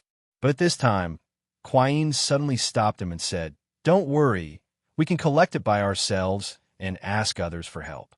Our strongholds have been destroyed. Who can help us?" Wanda wondered. They had contacted Hydra members in other strongholds last night, but no one could be contacted. It was obvious that they were all in danger. So the two of them can be considered alone now, unless they wait for a while to mobilize manpower from other places. Looking at Wanda's puzzled look, Quicksilver revealed a smile. "Don't forget, there is also S.H.I.E.L.D. They are our partners now." Hearing this, Wanda was not happy, but instead frowned more and more. "Will they help us?" This time, a living person will be used as a sacrifice. Wanda was not optimistic, but Quain didn't think so. "Don't worry, they will definitely help us. Trust me, come with me to meet them first. Even if they really refuse, it won't be too late for us to take action then." After finishing her words, Wanda finally nodded and said, "Okay." After saying that, the two left the abandoned warehouse and headed towards S.H.I.E.L.D. S.H.I.E.L.D. When Quain and his two men appeared here, they walked in openly and openly. After giving Nick's name, the SHIELD members went straight in to report. After a while, Nick's assistant came to pick them up, but looked at them with a somewhat resentful look. He remembered that he was knocked unconscious by these two guys last time. However, neither Quicksilver nor Wanda obviously paid attention to this little person, so they completely turned a blind eye to his gaze. After a while, the two came to Nick's office. The assistant left immediately, and Nick put down what he was holding and looked at the two of them. "What do you want to do when you two come here this time?" Nick said in an indifferent tone, and a trace of embarrassment flashed across Quicksilver's face. "The last time we met, he boasted so loudly that he became like this in just a few days and had to come and ask for help, which was really embarrassing. But all the embarrassment was nothing compared to his hatred for Tony, so he quickly adjusted his attitude and said, "Director Nick, we are here to help you. We need a group of people, and I hope you can provide them for us." Hearing this, Nick's expression did not change at all, but there was a hint of ridicule in his tone. "It seems that all of you Hydra people are dead. Otherwise, you wouldn't have come to beg me." After saying this, Quine became even more embarrassed. "You know everything? Niue is my base camp after all, so it shouldn't be difficult to receive some news." Nick shrugged. At this moment, Quine also took a deep breath and said slowly, "Now that you know everything, I won't talk in circles. Our temptation did fail, but it doesn't mean that our plan also failed. Just say whether you can help us or not." After speaking, Quicksilver stared at Nick closely, but Nick did not answer immediately. A depressing atmosphere permeated the entire office. Although Quine said he was confident, in fact he was not sure at all. Right now he could only bet that Nick wanted to get rid of Tony more than he did. Therefore, he stared at Nick and tried to put pressure on Nick through this method. Looking at him, Nick couldn't help but have a playful smile on his face. As an old fox, Quine's method seemed too immature to him. But one thing he guessed right was that Nick really wanted to get rid of Tony more than he did. "You can help me, but you have to tell me what your trump card is. I want to see the effect, otherwise I can only apologize." Nick spoke unhurriedly, with a hint of curiosity in his tone. He wanted to ask the question from the last conversation, but unfortunately this guy was inexperienced. This time Nick must find out. Cooperation is cooperation, and he has not forgotten that the two parties have different positions, so he naturally has to figure everything out. Listening to Nick's words, Quine felt a little helpless. Naturally, the less people knew about trump cards, the better, so he didn't want to tell Nick. But who asked him to ask for people now, so he had to say it. "Call." Exhaling a breath of turbid air, Quine slowly said, "I contacted a doctor who can deal with Tony, and he has a grudge against Tony, so he will help us deal with him together." Hearing this, Nick immediately frowned. PhD. With all due respect, ordinary people are not qualified to participate in such disputes, Nick said in an unhappy tone. At this moment, he felt that he had been fooled.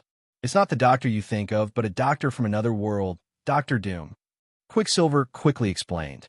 After Nick heard the name, his face instantly became serious. He has not forgotten the scene during the previous siege of Reed.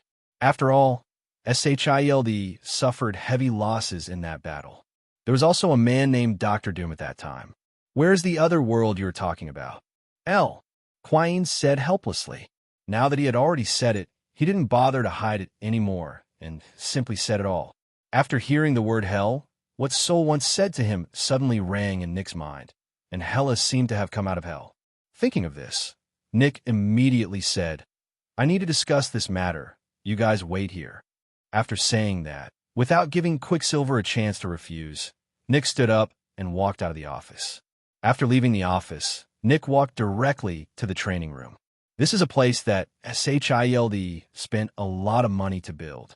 It is specially prepared for the captain and others to train various abilities. When Nick appeared in the training room, the captain and the others were exercising their abilities, and Hela was also relaxing in a corner with her eyes closed, holding a glass of red wine in her hand. Since coming to Blue Star, Hela has been obsessed with red wine.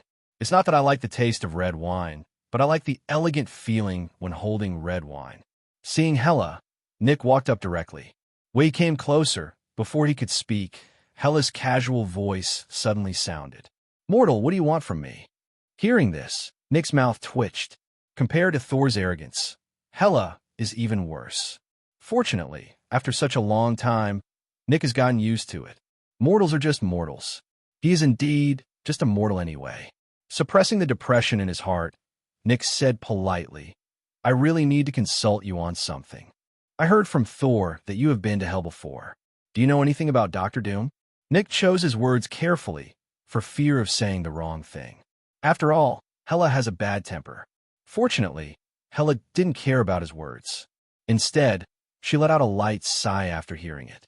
Mortal, where did you know this name? Hela was a little curious. Nick immediately explained. So that's it. I haven't had much contact with Dr. Doom, but I did hear a lot of people mention it when I was in hell. He was a scary guy and very powerful. As for the specific details, I don't know. Hearing this, Nick suddenly felt confident. Even Hela said that guy was scary. He was obviously a terrifying and strong man. In this way, Nick felt a little more confident about dealing with Tony. Thank you, Ms. Hela, for letting me know. I'll leave first. After thanking him, Nick turned and left the training room and returned to the office. In the office, Quine waited restlessly. As a person seeking help, the feeling of waiting was really anxious. Therefore, when Nick entered the door, Quicksilver immediately stood up and said, How about it?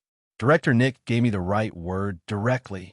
When he finished speaking, Nick didn't delay and nodded directly. No problem. I agree to help you. But you have to tell me how many people you want and what they are used for. No problem. I want 1,868 people to serve as sacrifices, open the passage to hell, and lead Dr. Destruction to come. When things got to this point, Quine didn't bother to think about Nick's reaction anymore. If he agreed, he would agree. If he didn't agree, he would think of another way. So he just told the truth. And Nick was indeed shocked. More than 1,000 people served as sacrifices. This kind of thing, Nick frowned. From his heart, he was not willing to do such a thing.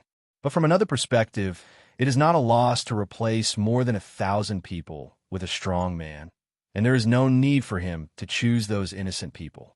There are many people in prison who have committed heinous crimes. Because there is no death penalty in the United States, they can survive in prison. Now that it is needed, he does not mind using these people's lives to make a contribution. They're all a bunch of scum anyway, and living is a waste of food. With some determination in his heart, Nick nodded directly and said, No problem, leave this matter to me. After speaking, Nick directly picked up the phone on the table and called. As a department with boundless power in the United States, removing prisoners from prison is a trivial matter. He didn't even need any cover-up. He just used human experimentation as an excuse, and the prison knew what to do. After all, everyone knows the dangers of human experimentation, so they basically select serious criminals. After making the call, Nick turned to look at Quine with a smile on his face and said, I wish us a happy cooperation in advance. Hearing this, Quine reached out and shook Nick's hand. It's a pleasure to cooperate. It will take another day to mobilize the personnel. Are you waiting here? We'll just wait at S.H.I.E.L.D. Quicksilver smiled and said, Of course he would not say that they have nowhere to go now. Okay, then I'll have someone arrange for you to stay there first. After speaking, Nick called his assistant and arranged a place for the two of them to live. At the same time, he also asked people to watch them and not allow them to run around in S.H.I.E.L.D. Time passed very quickly. When the sun rose to the sky at noon the next day, all the transferred prisoners were escorted to S.H.I.E.L.D. Nick immediately informed the Quine brothers and sisters. When the two of them received the news and came to the office, Nick asked directly, We have arrived. What should we do next? Find a secret place, and I will carve a magic circle. It's best to be in a remote place, as the noise may be louder. After hearing the request, Nick nodded and arranged for them to set off directly. He also took Hela and Thor with him. There is no way he can be called a scary guy by Hela, so he naturally has to be on guard. In S.H.I.E.L.D., these two siblings are the only ones who can cope with this situation. Although the captains are not bad either, they are still a little behind. For this reason, Nick also paid a box of Romani Kani to get Hela. A few people took a car, plus a group of escorts and more than 1,000 serious criminals, and headed towards the suburbs of Nyoyo, and finally stopped at a military testing site. This is a place where the military tests secret weapons. It is absolutely quiet, absolutely remote, and basically undisturbed. After arriving at the destination, Quine, and the two got busy and began to use some special materials to carve the magic circle. These materials are naturally provided by Nick, the controller of S.H.I.E.L.D. There is no material on this planet that he cannot get. After 2 hours of this, Quicksilver and the two finally carved out a rectangular magic circle. Looking at the mysterious pattern on the ground, Hela and Thor were thoughtful, while Nick and others simply couldn't understand it. But there are two people, Quine and Hela, so if you don't understand, you can't understand. Even if there was any accident, he believed that Hela and Hela could solve it. After all, they are two gods. Apart from their inability to deal with Tony, Nick still has great confidence in them when dealing with other people. What should we do now? Nick looked at the returning Quicksilver and asked directly. Drive those people into the center of the magic circle. Good. Nick responded, then waved to the S.H.I.E.L.D. escort. Suddenly, a serious criminal in prison uniform was driven out of dozens of trucks. They also wore heavy handcuffs and shackles on their hands, and their faces were full of rebelliousness. After all, these people were not simple people before they were caught. However, this time they're not facing the U.S. Police Department, but the famous S.H.I.E.L.D. S.H.I.E.L.D. will not be polite to them. Slightly slow and direct punches and kicks. For a moment, the sound at the scene couldn't help but become chaotic, and many people kept cursing. In this way, it took half an hour for the S.H.I.E.L.D. people to drive everyone to the center of the magic circle. At the same time, firearms were used to deter everyone so that they did not dare to move. After doing all this, Nick looked at Quicksilver, and Quicksilver looked at Wanda. He can't handle the next thing, only Wanda can handle it. Looking at Quicksilver's eyes, Wanda nodded, and the next second, a chant suddenly sounded in her mouth. Her voice seemed to have some kind of magic power, making people subconsciously quiet down. Even a noisy more than 1,000 felons became silent. After chanting like this for several minutes, suddenly, the rectangular magic array carved on the ground suddenly shone with bursts of red light.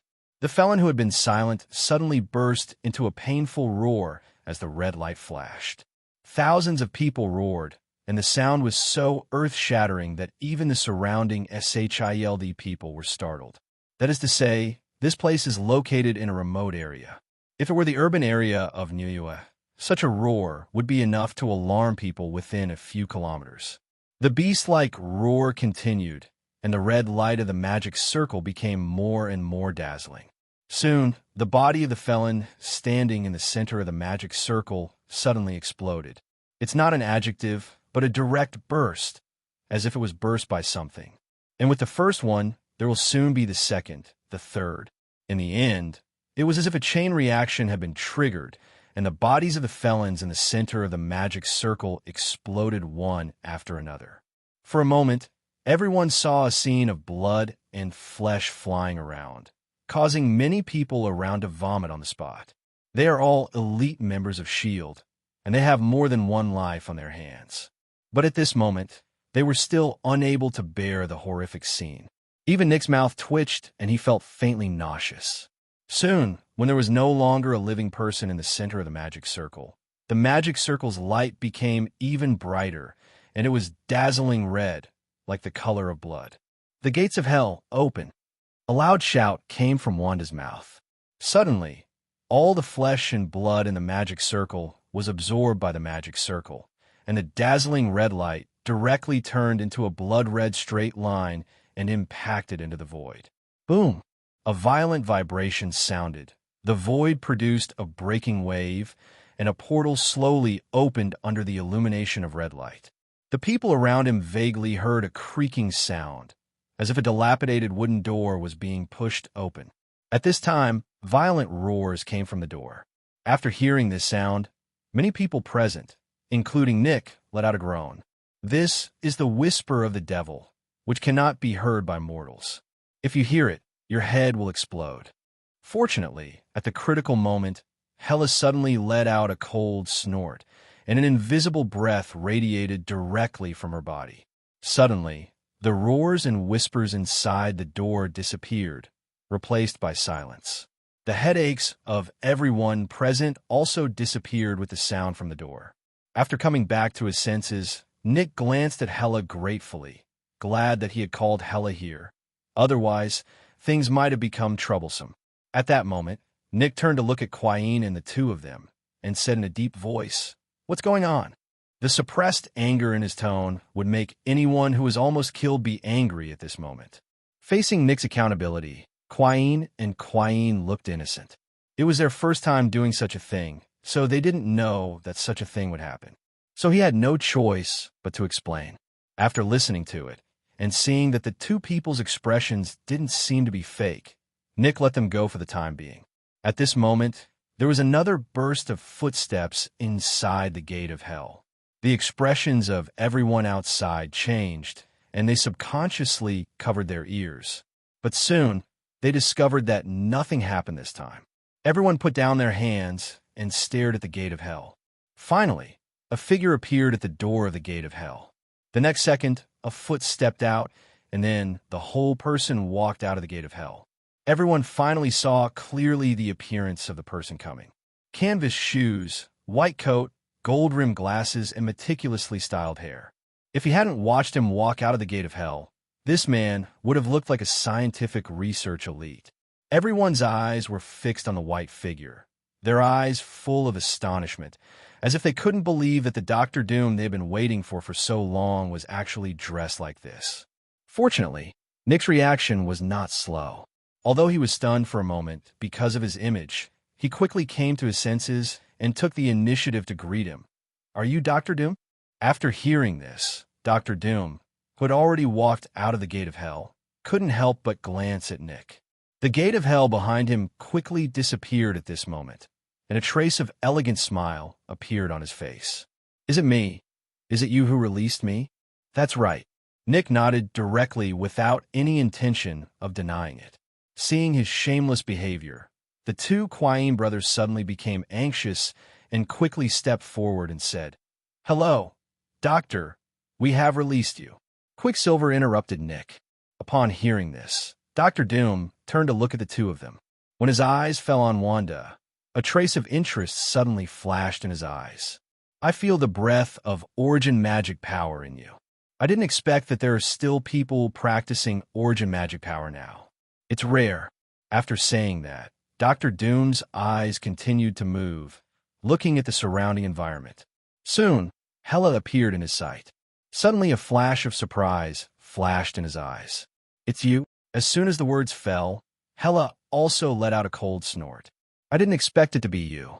If I had known it was you, I would never have let you come out," Hela said aggressively, but Dr. Doom was not angry, but the smile on his face became even bigger. "It's a pity that you didn't seize the opportunity." Listening to the conversation between the two, Nick and others couldn't help but have a look of astonishment on their faces. From what they said, they seemed to know each other. Just when doubts arose in everyone's mind, Soul on the side took the initiative to ask everyone's doubts. "You know him?" Hela nodded, then continued to frown. "An annoying guy." Obviously, she and him not only knew each other simply, but they might have had some intersection, but I didn't know whether this intersection was good or bad. For a moment, everyone couldn't help but feel nervous, fearing that the two of them would fight if they disagreed, which would cause embarrassment. The summoned helpers were already torn apart before joining them in the fight against the enemy. Fortunately, neither Hela nor Dr. Doom had any intention of taking action. Dr. Doom even took the initiative to ease the relationship between the two parties and said, "I just extracted a piece of your law for research, so don't worry about it. Since you are here, we should be in the same camp now, so why not let go of our grudges first?" Dr. Destruction smiled and spoke, and he behaved politely, elegantly, and in a very gentlemanly manner. Seeing this scene, Hela snorted slightly, but did not continue to find fault, obviously agreeing with what he said. For a moment, Nick and others breathed a sigh of relief. Only Thor glanced at Dr. Doom with fear. After being in contact with her for such a long time, he thought he had some understanding of Hela. This sister of his had a completely crazy personality, and she would always avenge herself, never leaving her alone. Now that he can actually agree to reconcile, in addition to Tony's reasons, This guy's strength must also be very terrifying. Otherwise, how could Hela be so easy to talk to? There were many thoughts in his heart, but Thor buried them all in his heart and continued to play the role of a transparent person beside him. After settling Hela, Dr. Doom's eyes fell on Nick again. He could see that although Nick was not strong, he was the one who made the final decision. Since you have released me, I must give you something in return. I can grant you a request. Let me know when you have thought about it. Dr. Destruction said calmly, and upon hearing this, Nick's eyes suddenly lit up, but when he thought about the purpose of this trip, his eyes quickly dimmed again, and he said seriously, I want to ask the doctor to work with us to deal with Tony. Tony Stark. Dr. Doom said softly, I know this person. One of my incarnations was killed by him. Having said this, Dr. Doom laughed directly, but unlike the elegant smile just now, this time his smile looked particularly cold. Although there was a smile on his face, everyone felt as if they were in the cold winter, with chills all over their bodies. I accept your request, then tell me where he is now. Hearing this, Nick smiled and said, Well, we still need to investigate and confirm, so Doctor, why don't you go back with us first, and we will set off after I arrange everything. Nick suggested, and the coldness emanating from Dr. Doom melted instantly, and his smile became elegant again. That's okay, but then it will be troublesome. Dr. Doom nodded, and then they got into the car together under the leadership of Nick. Soon, the vehicle started, and the group of people quickly evacuated the place. After they left, the place became quiet again except for the residual smell of blood. Shield. When the group returned, Nick immediately arranged a residence for Dr. Doom. Then he activated all the intelligence networks of SHIELD to track down Tony's traces. This was not a difficult thing for S.H.I.E.L.D.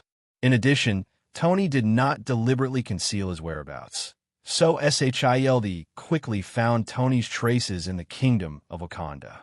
After receiving the news, Nick did not tell Dr. Doom immediately, but instead convened a meeting of all the extraordinary people in S.H.I.E.L.D. At the meeting, looking at the captain and others gathered, Nick coughed slightly and looked at everyone and said, I believe you all know what happened. We have to face that old opponent again. His strength is getting stronger and his threat is getting bigger and bigger. This time, we are all likely to die in his hands, but I hope you can fight to the death to win a glimmer of life for this planet. Nick encouraged everyone. After all, they might really die this time. In this regard, everyone did not have any special reaction. Only the captain frowned and said, How sure are we of our success this time? If we are not completely sure, provoking Tony now is not a wise choice. The captain's voice fell and received approval from many people. Seeing this, Nick said in a dull tone, What the captain said makes sense, I don't deny it. But how can we be absolutely sure about dealing with that guy? We can only seize every opportunity and try our best to defeat him. This is what we should do. Otherwise, we are getting stronger, and Tony is getting stronger, even faster than I expected. If this continues, we will never be able to catch up with him. Nick spoke earnestly, and everyone couldn't help but fell silent after hearing this. A wordless silence filled the conference room, and the captain and others couldn't help but recall the process of contacting Tony. Every time they meet, Tony's strength will be stronger than the last time, even terrifyingly strong. It can be said that they thought they were well prepared every time, but in the end they could not match Tony.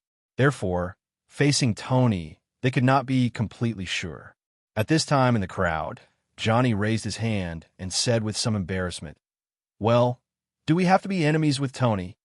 I admit that guy did act a little crazy, but he didn't seem to have done anything that would make people and gods angry. It's better, just like we can coexist peacefully now, we don't have to target him. Johnny said in confusion.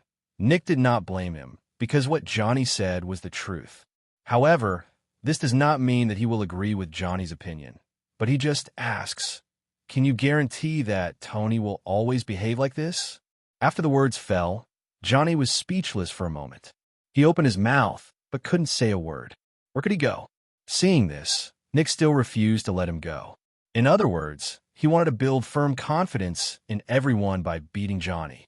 Otherwise, if everyone had the same idea as Johnny, there would be no need to fight this battle. Just admit defeat.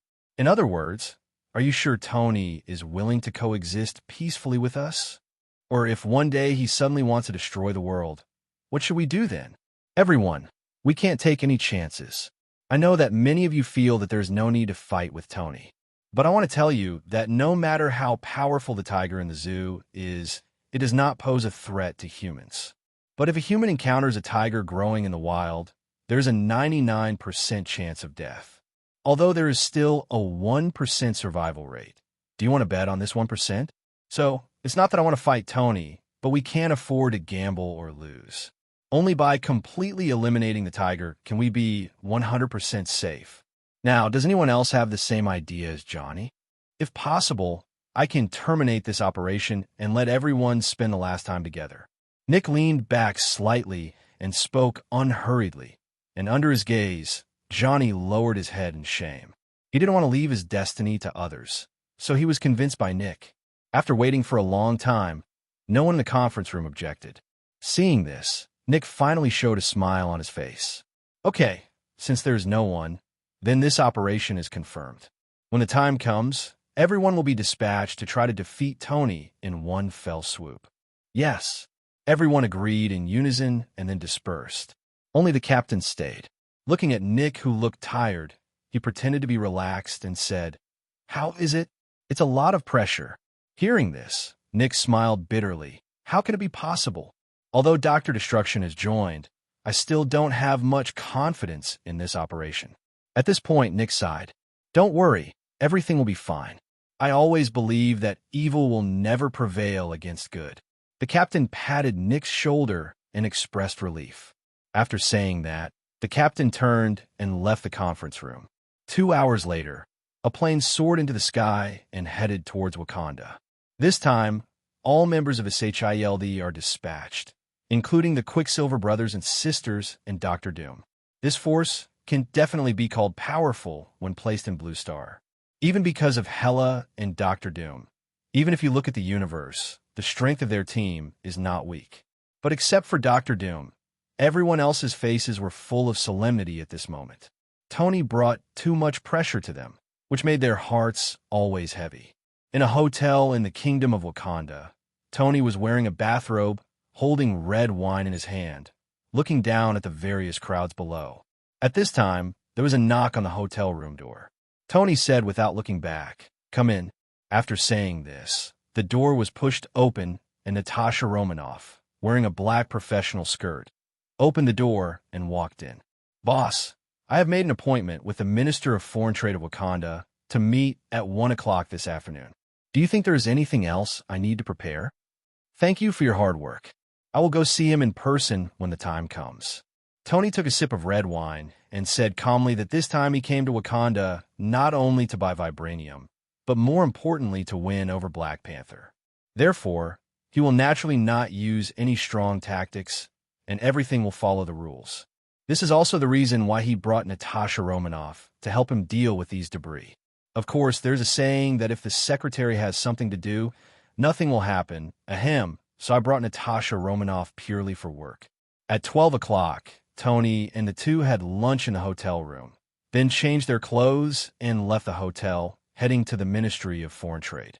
At 1 o'clock, in the office of the Minister of Foreign Trade, Jamie, the Minister of Foreign Trade of Wakanda, received the two people. Jamie is a fat black man. He looks fat and big-eared, and he seems to be looking for money at a glance. Looking at Tony and the two, Jamie showed a polite smile on his face. "Mr. Tony, welcome to Wakanda. The secretary has already told me your request. We are happy to export vibranium to your company, but you also know that the production of vibranium is not large, so we may not be able to meet the 300 kilograms you requested." Jamie said politely. Tony tapped his fingers on the table and listened quietly. After he finished speaking, Tony said, "Then how much can you provide?" 50 kilograms. Jamie gave an exact number. Hearing this, Tony smiled. 50 kilograms. If this is all, why would he go there personally? "Mr. Jamie, if I travel all the way, you can give me 50 kilograms. Is that appropriate?" Tony looked directly at Jamie, his eyes full of amusement.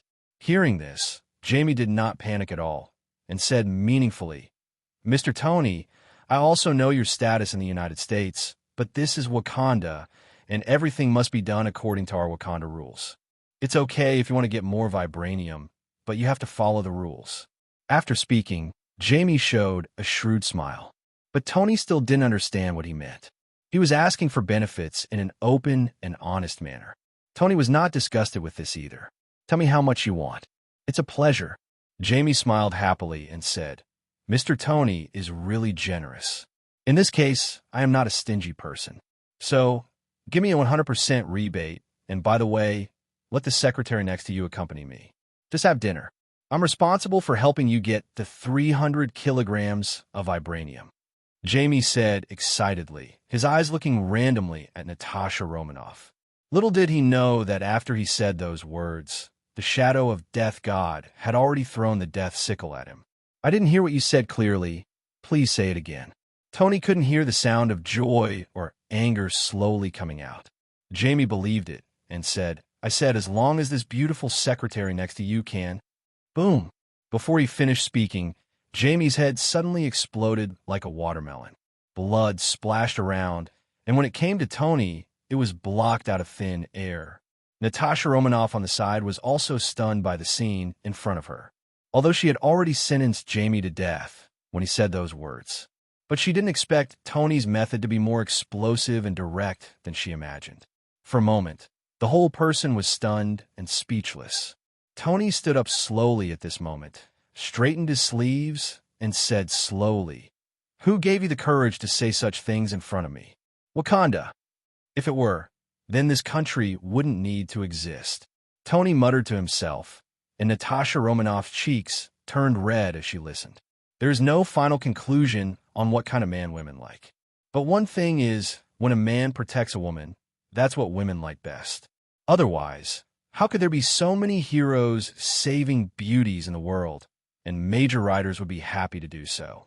At this moment, the office door was pushed open, and Jamie's secretary walked in holding documents.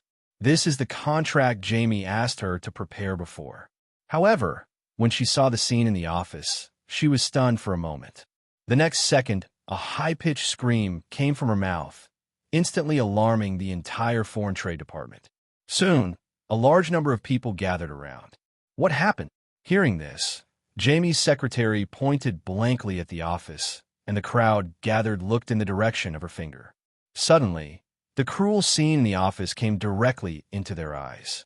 Jamie, the Minister of Foreign Trade and the immediate boss of all of them, has lost his head. For a moment, everyone felt confused, and there seemed to be countless flies buzzing in their ears, until a scream broke the silence. The minister is dead. After the words fell, everyone came to their senses instantly, and then looked at Tony and the two in the office angrily. The minister is staying with them. They must be the murderers. Catch them. After saying that, several tall guys rushed into the office, all with angry faces. But at this moment, Tony turned back to look at them in an instant and activated his telekinesis at the same time. Bang, bang. The two guys rushing in front didn't even have time to say a harsh word before their heads exploded like Jamie's. Witnessing this bizarre scene with their own eyes, everyone's hearts were beating wildly, and the remaining people stopped one after another. Everyone looked at Tony with fear in their eyes. This guy is a devil. Run. As soon as he finished speaking, everyone who was originally gathered in the office dispersed. In an instant, the door to the office was completely empty. Seeing this, Tony said calmly, "Let's go." After saying that, he took the lead and walked towards the door. Natasha Romanoff quickly followed, and the two of them left the office one after another. And just as the two left, the building of the Ministry of Foreign Trade was completely in chaos. The news of Jamie's death blew through the entire building like a tornado. Where could everyone still think about their work? They called the police and ran for their lives.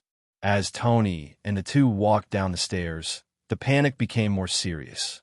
The two of them were like the death god passing through, and everyone retreated wherever they passed.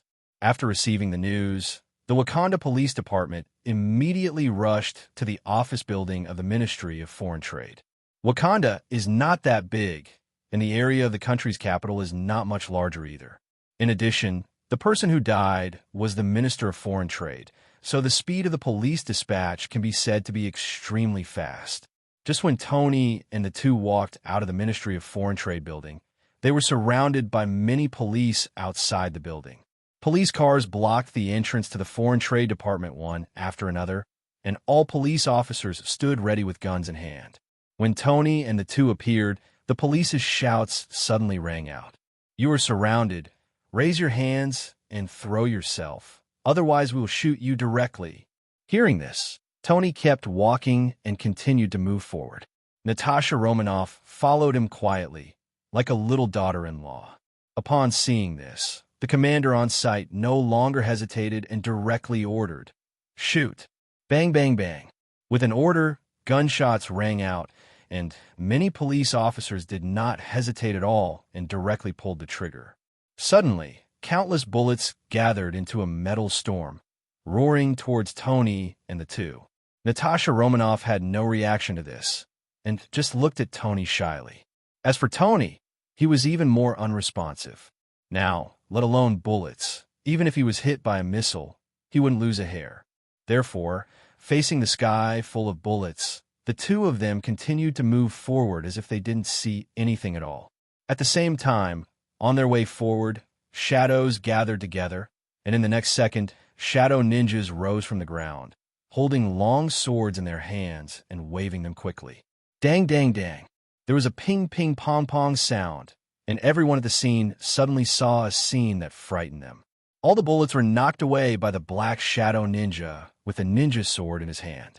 Suddenly, everyone was stunned. Even the shooting police officer subconsciously stopped shooting and stared blankly. Go on. Someone swallowed a mouthful of saliva, which immediately caused a chain reaction. There was a sound of swallowing saliva in the scene. "Commander, what should I do?" One police officer asked with a hint of fear on his face. Hearing this, the conductor wanted to curse on the spot. "If you ask me what to do, I will ask who to go with." With this thought in mind, of course the commander couldn't say he didn't know. After all, he was the only commander on site, and everyone was waiting for him to make a decision. "Keep shooting. I don't believe it. These monsters won't make mistakes." After speaking, his order was conveyed immediately. Suddenly, the gunfire that had stopped sounded again. The fierce gunfire was like a small war, making the residents in the distance tremble with fear. However, it has been proven that mankind's greatest invention, firearms, are useless against these things. Therefore, despite everyone shooting wildly, they could not break through the blockade built by the Black Shadow Ninja. All the bullets will be chopped down after coming to them. Tony in the rear had no interest in continuing to watch the monkey show. So after the second round of shooting, Tony directly ordered, "Kill." As soon as the words fell, the Black Shadow Ninjas immediately rushed out after receiving the order. Their speed was so fast that ordinary people could not react at all. Therefore, before everyone in the police station could change their magazines, the Shadow Ninja started a massacre among them. Screams continued to sound, and under the killings of the Black Shadow Ninjas, the gate of the Ministry of Foreign Trade quickly turned into a bloody Shura battlefield. Broken arms could be seen everywhere, and blood stained the ground for a kilometer in radius. All the police officers, one by one, fell under the knife of the Shadow Ninja, and no one survived.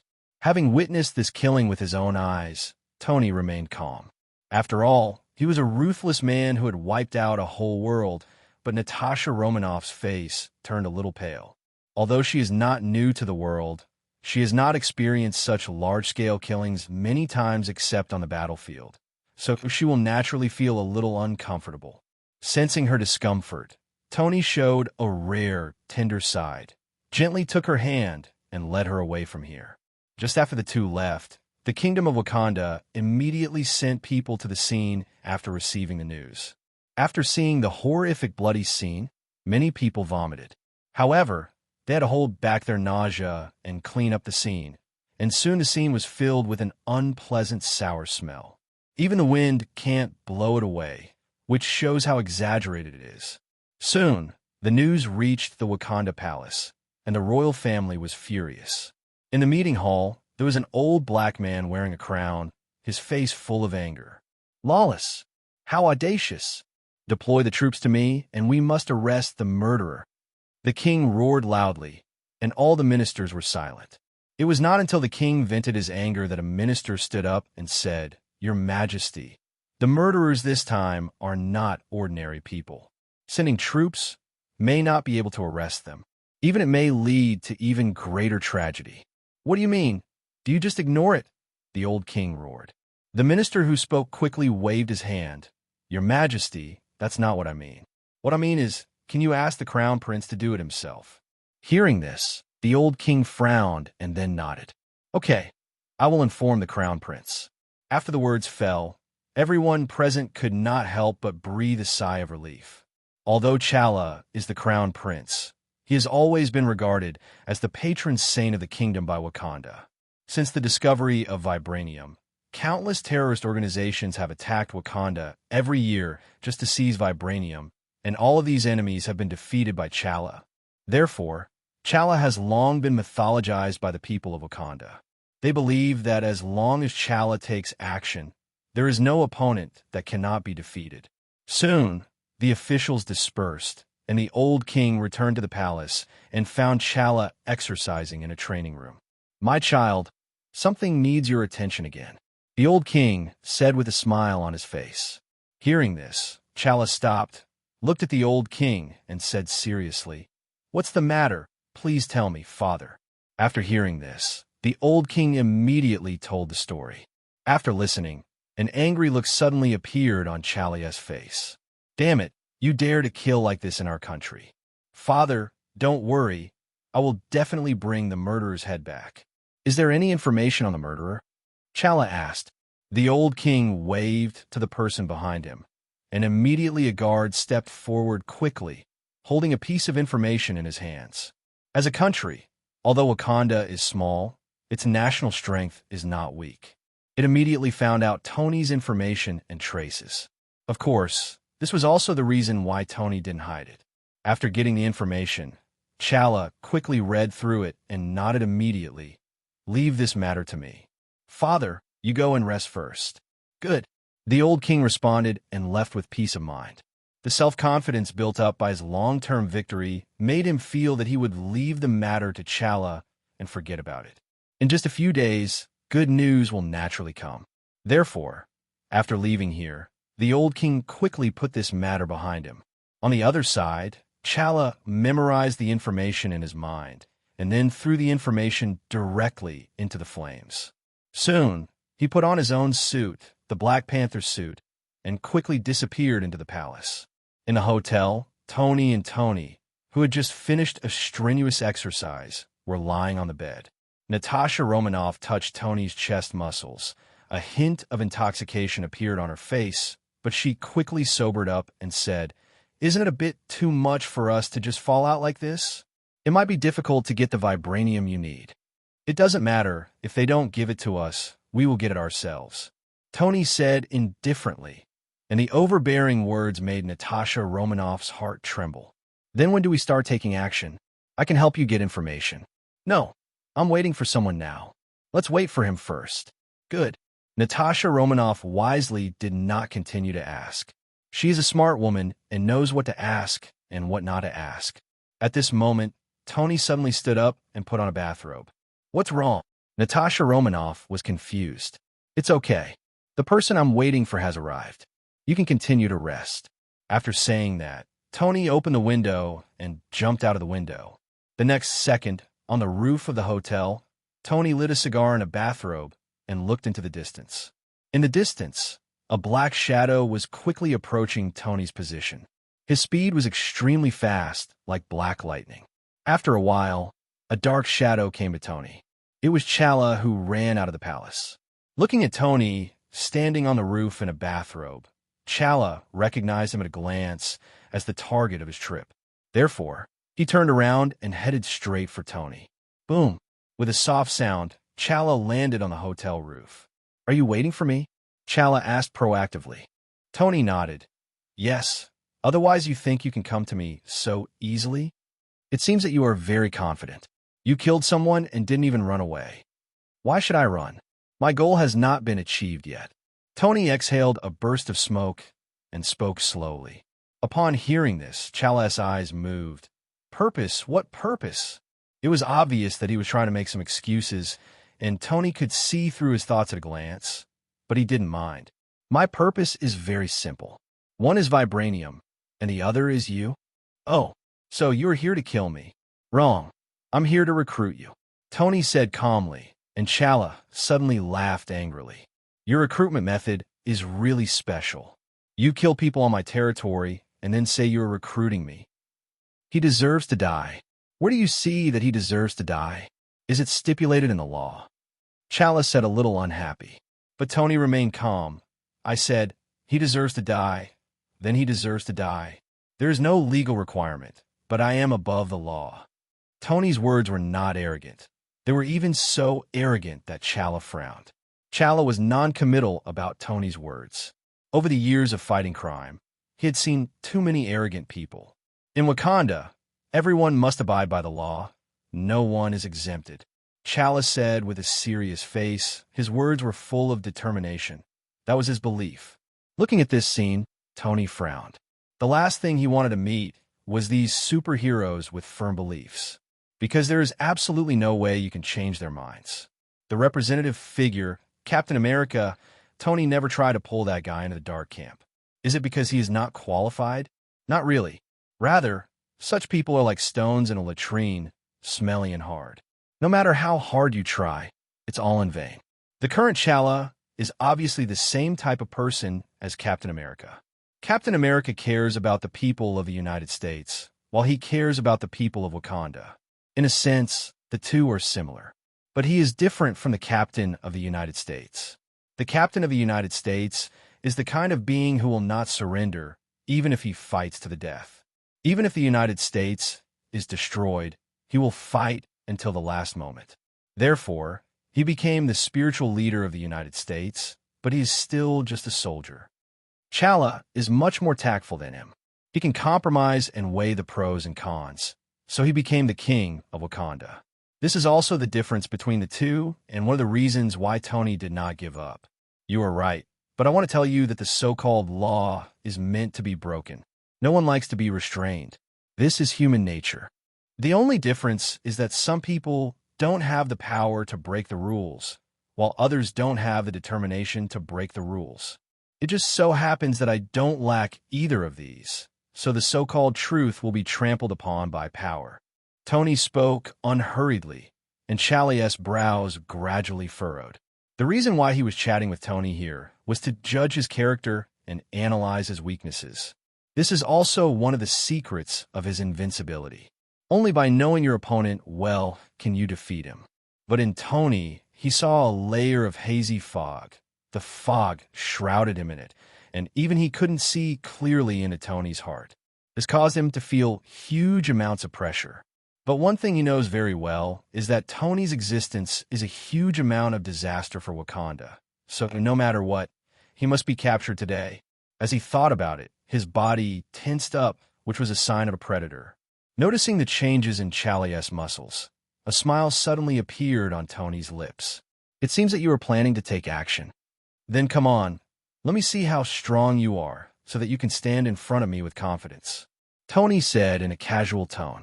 From the beginning to the end, he looked lazy and showed no signs of defense. Even after he finished speaking, he took a drag on the cigarette in his hand, and the smoke came out of his mouth and gradually dissipated in the wind. It was at this moment that Chala moved, and he seized the opportunity. That feeling comes from the combat intuition he has developed through long-term fighting. He firmly believes in it. Boom! A terrifying sonic boom sounded, and Chala's figure disappeared instantly. When he reappeared, he was already in front of Tony. He could even see the smoke rings in Tony's mouth that had not yet been exhaled. Seeing this, he felt happy for a moment.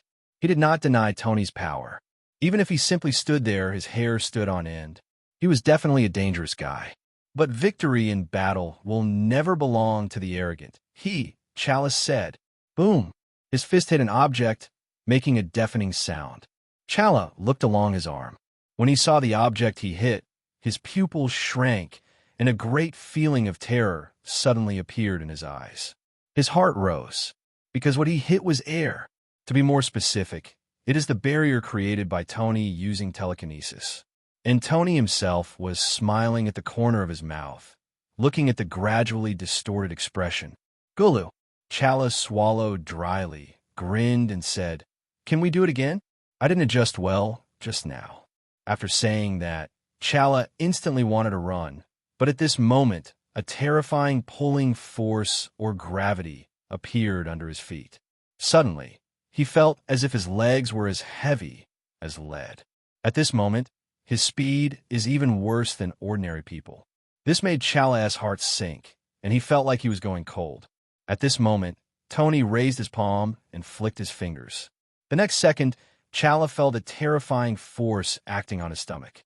An overwhelming feeling surged from his stomach, and his figure was directly knocked out, landing heavily on the roof of the hotel.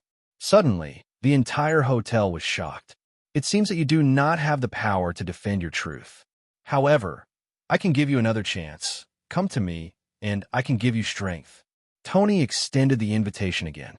He doesn't value Chala very much. He just values the number of draws brought by Chala's joining. Therefore, Tony has always been particularly tolerant in this regard. I didn't have a good rest today, and I'm not in the best condition, so I won't accept it if you beat me like this. Chala racked his brains to think of a way to escape, and kept talking nonsense to delay time. But an unexpected scene happened. Tony seemed to really believe what he said. He nodded directly and said, "Okay, then I will let you go back and rest, and then you will be convinced of your defeat." Really, Chala was a little overjoyed. He didn't expect that something like this that only happened in movies would actually happen. For a moment, he stood up and wanted to run away. But at this time, Tony's voice came again. "Of course, rest is not without cost.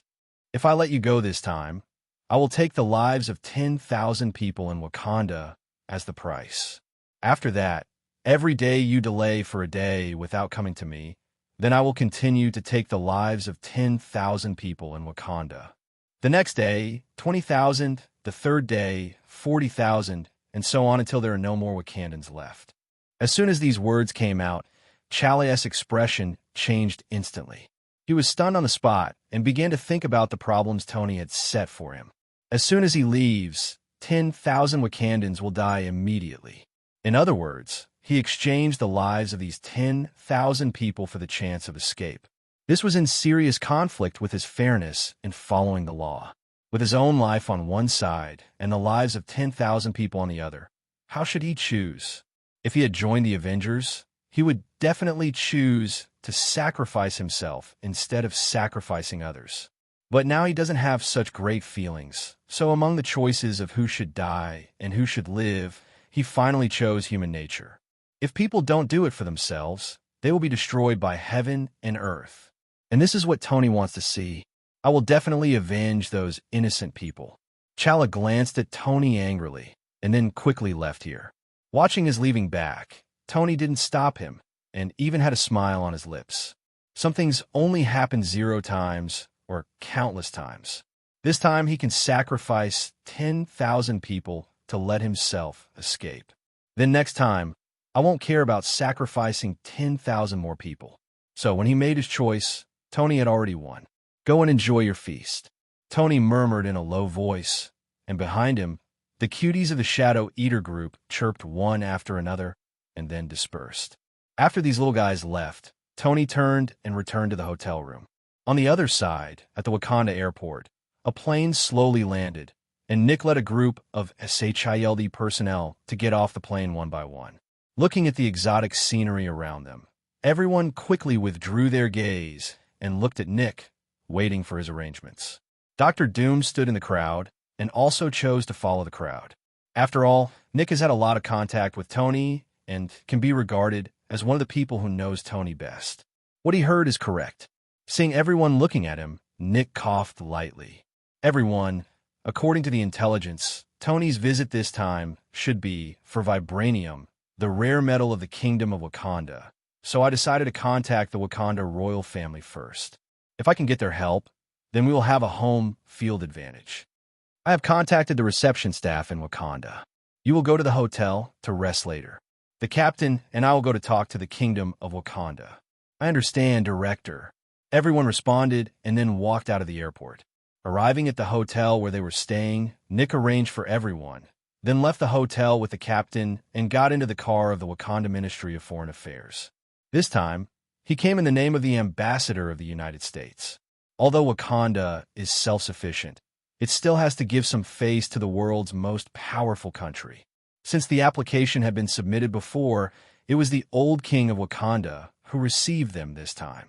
Soon, the vehicle drove into the palace and stopped slowly. Nick and the two walked directly into the palace hall under the leadership of a Wakandan attendant. At this moment, apart from the guards, there were only two people in the hall. One was the old king of Wakanda, and the other was T'Challa, who had just escaped. The father and son sat opposite each other, and the atmosphere seemed a bit solemn. When Nick and the captain entered the door, they noticed something was wrong in the atmosphere and looked at each other with some doubts in their eyes, not knowing what was happening in Wakanda. Meet His Majesty the King. Confused, Nick and the captain bowed respectfully. After all, this is on someone else's territory, so it's not strange for people to be polite. The appearance of the two men broke the solemn atmosphere in the hall, and a polite smile instantly appeared on the old king's face. It's hard work for the two ambassadors coming from afar. I should have prepared a welcome banquet for you too. However, I need to deal with some things now. So, can I invite you two later? Hearing this, Nick showed a smile on his face. Of course you can, but I wonder if His Majesty the King would mind us observing it. Maybe we can help you solve the problems you are facing. Nick asked. It's not that he likes to meddle in other people's business, but after all, we have to talk about cooperation later. So if we leave a good impression now, the talks and cooperation may be smoother later. The old king was obviously hesitant in the face of Nick's request. After all, what they were going to say was not a glorious thing, but the help Nick said made him feel a little moved. After all, the United States is the most powerful country in the world, and their strength is still terrifying. If they really help, then maybe this matter will be solved. Considering these 2 points, the old king couldn't help but fell into a dilemma, and for a while he didn't know whether he should agree or not. But just when he was hesitating, T'Challa looked at the captain. He could feel that there was a powerful power hidden in this man. With his help, they might be able to relax a little bit. At that moment, T'Challa said, "You two can listen if you want."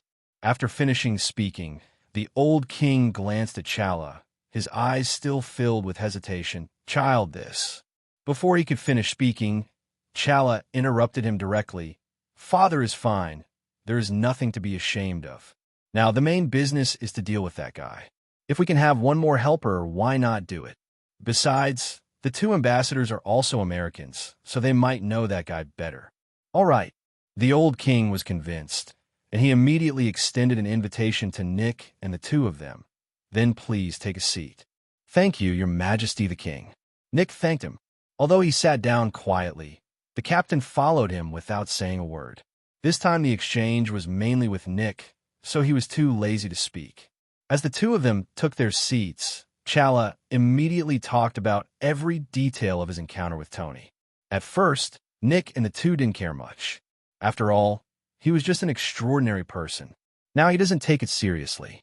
But when T'Challa revealed Tony's identity later, Nick and the captain couldn't sit still. "Wait a minute, Your Highness the Crown Prince, are you talking about the American arms dealer Tony just now?" Nick said with a serious face. T'Challa didn't realize why these two people had such a big reaction, but he still nodded subconsciously. "Yes, the entry information we found is like this." "Is there anything wrong?" T'Challa asked doubtfully, and Nick immediately nodded. "Of course there is, and there's something very wrong with it. To tell you the truth, we are here just for this guy. This is a terrifying guy. Not only is he powerful, but he also acts crazy. No one knows what he will do next. So, I want to join forces with Wakanda. What do you two think?" Nick didn't hide anything and told the truth directly. Hearing this, T'Challa and the old king were also shocked. They didn't expect that Nick and others' target was also Tony. However, both parties happened to have a grudge against Tony, so they hit it off immediately and decided to work together to deal with Tony. Seeing that the two of them agreed, Nick's faces also showed joy. They didn't expect that things would go so smoothly, as if God was helping them. For a time, the two of them became more confident in defeating Tony, and they might even be able to take advantage of this opportunity to deal with Tony in one fell swoop. Thoughts were running through their minds, but the two quickly calmed down and discussed with Chala how to deal with Tony. Tony's existence has become a big mountain above everyone's head, so when facing Tony, no matter how cautious you are, you can't be too cautious. The two sides discussed for several hours before finally deciding on a plan of action. The first is the choice of battlefield. It must not be in the city. Otherwise, if there is a big battle, no one knows how many people will die. In this regard, Chala suggested that Tony could be lured to the wild, and the excuse was ready. Tony needs vibranium, which they can use as a reason to lure Tony to a battlefield of their choosing. In addition, Wakanda will dispatch an army equipped with the most advanced technological equipment. Although it is not sure whether it can threaten Tony, even if it causes a little harm to Tony, it is a good thing. Apart from these 2 points, the rest depends on the extraordinary ones led by Nick. It can be said that they're the main force. If they cannot fight against Tony, then no matter how many arrangements they make, it will be useless. Neither party is a procrastinator, and they acted quickly after finalizing the plan. Chala took people to pick a place and set up an ambush in advance, while Nick took the captain back to the hotel and asked them to prepare in advance. As for the old king, he was responsible for luring Tony out. The two parties had a clear division of labor, and Nick and the two left the palace directly. The day passed quickly. On the surface, Wakanda was still prosperous, but secretly, a fierce undercurrent had surged. In the hotel, where the SHILD people were staying, the SHILD people who already knew the situation had serious expressions on their faces. Color, and my heart was filled with tension. Dr. Doom, on the other hand, even though he knew the news, he still acted like nothing happened. Looking at the silent Hello on the side, Dr. Doom thought for a while and walked over. "You have fought against that guy. How strong is he?" Dr. Doom was a little curious and said that although his duplication had fought against Tony, his duplication strength was too weak, and Tony was not the Tony before, so he wanted to know Tony's latest information. Listening to Dr. Doom's inquiry, Hela might not have paid attention to other questions, but when it came to Tony, she didn't let her temper go. She was silent for a while, and finally said, "Very strong." Oh, Dr. Doom raised his eyebrows. "How does that compare to me?" Hearing this, Hela gave Dr. Doom a strange look, looked at him carefully, and then said, "If it were you, I would dare to fight him alone." If Dr. Doom didn't have an intuitive feeling before, after hearing Hela's words, he suddenly felt a little pressure in his heart. Although Hela's words were very rude, they showed that she might not even have the courage to take action when facing Tony alone. This is not in line with Hela's temperament, nor in line with my understanding of her, so there is only one explanation. That's when Tony is really strong to a point that scares Hela. Thinking of this, Dr. Destruction slowly exhaled a breath of turbid air. At the same time, his eyes became brighter and brighter. He has been pursuing great power, but at his current level, there are not many ways for him to continue to improve. Now, he sees a stronger direction in Tony. For a moment, he, who was not very enthusiastic about dealing with Tony, suddenly became proactive. He would even discuss with everyone a plan to fight the enemy, which was absolutely impossible before. Even though Dr. Doom always behaves calmly, the arrogance of being a strong man is already engraved in his bones. And when a proud person is willing to bend down, it means that he attaches great importance to this matter. Suddenly, there was a knock on the door of Tony's room at the hotel where Tony lived. Tony and the two who were enjoying breakfast couldn't help but glance at the door. Then Tony turned around calmly and continued eating, while Natasha Romanoff put down the bowls and chopsticks in her hands, stood up, and walked towards the door. As the door opened, a middle-aged man with sweat on his forehead suddenly appeared in front of Natasha Romanoff. At this moment, Natasha Romanoff was wearing pajamas and looked very charming, but everyone just glanced at her and quickly lowered their heads. His name is Harry. He is the Deputy Minister of the Ministry of Foreign Trade, and he has a grudge against Jamie. When Jamie was still alive, he had been sitting on the bench. When Jamie died, he had already planned to continue to sit on the bench. But he didn't expect that a piece of paper transfer order allowed him to successfully sit on the throne of minister. At first he thought it was God's blessing, but when the old king met him, he realized that this was not God's blessing. It was simply a curse from Satan. The old king actually wanted him to contact the murderer who killed Jamie yesterday and find a way to lure him out of the city. He had witnessed the killing at the Foreign Trade Department yesterday with his own eyes, and the blood at the Foreign Trade Department has not yet dried. If he was exposed to such a killer star, wouldn't that mean he was going to die?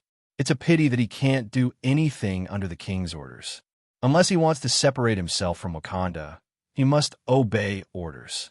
Therefore, he could only grit his teeth and accept this task, knocking on the door early in the morning. It could be seen from the sweat on his forehead how much pressure he was under now, and even knocking on the door was an action that he finally mustered up the courage to do.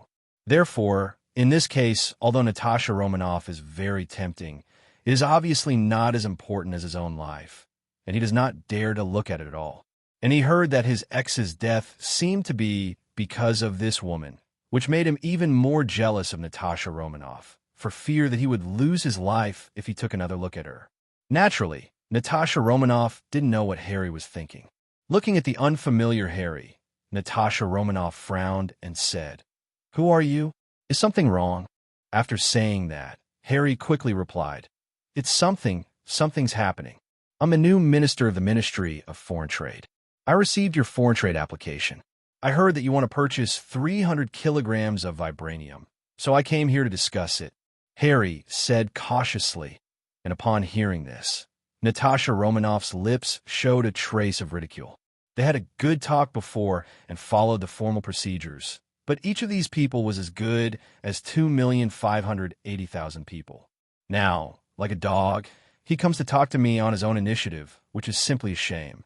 But Natasha Romanoff is not stupid. Knowing that Tony just killed their people yesterday, how could they be so kind and want to sell vibranium to them? So there must be a conspiracy on your part. Thinking of this, Natasha Romanoff's eyes flashed with murderous intent. He didn't know whether to take action or not. As a last resort, he could only look back at Tony and ask him for instructions. Tony, on the other hand, seemed completely unaware. After feeling Natasha Romanoff's gaze, he nodded directly and said, "Let him come in first. I want to hear his cooperation plan." "Okay, boss." Natasha Romanoff responded and stepped aside to make way. Seeing this scene, Harry swallowed dryly, his eyes filled with fear. Looking at the road that was less than 5 meters away from the room, Harry seemed to see Death God waving to him, and his body trembled for a moment. However, he did not dare to waste time, fearing that Tony would become impatient as time went by and kill him directly, and then he would not die unjustly. So, after seeing Natasha Romanoff give way, Harry swallowed hard and walked in carefully. Soon, he saw Tony enjoying breakfast in the living room, and he quickly bent down and saluted, "Mr. Tony, have you eaten? Do you want to eat some together?" Tony invited without raising his head. "No, no, no." Harry waved his hands repeatedly, and then said quickly, "Mr. Tony, it's like this because the 300 kilograms of vibranium, you wanted a huge quantity. So, I am here today to specially invite you to go with me to the gold mine outside the city to see the goods. Those vibranium haven't been polished yet, so they are generally not sold to the outside world. Take a look for yourself. If you like it, I will help you arrange it. If you don't like it, then I can only express my regret. I don't know, Mr. Tony. Are you available?" Harry tried his best to act calm, but he still stumbled a bit when he spoke. He didn't know if it was because of too much pressure. Tony didn't care about this and nodded naturally. "No problem. I'll go take a look with you later." Hearing this, Harry felt relieved. The task assigned by the old king was completed. He did not expect it to be so simple. However, he still felt a bit pressured to stay with Tony. So after seeing Tony agree, he quickly left and said, "In that case, I'll go downstairs and wait for you first." After saying that, without waiting for Tony to reply, Harry quickly turned around and left. When passing by Natasha Romanoff, he gave a flattering smile and then hurried away. After he left, Natasha Romanoff returned to the room and said somewhat puzzledly, "This thing looks like a conspiracy. Why did you agree to that guy? If they were really serious, they would have sent the vibranium directly. Why would you have to go there in person?" Hearing this, Tony's expression remained unchanged. He put down the dishes and chopsticks in his hands, took a napkin and wiped the corners of his mouth, and said slowly, "Since they want to play, let's see what tricks they plan to play. In addition, I'm also curious about where they get their confidence. Wait a minute.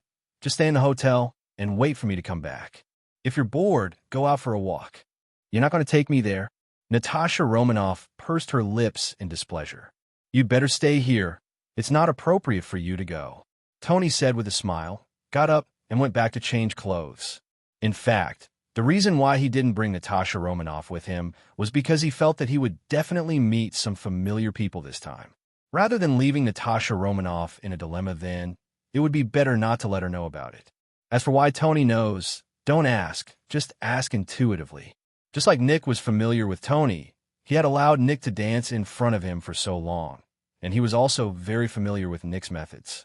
When Harry appeared at the door, he felt a familiar smell. This is Nick's favorite method.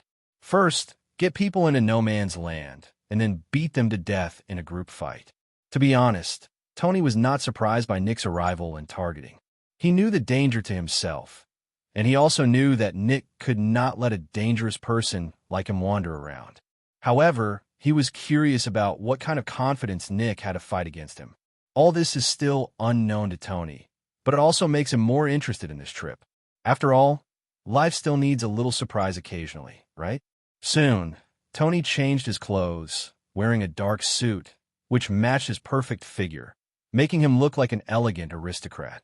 After looking in a mirror and feeling good about himself, he walked out of the room, hugged Natasha Romanoff, and Tony walked downstairs to the hotel.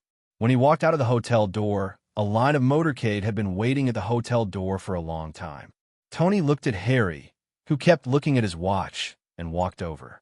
The sound of footsteps approaching made Harry subconsciously turn his head and look over. When he saw Tony, Harry was obviously stunned, but he quickly responded and praised, "Sir, you look so handsome in that outfit." "Really? I think so too." Tony accepted the compliment unceremoniously, and then got into the back seat of the vehicle with Harry's service. Harry originally wanted to get in the car from the other side, but thinking about the pressure brought by Tony, he decisively got into the passenger seat. After the two got in the car, the vehicle started and headed out of the city. Tony was indifferent to this. He closed his eyes and meditated as soon as he got in the car. Tony didn't speak, and Harry didn't dare to say anything. For a moment, the atmosphere in the vehicle became a little depressing. The driver obviously felt something was wrong in the atmosphere, so he focused on the road ahead and successfully became a transparent person. After knowing that the vehicle had left the city limits, Tony, who had been closing his eyes, suddenly opened his eyes and said, "Our destination this time should be vibranium." Tony asked an incomprehensible question. Although Harry was stunned for a moment at the beginning, he quickly reacted, Yes, that's good. If there is vibranium, then I will spare your life. If there are no consequences, think about it yourself." Whoosh. As soon as Tony finished speaking, cold sweat broke out on Harry's head. He did not dare to doubt Tony's words. Fortunately, the place they were going to this time was indeed a vibranium mining site, and there must be enough vibranium. This made Harry feel relieved. Tony didn't speak again on the way back, and Harry didn't dare to talk casually, so the convoy arrived in silence all the way to a mountain range 100 kilometers away. This is one of Wakanda's vibranium mining sites. It is located in a valley and is lined with towering cliffs. It is an extremely suitable location for an ambush. As the vehicle came to a stop, Harry quickly got out of the passenger seat and respectfully opened the back door for Tony. If someone who didn't know the inside story saw this scene, they would think that the noble son of some family was traveling with a housekeeper, just because Harry behaved so badly. Only Harry knew in his heart that this trip was not easy, and it might even be a fight between gods and gods. He couldn't afford to offend either side, so he could only try to find a balance point and see if he could save his life. This is also the tragedy of the weak. Their destiny is completely controlled by the strong, and there is nothing they can do even if they want to resist. Mr. Tony, the vibranium mining site is inside. I will take you in right now. Harry introduced, and Tony raised his hand to interrupt him. Seeing as you have worked so hard along the way, you don't have to go in. I will go in by myself. After saying that, Tony walked towards the canyon, leaving Harry standing there in a daze. Walking into the canyon alone, Tony looked a little lonely. In order to put on a good show, Chala and others did not even evacuate the workers mining vibranium and continue to work. So when Tony entered the canyon, what appeared in front of him was still a fiery scene. Seeing this, Tony couldn't help but curl up into a disdainful smile. In order to deal with themselves, these guys involved even innocent people, which is really disgusting. Although his behavior is not much better, he is a real villain and upright, while those guys sacrifice innocent people in the name of justice. But this was none of Tony's business, and he was not interested in saving these guys. Taking the pass Harry gave him, Tony successfully entered the mining area. A person in charge of the mining area quickly came up to him with a flattering smile on his face. It was obvious that Chala and others had already greeted him. Arrange everything so that Tony's defensiveness is as low as possible. Unfortunately, they didn't know that Tony had seen through everything from the beginning, so all their preparations were in vain. Where is the mine vibranium? Ignoring the person in charge's flattery, Tony spoke directly. Upon hearing this, the person in charge immediately took Tony to the storage location of vibranium without any obstruction. Yesterday, he received an order from his superiors to meet all Tony's requirements, so now it is natural for Tony to say what he wants. And just as Tony followed the person in charge deep into the mining area, a drone was firmly locked on Tony's figure high in the canyon. On the cliffs on both sides of the canyon, a large number of Wakandan soldiers have already been ambushing here. Not far away, a tent was set up here with a large number of monitoring equipment. Everyone from Chala and Sishayeldi gathered here. Looking at Tony's figure in the surveillance screen, everyone's eyes showed a hint of coldness. Nick even said expressionlessly, "Have everything been arranged?" Hearing this, Chala was full of confidence. "I have already planted 300 kilograms of explosives in the warehouse, which can be detonated in an instant. As long as he enters the warehouse, he will definitely feel the surprise I have carefully prepared for him." Listening to Chala's words, everyone present was not too excited. They knew very well Tony's strength. Although 300 kilograms of explosives were powerful, Tony's strength was even more terrifying and might not necessarily have an impact on him. The reason for executing it is just to catch Tony off guard and cause him some damage. As for blowing up Tony directly, no one present except Chala had this idea. At this moment, Dr. Doom in the crowd suddenly smiled and said, "Are you sure it's a surprise? I think he may have been aware of our presence." Dr. Doom suddenly spoke, causing everyone's expressions to change. "It shouldn't be possible. We haven't been exposed either." Among the crowd, Johnny said with some uncertainty. Hearing this, Dr. Doom shook his head. "This is not your problem, but if this guy is really as strong as you say, he must have noticed something. After all, strong people have their own intuition. In Eastern terms, it is just a whim." As soon as these words came out, everyone's faces became a little ugly again, but at the critical moment, Nick interrupted Dr. Doom's words. "We will know if it is true after reading it. Don't get confused." After speaking, Nick glanced at Dr. Doom, with a hint of warning in his eyes, telling him not to disturb the morale of the army. Dr. Doom understood what Nick meant and smiled slightly, not angry. The reason why he said it was to make everyone mentally prepared and not to place their hopes on such a thing. But Nick's thinking was right, so he didn't say anything else. Now all the goals are to win Tony. Before that, Nick is still the leader of everyone. Time passed little by little, and everyone was staring at Tony in the picture. As Tony gradually approached the warehouse, everyone couldn't help but feel nervous. Although they knew very well that even if the explosive successfully hit Tony, it might not be able to cause harm to Tony. But what if a miracle happened? Therefore, everyone still held a trace of expectation in their hearts, looking forward to seeing Tony being seriously injured. Finally, Tony walked into the warehouse under the leadership of the person in charge. Seeing this, Nick immediately shouted, "Detonate!" As soon as he finished speaking, Chala, who was in charge of the remote control, pressed the button in his hand without saying a word. Boom! A terrifying explosion shook the canyon, and a line of fire centered on the warehouse and quickly spread out in all directions, directly flooding the entire camp. The miners who were still working hard became victims without knowing it. For a moment, the canyon was filled with flames. But at this moment, no one could care about feeling sad for those innocent miners. As the explosion sounded, Nick picked up the wireless communication on the table and roared, "Attack!" As soon as he finished speaking, his order immediately reached the ears of the soldiers ambushing on both sides of the canyon. Immediately, the soldiers who had already been informed all aimed at the location of the warehouse, and fierce gunshots rang out. After modification, the firearm was so powerful that it fired armor-piercing bullets one after another, forming a terrifying metal storm that completely flooded the warehouse. Da-da-da. Gunshots continued to be heard in the air. In the tent, everyone held their breath and stared at the surveillance screen, not daring to miss anything. They didn't let them wait too long. Just a few minutes after the gunfire sounded, there was suddenly a burst of movement in the firelight on the surveillance screen. A figure slowly walked out of the fire, exuding a sense of leisurely strolling. It was as if what he was walking through was not a horrific explosion site, but a beautiful scenic spot. Seeing this, an indescribable disappointment surged into everyone's hearts. Although they had already speculated beforehand, when this scene happened, everyone still couldn't help but feel a little disappointed. Tony seemed to be surrounded by an invisible barrier, and wherever he passed, the flames receded. The terrifying metal storm also completely lost its power after arriving in front of Tony, suspended in front of Tony, and was blocked by something.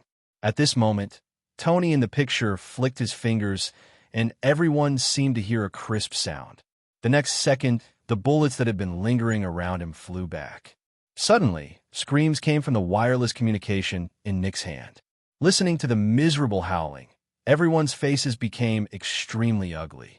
Nick took a deep breath and turned to look at everyone and said, "The operation failed, prepare to fight." Nick's words were full of determination. Although the others said nothing, their faces were also solemn. The only one who can still smile is Dr. Doom. Although everyone praised Tony very well, he couldn't help but feel afraid.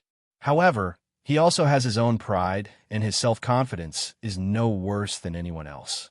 Therefore, he was the most relaxed at this moment. Soon, a group of people walked out of the tent before they could move on. Suddenly, a figure soared into the sky from the bottom of the canyon and appeared in front of everyone in an instant. Tony stood in the air, his face filled with calmness. The explosion just now hardly caused any damage to him, and there was not even a trace of disorder on his body at this moment. Looking at him, Nick and others stopped, and Tony's voice sounded at this moment, "You are finally ready to let go." "Nick, I'm not talking about you. You dared to fight me with real swords before, but now you have turned into a rat in the sewer, hiding your head and showing your tail, and shrinking back." Listening to Tony's sarcasm, Nick's eyes froze. He ignored Tony's sarcasm and instead thought of something more. "You know we're targeting you." "Almost, I guessed it." After finishing his words, Nick's face darkened and he glanced at Dr. Doom subconsciously, and he was really guessed by this guy. "Then why are you still going?" Nick was a little confused. "Because I need vibranium. I didn't expect you to actually put vibranium there. I don't need to waste any more effort. As a thank you, I decided to let you choose your own way to die. Tell me how you want to die." Tony said confidently, and he also had that confidence. As his words fell, a chilling atmosphere filled the air. Everyone in SHIELD stared at Tony closely, waiting for Nick's order. As soon as he gave the order, everyone would take action immediately. And Nick has no intention of hesitating. When things get to this point, it's either you die or I live, so delaying time is meaningless. Especially this time, Nick could feel the determined killing intent in Tony. Obviously, he would not hold back for various reasons like before. Thinking of this, Nick couldn't help but take a deep breath and was about to give the order, but at this moment, Dr. Doom suddenly walked out. "Are you Tony? I've heard about his name for a long time, and finally met him today." Victor, Tony was a little curious, and Dr. Doom slowly shook his head. You were talking about my duplication, and now it is my true body. Oh, are you going to go against me too? Want to avenge your duplication? Tony raised his eyebrows. He really didn't notice him before. Mainly, Dr. Doom and Victor looked completely different. Therefore, before he revealed his identity, Tony didn't know that he was actually the famous Dr. Doom. At that moment, Tony's playful mood suddenly calmed down, and he turned to look at Nick. This guy has something. He can hire such a person to deal with him. Don't get me wrong, duplication and I are one and the same. I'm still alive, so there's no question of revenge. However, I'm sure you're unhappy. After all, you kill my duplication. How about this? You let me study your power, and I give up targeting you. This is a win-win situation. Dr. Doom suggested with a smile that his lifelong pursuit is to gain more power. For this reason, he's been constantly trying various ways of strength over the years. And when Tony appeared, he keenly felt that Tony's power system was something he had never seen before. Therefore, this condition was suddenly raised. As his words fell, and before Tony could express his position, everyone on the SHIELD side started to explode. Hey, how would you do this? Aren't we in the same group? Now, at the critical moment of the war, can you be more reliable? FAQ, what do you want to do? Kill us all. Everyone continued to condemn, their faces full of dissatisfaction. It was because of the addition of Dr. Doom that they decided to eradicate Tony. Now this guy has the tendency to rebel against the enemy again. Who can stand this? Listening to the people's curses, Dr. Destruction's originally smiling mouth suddenly disappeared, and a dangerous aura emerged from him. Nick, who was closest to Dr. Doom, reacted instantly. His expression changed immediately. He turned around and looked at everyone behind him and yelled, "Shut up, everyone. He is a foreign aid I invited, not a person from S.H.I.E.L.D. He is not bound by S.H.I.E.L.D. Stop making fun of this." After saying that, Nick turned to look at Dr. Doom and apologized. "Please calm down. They're just angry for a moment and are not directed at you. You must not take it to heart." Nick kept apologizing, but in fact he had already cursed in his heart. He was not only scolding Dr. Doom, but also others. He still couldn't see the situation clearly. Dr. Doom can be said to be one of their sources of support.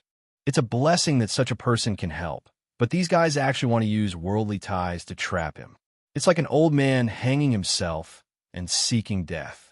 I wonder if Dr. Doom withdraws, will their hope of victory be slim? What's worse is that if Dr. Doom were ridiculed by this group of people to join forces with Tony, wouldn't they die faster? It was precisely because he had thought everything through that Nick quickly interrupted everyone. Otherwise, if they were allowed to continue talking, they might face two powerful men today. Oh, if I do this, Director Nick won't blame me. Watching Nick speak for him, Dr. Doom couldn't help but tease you with a smile on his lips. After listening to what he said, Nick replied seriously, "You are just a foreign aid I invited. You have the right to choose freely. I will not force you to make any choice. If you really make a deal with Tony, I only hope that you will not participate in the war and hope it will come true." As he spoke, Nick bent his waist, showing an impeccable attitude. Even Dr. Destruction couldn't help but be shocked when he saw this. The joke on his face disappeared at that moment, replaced by a solemn expression. "No problem. I can rest assured that." The two ended their conversation, and Dr. Doom continued to look at Tony, waiting for him to make a decision. Tony looked at the two guys in front of him strangely. "Can't you go farther away when you're plotting? Why are you by my side? Are you afraid that I won't hear you?" Tony was complaining crazily in his heart. Looking at Dr. Doom's confident look, Tony's eyes turned cold. "Sorry, I'm not in the habit of being a guinea pig for others," Tony said coldly. Dr. Doom was instantly stunned. After being stunned, Dr. Doom smiled, but his smile looked a little dangerous. "You actually rejected me, are you sure?" "Sure." Tony folded his hands and nodded calmly. For others, it is undoubtedly a good deal to let people study their own strength to reduce one of their enemies. But for Tony, this is a shame. When will his enemies be able to stand proud in front of him? Therefore, without hesitation at all, he rejected Dr. Doom's so-called deal. Looking at this scene, Nick, who was expressionless on the side, was already happy at the moment. As expected, what he understood was correct. Tony was still the same Tony, confident and domineering. He has always been the only one who threatens others. No one dares to threaten him. It was precisely because of this that he was able to behave very calmly. Because he knew that even if Tony wanted to negotiate a deal with others, it would only happen after he took the absolute initiative. It was impossible for Tony to agree to someone like Dr. Doom, who threatened to fight from the very beginning.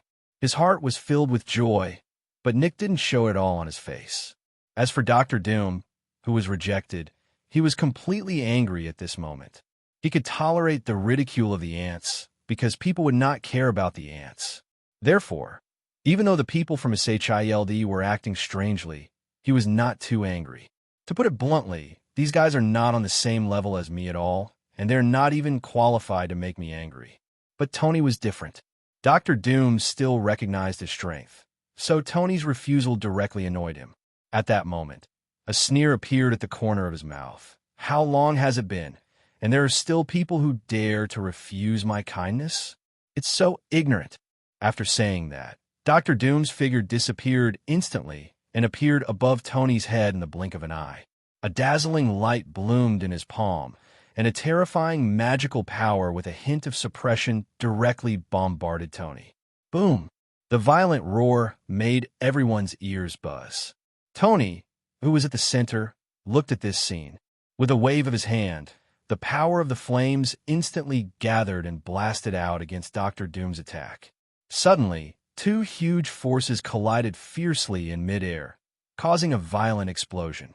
The extremely terrifying shock wave instantly struck in all directions from the center of the explosion. All obstacles on the cliff were instantly leveled, and everyone in SHIELD resisted with all their strength, looking at the two people with incredulous eyes, especially the two Quicksilver siblings. They thought that their strength was already terrifying, but after seeing the fluctuations in the battle between the two, they knew what terror was. With one blow, the world was destroyed. These two people are simply not human. They're more like gods walking in the world, real gods. Thinking of this, the Quicksilver brothers and sisters couldn't help but look at Hela and Thor. After staying with the people of SHIELD for a long time, they also knew the origins of the two people. It seemed that these two people came from the realm of God and were high gods. The brother and sister were thinking wildly here. High in the sky, the battle between Tony and Dr. Doom became intense from the beginning. As a strong man who controls forbidden power, Dr. Doom's strength is definitely not weak in a fight with him. Tony could feel that his strength was much stronger than that of the fallen Odin.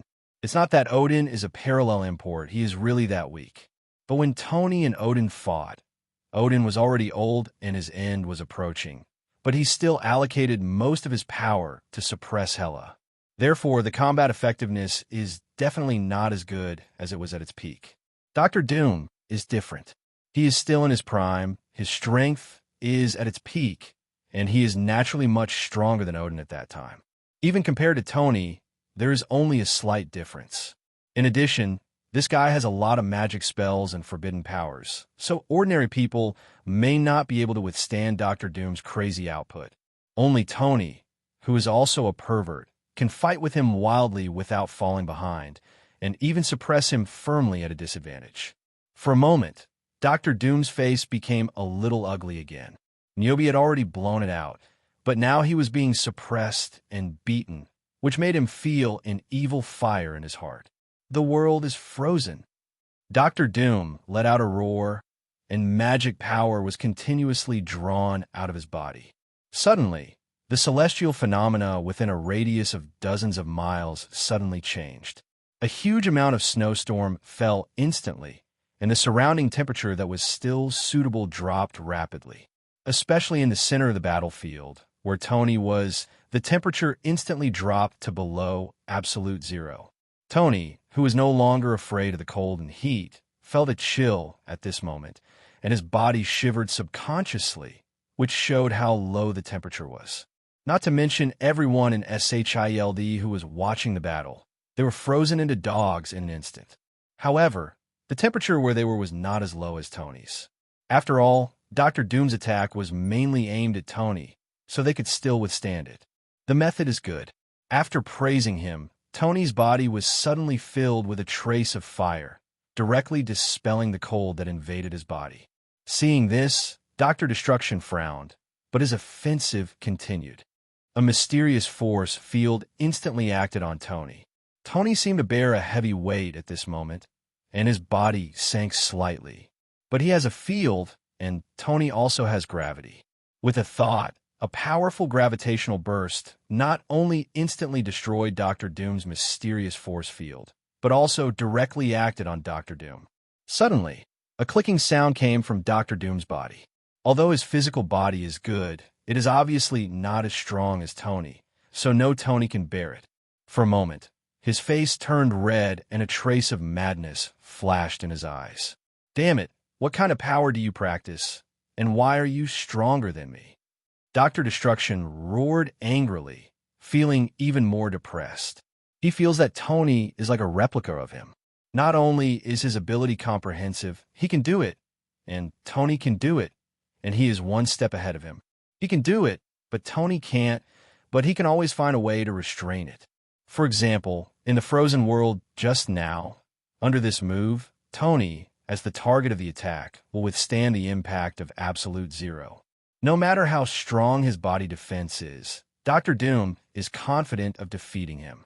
But unfortunately, the flames controlled by Tony were so overbearing that they could not be frozen even at absolute zero. For a moment, he felt like he was out of his depth. Feeling the increasing pressure on his body, he used several methods but could not break away from Tony's gravity. At this time, Dr. Doom finally turned to look at Nick and others and yelled, "What are you looking at? Help!" After the words fell, Nick and others were stunned for a moment. Some of them couldn't believe that Dr. Doom would actually say the words for help. But fortunately, Nick responded quickly and immediately ordered, "Come together!" After Nick's words fell, everyone was awakened instantly, and Hela and Thor reacted immediately. One of them holds Thor's hammer, and the other holds the power of death. The white lightning and the black light of death hit Tony at the same time. Feeling the fluctuations coming from the side, Tony's brows suddenly frowned. He was originally planning to deal with Dr. Doom in one go, but he had to change his mind. His telekinesis was activated instantly, and he hit the two men's attacks hard. Boom! The space trembled violently, and a strong explosion swept across again, shaking everyone's hearts. Immediately afterwards, Johnny summoned flames and quickly used his speed. The captain held a shield, and Banner instantly transformed into the Hulk and rushed towards Tony. At this moment, everyone could be said to be like the 8 immortals crossing the sea, each showing his magical powers. Tony became the target in the center of the field, attracting a steady stream of attacks from everyone. Among the crowd's attacks, except for a few people who could pose a certain threat to Tony, the remaining guys actually didn't pose much of a threat to Tony. However, these guys were like flies, endlessly annoying, and finally completely annoyed. "Tony, since you want to die, I will help you." Looking at everyone, Tony said something in a cold tone. As his words fell, the figures of the Black Shadow Corps suddenly appeared on the ground. Sombra Ninja, Sombra Thornblade, Sombra Troll, Lava Troll integrated with the Extremist Virus, Sombra Nightbat, Sombra Sarai, Sombra Alien, Sombra Shadow Eater. 7 legions attack at the same time. In an instant, the sky with a radius of dozens of miles became gloomy, and the terrifying dark atmosphere began to spread crazily as the 7 legions appeared. The people who were attacking suddenly stiffened, and a great fear instantly arose in their hearts. Except for Hela and Dr. Doom, everyone else had a look of fear on their faces. Under the impact of the majestic dark power, they felt that they were gradually losing control of their bodies. For a moment, everyone looked at the Black Shadow Corps with inexplicable fear in their eyes. Even Tony was stunned at this moment. This was the first time he had summoned all the Shadow Legions in one go. Unexpectedly, their appearance together would have such an effect. Not only could they suppress the enemy, but their own strength would also be greatly enhanced. Then if the 9 Black Shadow Armies come out together, wouldn't they be able to directly trigger the final darkness? There are inexplicable thoughts flashing in my heart, but it's too early to say these now. Soon, Tony withdrew his thoughts, looked at the frightened people, a smile appeared on his lips, and waved his hand. Crush them. As soon as the words fell, the Black Shadow Army attacked. Inexplicable roars rang out, and the 7 legions charged directly towards the crowd. Their evolved strength is no longer weaker than that of ordinary extraordinary beings. Coupled with the blessing of dark power, Johnny and the others are no match for them. Under the attack of the Black Shadow Legion, everyone no longer had time to harass Tony and fell directly into a bitter battle.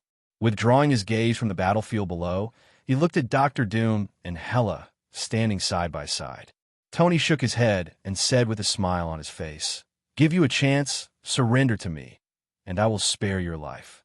Tony spoke slowly, and when he finished speaking, Hela and Dr. Doom snorted coldly at the same time. Although they did not speak, their rejection was obvious. Seeing this, Tony sighed helplessly. Although he didn't have much hope, being rejected like this still made him a little depressed. Strong men such as Hela and Dr. Doom all have their own pride, and it is basically impossible for them to surrender to others. This resulted in that although Tony recruited many members of the Dark Alliance, most of them were unable to keep up with his strength. The current members of the Dark Alliance basically have no sense of existence except for receiving rewards. Tony can only hope that there will be other arrangements behind the system. Putting away his random thoughts, his face turned cold again. 2 rays of light converged in his eyes and then attacked Dr. Doom and Hela. Tony launched another attack. Roars, explosions, and screams are constantly intertwined on the battlefield. As an ordinary person, Nick was not qualified to participate in such a battle, so after the battle started, he retreated to a secret place to watch the battle. Seeing that Tony alone blocked everyone in SHIELD, a wordless silence suddenly emanated from him. For a moment, a trace of reminiscence flashed in his eyes. When he first confronted Tony, although Tony was powerful, it was not so powerful that it made people despair. Every time, he felt that he was just a little bit close to winning, so he kept targeting Tony, trying to suppress him. However, as time passed, whenever he thought his side was strong enough, Tony would show stronger strength. It's like an endless loop. He keeps struggling with stronger forces to suppress Tony, but ends in failure every time.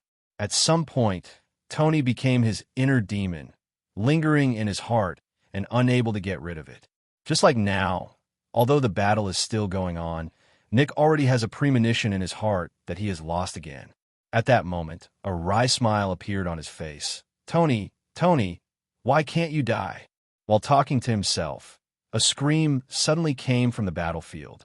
The invisible woman Susan was completely torn apart by the Thornblade Legion, and her beautiful face was completely frozen at this moment. "Sister." Not far away, Johnny looked at this scene and suddenly roared in pain, and the flames on his body became raging at this moment. I'm going to kill you." Roaring angrily, Johnny took the initiative to rush into the Thornblade Legion, and the powerful flames turned many of the Black Shadow Thornblades into ashes. But more Black Shadow stabbing blades overwhelmed him in an instant. A few seconds later, the Black Shadow Thornblade supported other battlefields.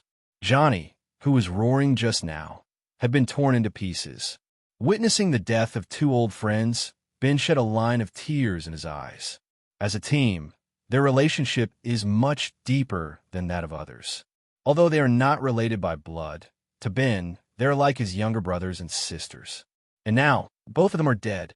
Ben, an honest man, was completely angry. It's a pity that reality is not a novel. If you want to make a comeback based on anger alone, the green fat man can't do it, let alone him. Even because of the death of Johnny's 2 siblings, more shadow troops began to besiege others, causing everyone's pressure to increase greatly. Soon, a series of explosions sounded, and the lava troll who fought with Ben directly chose to self-destruct because he could not break through Ben's defense. Under a series of explosions, Ben's sturdy body was completely torn to pieces. At this point, the research trio were all killed. The death of the three Susans was like the beginning, and the situation for everyone who was still alive became increasingly dangerous. Chala struggled to hold on under the siege of numerous shadow troops, and was completely seriously injured. Although Quicksilver is extremely fast, he has to protect Wanda and cannot fully utilize his own speed. Therefore, he is no better under the siege of the Black Shadow Corps. The only ones left who can continue to support are Captain and Banner.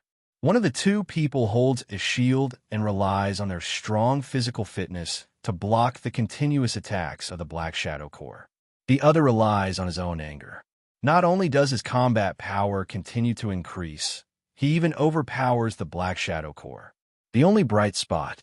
But unfortunately, Banner could not change the entire battle situation, because after Susan and the other three were killed, most of the Black Shadow Corps swarmed towards him, firmly suppressing his pace, leaving him unable to rescue others.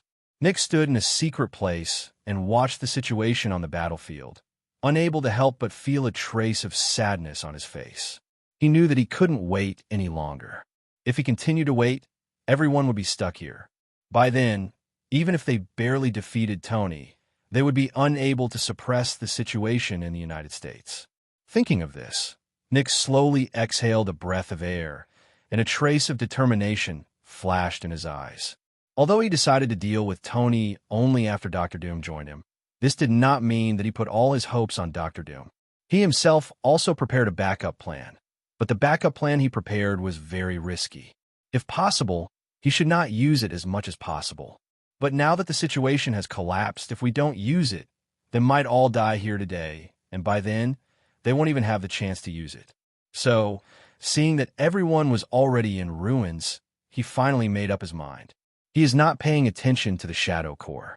He knows very well that although the Shadow Corps is powerful, Tony is still the one who really leads all of this.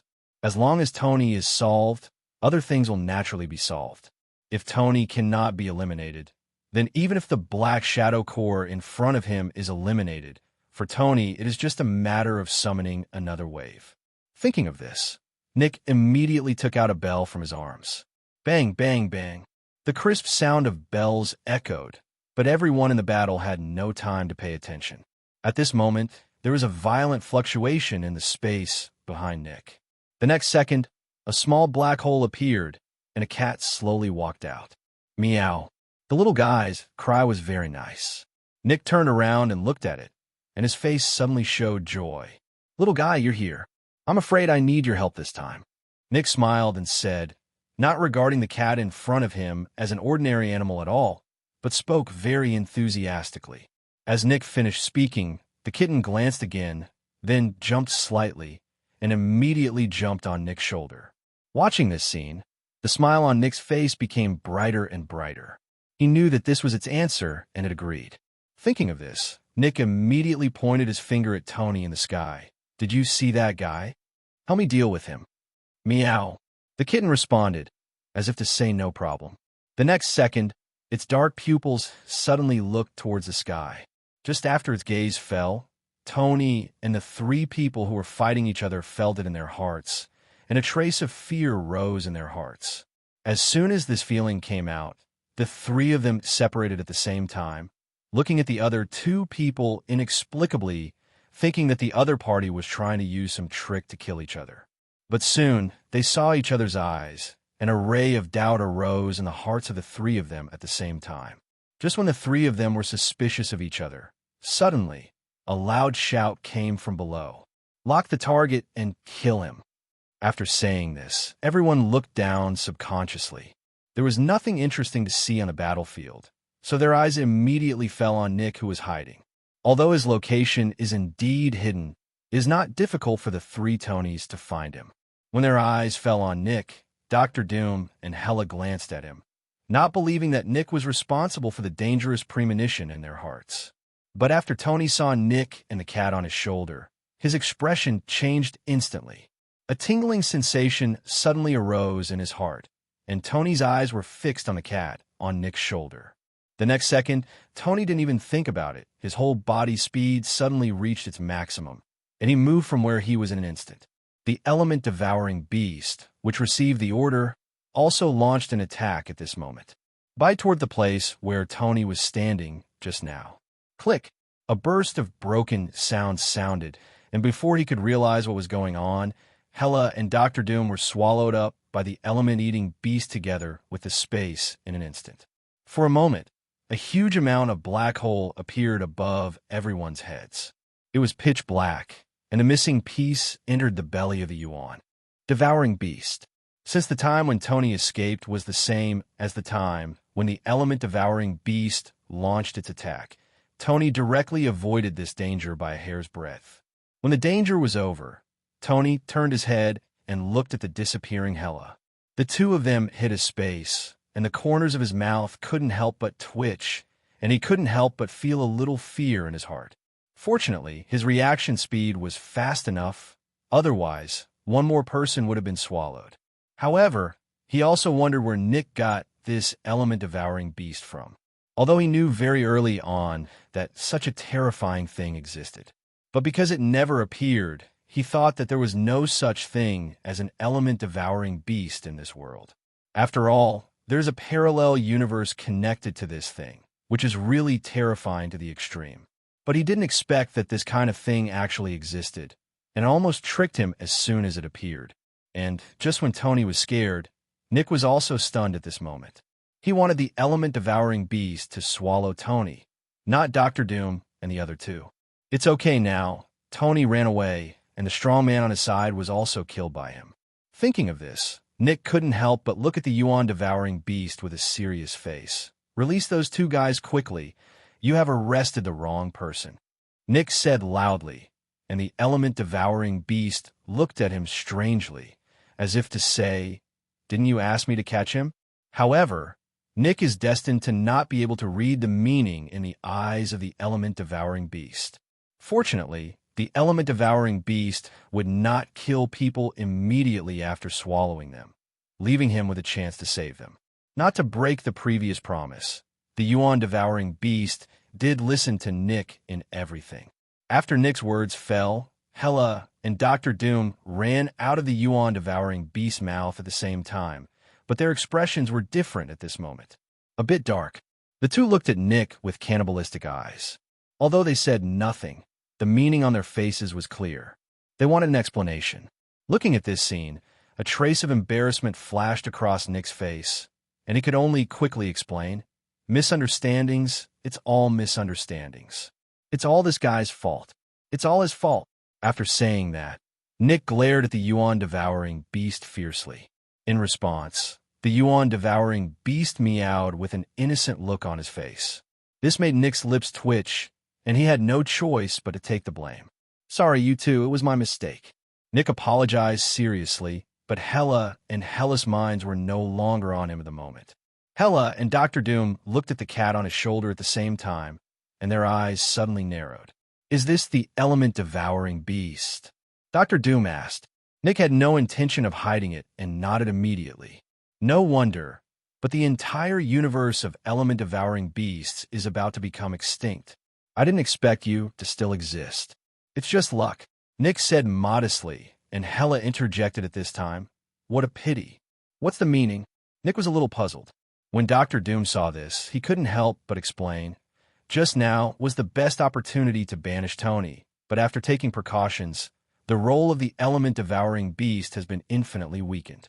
Although his ability is very inexplicable, even if we fall into its mouth, we can't escape. But if we are prepared, it won't be able to swallow us easily again, so Hela said it's a pity. The attack just now was the best opportunity, but it's a pity that you didn't seize it. At the end of his speech, Dr. Doom sighed and shook his head, while Nick's face was full of shock. He didn't expect that things would turn out like this. However, the three of them were not given much time to reminisce. Soon, Tony's figure appeared in the sky again. He looked at Nick, then at Hela, and immediately raised his fingers at them. "Come and fight." Hearing this, Hela and Dr. Doom looked at each other, not polite, and rose into the sky again. Before leaving, Dr. Doom sent a message to Nick. Always pay attention to the battle situation. Hela, and I will create opportunities for you. When the time comes, release the element-devouring beast immediately. Nick didn't reply, but his eyes were fixed on the three people who were fighting together again. The battle started again, and Tony keenly felt that the fighting style of Dr. Doom and Hela had changed. The two guys no longer fought and charged like they did at the beginning, but continued to use various means to trap him. Feeling the change in their fighting styles, he still didn't know what these two guys were thinking. It was clear that he wanted to use the element-devouring beast to trick him. Once swallowed by the element-devouring beast, Tony doesn't know if he can still appear. Although he can't die, he doesn't accept being exiled.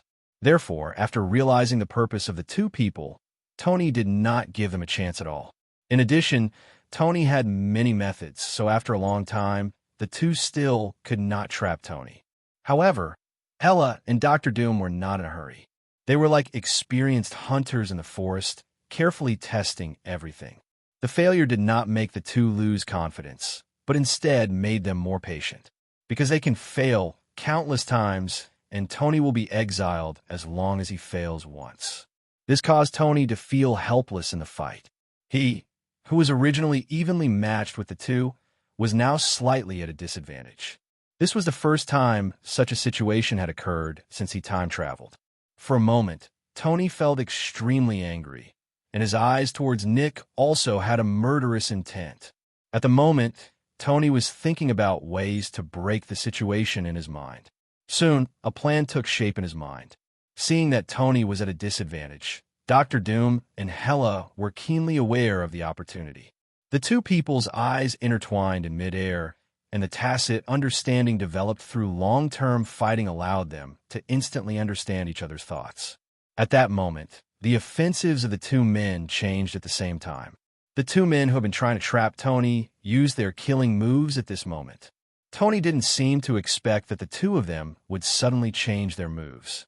His face suddenly changed, and he shot out his fist to block it. However, due to too much haste, Hela and Dr. Doom broke through Tony's resistance at the same time, and the death energy and magic ability hit Tony hard in the chest. Puff! Suddenly, a mouthful of blood spurted out from Tony's mouth, and his entire body flew backwards quickly. As luck would have it, the direction he flew upside down happened to be the direction Nick was. However, Nick didn't notice this at all at the moment. Instead, he looked at the scene of him being blown away with a shocked expression.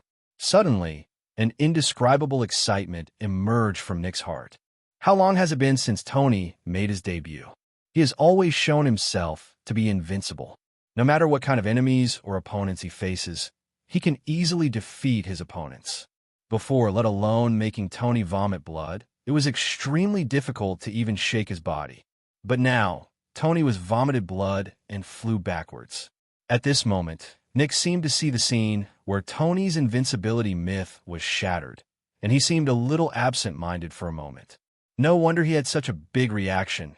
It had been so long, and he finally saw the hope of defeating Tony. How could he not be excited? Suddenly, there was a sharp pain, and the shouts of Hela and Dr. Doom appeared at the same time. Careful! Looking down at the sudden extra hand on his chest, Nick looked back and saw Tony standing behind him expressionlessly. As for the element-devouring beast on his shoulder, Tony threw it directly to the Shadow Kingdom to prevent it from happening. Accident. A wry smile appeared on the corner of Nick's mouth. It turns out that your target is me. I thought I finally saw hope, but now I think about it. How could it be such a coincidence? This is all your plan too. That's right, Tony admitted with a nod. Nick suddenly coughed violently, not sure if he was angry. Sure enough, I still underestimated you, Nick wanted to say something else, but a sudden burst of Tony's arm shook his whole body apart in an instant, and his body was torn into pieces. Nick, director! Several people in the battle looked at this scene and roared angrily. Hela and Dr. Doom's expressions were extremely ugly at this moment. They actually didn't care much about Nick's death. After all, both of them are ruthless characters. If it weren't for Tony's appearance, they would be the targets of S.H.I.E.L.D. So they have no opinion on whether Nick should die or not. What made them angry was that Tony actually tricked them and used their power to get close to Nick, killing Nick instantly. and they didn't realize it yet. So they foolishly cooperated, which was simply an insult to them. For a moment, the murderous intention in the two people's hearts skyrocketed. A terrifying aura bloomed from Hela and the two of them, tearing apart the sky in an instant. Looking at Tony, who slowly retracted his hand, Dr. Doom laughed angrily and said, "You were the first guy to plot against me like this. So what?" Tony didn't take it seriously at all. The corner of Dr. Destruction's mouth twitched. He wanted to say something threatening, but he stopped instantly when the words reached his lips. He had already seen Tony's strength. Even he and Hela couldn't do anything to Tony. Just now, they relied on the element-devouring beast on Nick's shoulder to contain him, and then he was sent flying. Unexpectedly, he was also tricked. Not only was the element-devouring beast lost, Nick was also dead. Therefore, any threats made at this moment are nothing more than incompetent rage. For a moment, Dr. Doom's face became a little ugly again, but he didn't say anything more. Hela frowned slightly, glanced at the situation on the battlefield, and shouted loudly, "Withdraw!" After the words fell, the captain and others were naturally unwilling to give in. They were about to speak, but before they could speak, Hela's cold eyes had already swept over them, and at the same time, cold words sounded at the same time. "Don't you think there are enough people dying? I say it again, retreat." As soon as these words came out, the mouths of the captain and the others that had just opened suddenly became silent. At that moment, everyone looked at Tony with extremely unwilling eyes and withdrew from the battle. Although the Black Shadow Corps is determined to bite them, the guys who are still alive are very strong. In a short period of time, it is really difficult for the Black Shadow Corps to deal with them, unless Tony takes action. However, Tony had no intention of taking action at this moment, and just watched them evacuate quietly. After all the SHIELD had evacuated, Hela glanced at Dr. Doom, immediately turned around, and left just as quickly. When Dr. Doom saw Hela leaving, he quickly followed her, but before leaving, he said, "We will meet again soon." As soon as he finished speaking, he and Hela's figures had disappeared into the horizon. After everyone left, the battlefield that had been exploding just now suddenly became quiet.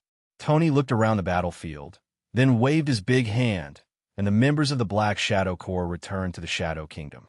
After doing all this, a murmur suddenly sounded in Tony's mouth. "It seems that the strength is not strong enough." He said it with a helpless tone. If anyone heard these extremely Versailles words, Tony would definitely be scolded like a dog. But in fact, this is indeed what Tony said with emotion. This time, according to his idea, all the people from SHIELD should have been kept. However, Hela's strength after joining forces with Dr. Doom is enough to match him, but the power of the Black Shadow Corps alone is not enough to completely leave everyone behind. So, in the end, Tony watched those guys retreat. If he steps in to stop it, Hela and Dr. Doom will never sit idly by. At that time, apart from a fight, no purpose can be achieved at all. It is such a meaningless fight, so it is better not to fight. This is why Tony watched everyone leave. At this moment, he suddenly regretted not bringing a few members of the Dark Alliance with him. Although the strength of those guys was vastly different from Tony, they still had no problem dealing with the captain and his ilk. But he just thought about it and quickly put this idea behind him. Since he couldn't keep them all this time, just wait until next time. Anyway, he has plenty of time and doesn't care about this moment. After glancing around and looking for the direction, Tony's figure suddenly rose into the sky and headed towards the capital of Wakanda.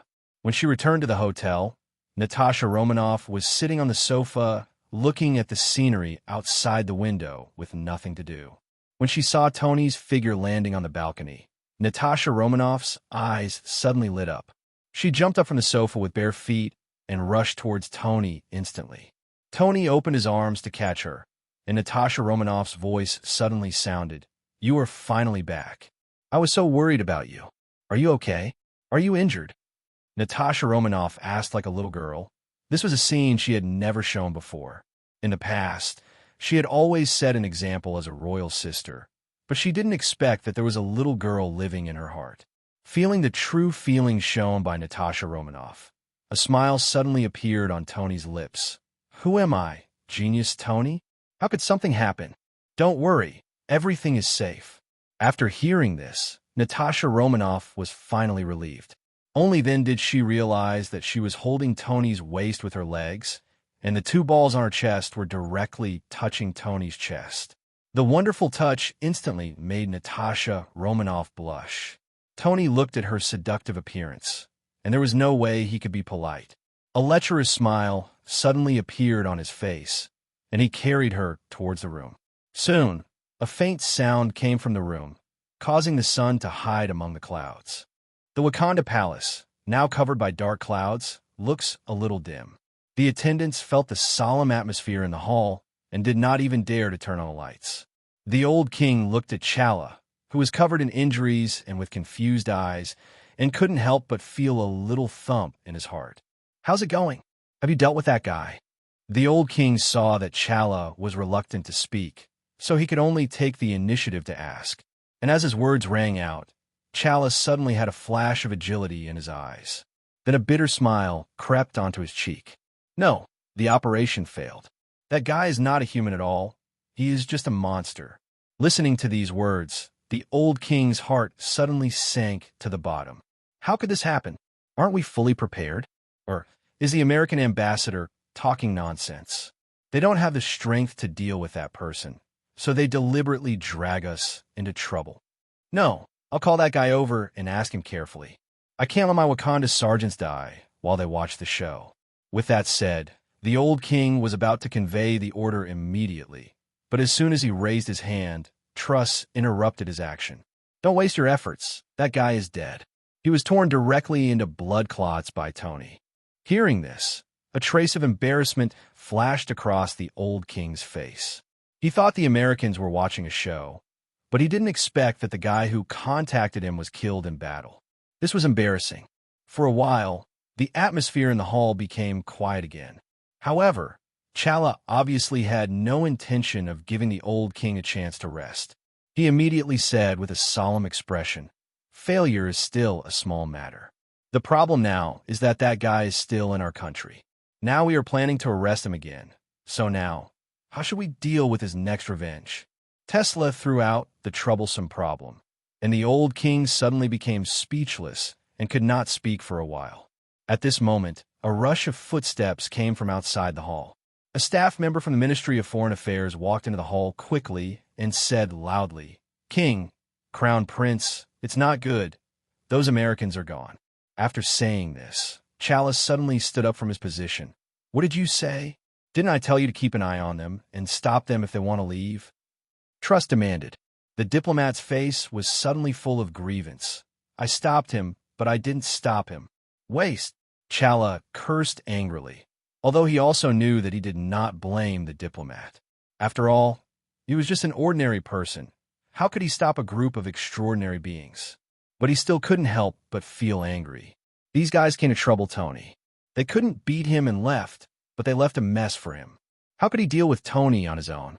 Thinking about the terror Tony showed today, I'm afraid he could have pinned himself to death with one hand. As soon as he thought about this, he punched the table angrily, and the table made a loud noise, and a huge amount of pothole was directly smashed out. Similarly, the old king sitting on the main seat was also full of anger at this moment. They think this is some kind of place. They can come and leave whenever they want. Inform me to the military and shoot down the plane they are flying on. I don't believe it. These outsiders can change the world. The old king gave the order, and the diplomat was about to nod in agreement, but Chalia's tired voice suddenly sounded. "Forget it. Don't worry about them. You can go down first." The last sentence was obviously directed at the diplomat. The diplomat, who was already under great pressure, felt as if he had been granted amnesty after receiving the news. He nodded quickly and quickly left the hall. When he left, the old king's doubtful voice suddenly sounded. "Just let them leave unharmed." Hearing this, Chala raised a wry smile and said, "Father, we can't afford to offend you. I don't care whether we can defeat them or not. Even if we do defeat them, we might still have to give them an explanation." Forehead. The old king was stunned, with a look of astonishment on his face. This was different from what he imagined. This was their territory. Why did it feel like anyone could bully them? At this moment, father and son were in perfect harmony, and what the old king was thinking was exactly what Chala was thinking. Why can anyone come to bully them? Is it because they are easy to bully? Anger kept rising in Chala's heart, but it was useless. This world only believed in strong strength, and everything else was fake. If he had Tony's strength, he would dare to let people shoot down the plane now. But it's a pity that he didn't. Once he really knocked down Shild's plane, he couldn't stop Hela from joining forces with Dr. Doom. Either one of the two could easily defeat him. Thinking of this, Chala suddenly felt a little lucky. Fortunately, these people left and didn't ask him for compensation or anything. After all, many people died in Shild this time, no matter what the purpose of their death was. But the slogan at the beginning was to help them deal with Tony. If he were asked for compensation again, he would really feel sick and vomited. With a sigh in his heart, Tesla gathered his emotions and was about to continue thinking of a solution. But at this moment, someone suddenly broke into the hall. Tesla frowned. Did these people really think this was a vegetable market? They barged in unorganized and undisciplined one by one. At that moment, he couldn't help but turn his head and wanted to scold the person. But when he turned around and saw the person clearly, he swallowed the words that came to his mouth. This time it was the chief of the police department. After escaping from Tony before, he found him immediately and asked him to help him pay attention to the strange events that happened next. It seems that there are results now. Sure enough, as soon as he entered the door, the police chief first saluted the old king, then looked at Chala and said quickly, "Crown Prince, what you asked me to investigate has been found. Yesterday, tens of thousands of people across the country became vegetative, and no matter what method is used, they cannot be awakened. According to experts, the brain waves of these people have completely lost their vitality. Although they look alive, they're actually considered brain dead in medical terms." Hearing this, even though he was prepared, Tesla still couldn't help being shocked when the matter was confirmed. 10,000 people, no more, no less, all died because of themselves. Guilt, self-blame, and all kinds of emotions came to his mind. Tesla couldn't help but hit his head in pain and let out a beast-like growl. Seeing his appearance, the old king and the police chief were frightened. "Crown Prince, are you okay? Wonger, how are you? Are you injured somewhere? Call the doctor quickly," the old king roared. The police chief nodded hurriedly and turned around to leave. Suddenly, Tesla said in a hoarse voice, "No need to call the doctor, I'm fine. You go down first, don't tell anyone about this." "Understood, Crown Prince." The police chief nodded and left the hall in a hurry. The old king looked at Tesla, his face still filled with uncontrollable worry. "Wonger, are you really okay?" "Father, don't worry, the child is fine." "Father, I am at peace in the palace. I have to go out for something." "Where are you going?" the old king asked. Tesla hesitated for a moment, said nothing, and walked out directly. He wanted to talk to Tony. Now, violence can no longer solve the problem, so he can only rely on wisdom. But he didn't know what the outcome of this trip would be. Maybe today would be the day he died. Therefore, in order not to worry the old king, he chose to remain silent. After leaving the palace, Tesla quickly headed towards the hotel. This must be the most arrogant criminal in history. The person who killed them lived in a 5-star hotel openly, but they had absolutely nothing to do with him. This made Tesla once again deeply aware of the importance of strength. With random thoughts in his mind, he soon arrived at the hotel where Tony was staying. Of course, this time he did not go through the roof, but through the main entrance. After taking the elevator to the floor and finding the room where Tony was staying temporarily, Tesla knocked on the door. In the room, Tony, who had finished taking a shower, was sitting on the sofa in the living room, while Natasha Romanoff was asleep in a room. Hearing the doorbell ringing, Tony thought, and the door opened immediately. Truss walked in. When Tony saw him, he couldn't help but raise his eyebrows slightly and raised a smile at the corner of his mouth. "It's you." With a playful smile on his lips, Tony picked up the red wine poured on the table, took a sip, and said calmly, "I thought you didn't dare to come anymore, but I didn't expect that you have some courage. This is Wakanda, and I'm the Crown Prince of Wakanda. There is nothing I dare not come to." "Really? I haven't settled the accounts with you before when you cooperated with SHIELD to deal with me. Aren't you afraid that I will kill you?" Tony had a smile on his face and said calmly, as if he was joking, "Don't be afraid. Since I came here, I have already put aside life and death." After the words fell, Trust was about to continue speaking. Suddenly, he felt his neck tighten, and an invisible force suddenly grabbed his neck and slowly lifted him up from the ground. The lack of oxygen quickly made his cheeks turn red. His hands and feet struggled feebly in midair, and he smelled the breath of death. Looking at Tony, who was still looking calm and tasting red wine, Tesla couldn't figure out which link went wrong and caused Tony to kill him directly. If he really wanted to kill himself, he could do it when he walked in. There was no need to talk nonsense with him. Besides, the previous battle also let him know that Tony was not a nonsense person. Therefore, after successfully walking into the room, his heart that had been hanging involuntarily fell back into his stomach. But who could have imagined that the change would happen so quickly? Before he could even get a few words out of his mouth, Tony planned to kill him. Reluctance, fear, and various emotions emerged in his heart. He thought he could ignore life and death before, but now he knew that he was wrong. There is great terror between life and death. The closer to death, the stronger the fear in his heart. He simply cannot do what he said without fear of life and death. Until his consciousness began to blur and phantoms appeared in front of his eyes. The power that restrained him suddenly disappeared, and his figure hanging in midair fell hard to the ground. Boom! A loud noise suddenly awakened his almost blurred consciousness. Ahem! A violent cough sounded, and Trust's face turned red. He touched the marks on his neck with his hands and kept coughing. After a while, he finally recovered completely.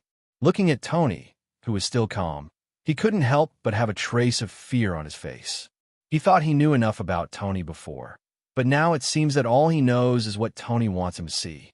In fact, he has never understood the man in front of him. At least now, he couldn't figure out what Tony wanted to do. Why? After calming down for a while, Trust finally returned to normal and whispered, "Didn't you say that you are not afraid of life and death? I have never seen such a person, so I want to meet him, but now it seems that you are not." Tony said it simply, but Trust was so depressed that he wanted to vomit blood. He didn't expect that these words would make him walk on the edge of death. "This is just an adjective. Do you understand adjectives, brother?" Tesla was roaring crazily in his heart, but he didn't dare to show anything on his face. At this moment, Tony had successfully planted a seed of fear in his heart.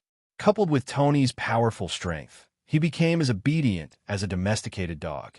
Like cats, no longer entangled in the issue of almost being killed, Tesla gathered his thoughts and slowly said, "Didn't you want to recruit me before? If I agree to your solicitation, will the grievances between us be wiped out and you'll not take revenge on Wakanda again?" "No, you are you, Wakanda is Wakanda. These are two different things," Tony retorted without hesitation. "You took refuge in me, and the matter between you and me can be wiped out, but the account of Wakanda's attack on me still needs to be settled. But I am the one who designed all this. I'm the leader." Tesla argued loudly that he could not give up, because if he gave up, it would be a disaster for Wakanda. 10,000 people became vegetative overnight.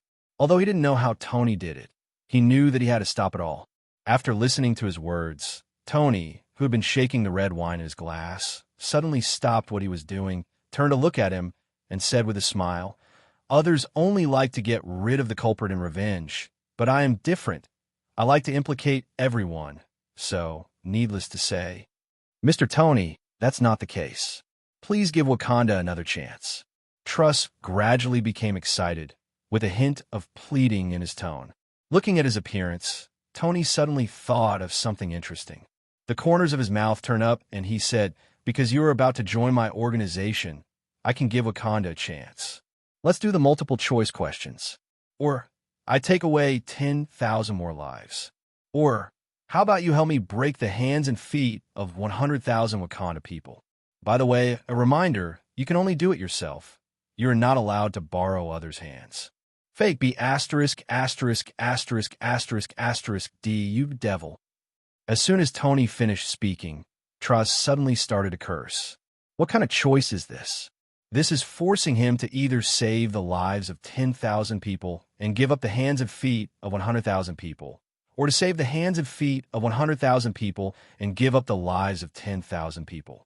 This leaves him with a choice. Tony had no reaction to his scolding. His character was no longer affected by words. Have you decided how to choose? The time is limited. If you don't choose, then both of them will be executed together. Tony added another one, and Truss' face suddenly twitched. At this moment, he had to choose whether he wanted to or not. If you make a choice, you can still save one party, but if you give up the choice, everyone will suffer. It's just that things were said lightly, but if he really wanted to make up his mind, he couldn't help but start to hesitate. Seeing this, Tony couldn't help but add to his anger. 5, 4, 3, 2. Tony's voice fell into Truss's ears like a reminder, instantly making him tremble. This countdown sounds like a countdown to life, making Truss's body unable to help but tremble. Seeing that the countdown was about to end, Truss could no longer delay time, and a loud roar came from his mouth. I choose the second one. I personally break the hands and feet of 100,000 Wakanda people. After saying that, Truss sat down on the ground. At this moment, he was looking at the ground blankly, as if he had lost his soul. Tony let out a chuckle, leaned back, and sank into the sofa. Congratulations, you have made your choice. Then I will wait for the good show. Reminder, I am not very patient. Remember to start as soon as possible, otherwise I will have to ask someone to help you, at the cost of doubling the quantity. Tony's devilish whispers echoed in Truss's ears. Finally, Truss left the hotel in despair. Looking at his leaving back, Tony smiled. The new member of the Dark Alliance has been confirmed, Black Panther. Ding! Congratulations on successfully recruiting Black Panther, a member of the Dark Alliance. The reward is as follows. The voice of the system rang in Tony's mind. Listening to this long-lost voice, a smile suddenly appeared on Tony's face. He had nothing to say, and started walking directly on the lottery roulette wheel. After taking a look at the magic roulette and the spell roulette, Tony hesitated for 3 seconds and finally chose the magic roulette. Now he has gathered 8 talismans, which are 4 short of the 12 talismans, namely the rat talisman, the monkey talisman, the chicken talisman, and the snake talisman. Unless he can obtain 4 talismans in one go, a single talisman will increase his strength. It is no longer as powerful as before. In comparison, each demonic energy can bring huge amounts of transformation to his strength. Previously, they were 1 against 2, and even fought to a draw with Hela and Dr. Doom. This was a symbol of Tony's strength in the eyes of others, but in his own eyes, it was a real shame. Since his debut, no matter what kind of opponent he faces, he has been able to deal with it with overwhelming force. When will someone be able to compete with him head-on? Of course, this is a nice thing to say, but the ugly thing is that Hela and Dr. Doom can stop herself by joining forces, which makes Tony a little unhappy. His confidence to act unscrupulously comes from his own strong strength. Now his strength cannot crush his opponents, so he urgently wants to improve his strength. Start. Tony sighed in his heart. The pointer on the magic will suddenly started spinning rapidly. Looking at this scene, Tony felt a long-lost expectation. As time passed, when he felt that it was almost done, he immediately ordered to stop. Suddenly, the rapidly rotating pointer seemed to have been stepped on the brakes. Its speed slowed down sharply, and finally stopped slowly. Roar! There was a roar of huge amounts, and a tall, brown demon with 2 horns appeared on the roulette wheel, accompanied by a small flower. It is the devil of the earth, the demonic energy of the earth leader. The flowers flew out of the roulette wheel and plunged into Tony's mind. A surge of magic power entered Tony's body.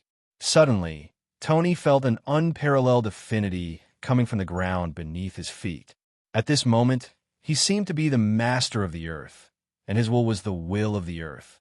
If he wanted to, he could trigger an 8-magnitude earthquake with just a thought. Slowly opening his eyes, Tony's face was filled with a smile. He opened the system interface with a thought, and detailed information about him suddenly appeared on the system panel. Name: Tony Stark. *X male. Identity. Heir to the Shadow Kingdom. Ability. Horse Talisman, Dragon Talisman, Sheep Talisman, Rabbit Talisman, Pig Talisman, Ox Talisman, Tiger Talisman, Dog Talisman. Sombra Ninja Control, Sombra Blade Control, Sombra Nightbat Control, Sombra Troll Control, Sombra Samurai Control, Sombra Alien Control, Sombra Shadow Eater Control, Sombra Hunting Pincers Control. Demonic Chi. Cursed Blue Demonic Chi, Digue Demonic Chi. Number of draws, 0. Members of the Dark Alliance, Spider-Man, Winter Soldier, Green Goblin, Dr. Octopus, MR. Fantastic, Evil God Loki, Black Panther. After taking a look at the Demon Chi in the Demon Chi column, Tony's eyes turned and fell on a newly added Black Shadow Hunting Pincer group. Tony's memory of this Shadow group is extremely profound. In the original work, the shadow mask of the hunters was torn in half, causing the shadows of the hunters to be split in half. But even so, the hunters, it's hard not to be impressed by the force of the pincer group and the extremely powerful combat power it maintains. Thinking of this, Tony thought, and suddenly a group of black shadows gathered under his feet, and then a tall body suddenly appeared in front of him. I saw that the player's shadow was tall and tall, with bulging muscles all over his body. His left hand was a huge amount of pliers, and his right hand was tapered with strong, penetrating power. His feet are in a square shape with 4 toes, allowing him to have a strong grip. Not to mention anything else, Tony can give full marks for this appearance alone. Attack me. Wanted to test Clamp Shadow's strength. Tony gave the order directly. As soon as he finished speaking, a gust of wind suddenly rose, and huge amounts of pliers suddenly roared towards Tony's face. Tony raised his hand without changing his expression and easily blocked Clamp Shadow's attack. Boom! A dull collision echoed in the room, and Tony stopped Shadow Clamp before he launched his next attack. Okay, stop. At that moment, Chiu-Ing lowered his right hand that he had just raised, and he stood still in place again. The strength is pretty good. I can compete with Little Spider-Man. Tony said something with some sigh, and Tony was full of surprises. After the Shadow Kingdom devoured the souls of the gods, it ushered in a sublimation. As the protagonist of the Shadow Kingdom, the strength of the Shadow Core was also greatly strengthened.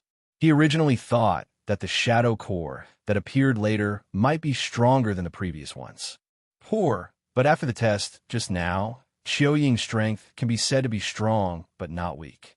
For a time, he was looking forward to the scene after the 9 Black Shadow Core gathered together. Just when Tony was happy because of his increased strength, on the other side, Truss had returned to the palace. Seeing him walking into the hall in despair, the old king stood up from the throne in an instant. Wonger, are you okay? He has been worried since Truss left. Although Truss's expression is not quite right now, it is enough for him to breathe a sigh of relief that he can return safely.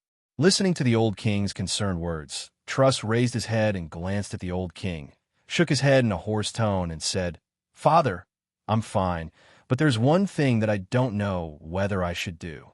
What's up? At that moment, Truss told the old king the choice that Tony had given him, and then he said in a somewhat broken tone, Why is this happening? I am the crown prince of Wakanda, and I have the responsibility to protect my people. But now, I want them come take responsibility. Truss showed a weak scene. This was the first time he showed this scene in front of others after becoming the crown prince.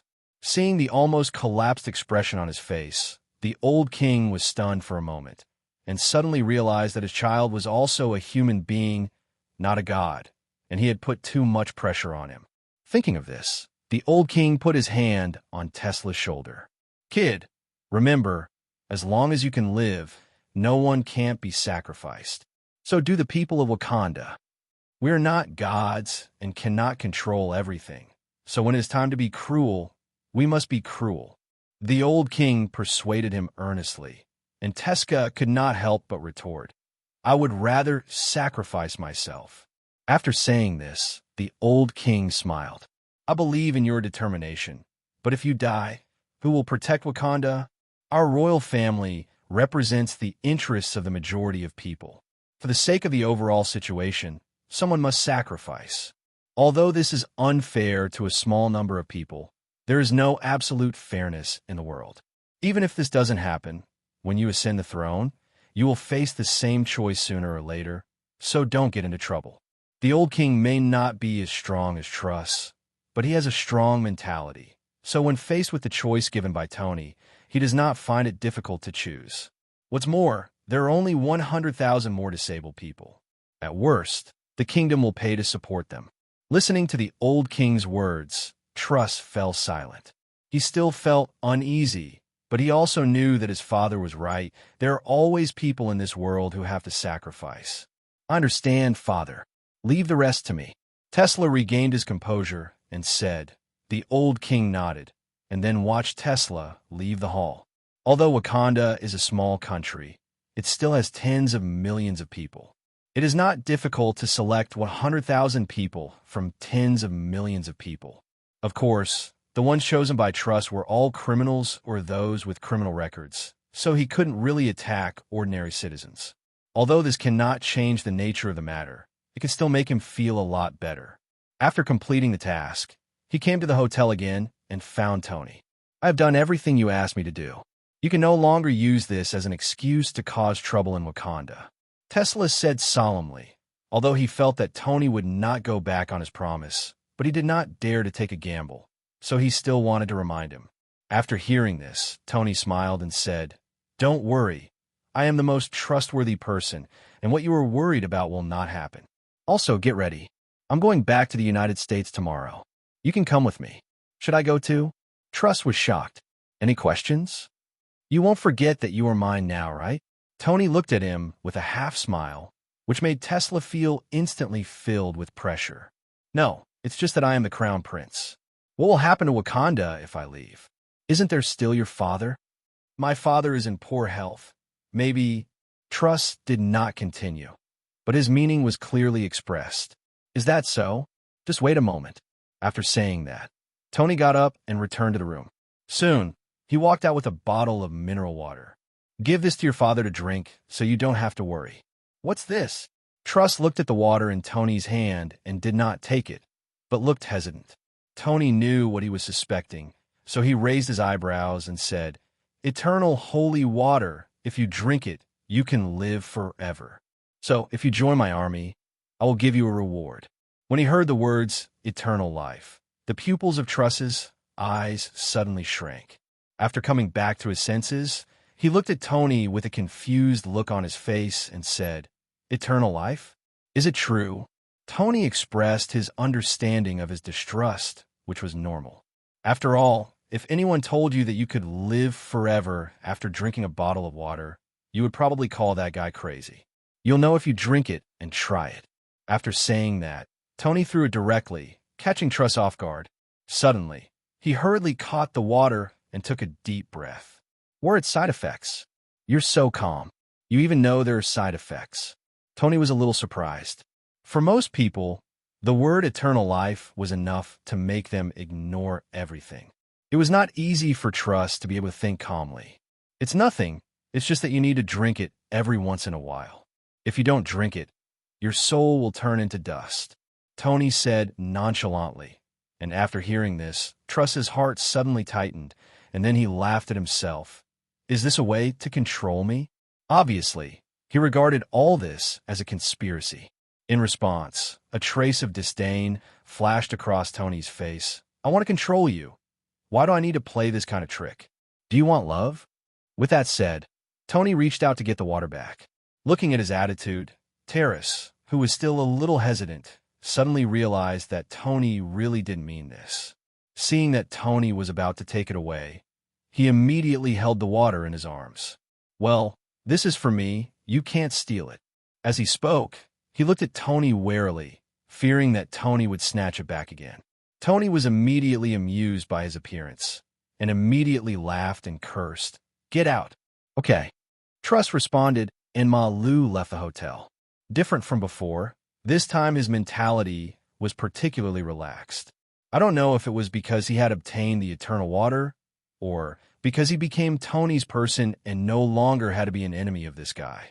As for the grudge between them, He had already put it aside when he chose to surrender. Although he likes to be sharp on some things, he also sees things very clearly on some things. With my own strength, I may not have a chance to defeat Tony in this life, so it will be better to put aside my grudges as soon as possible.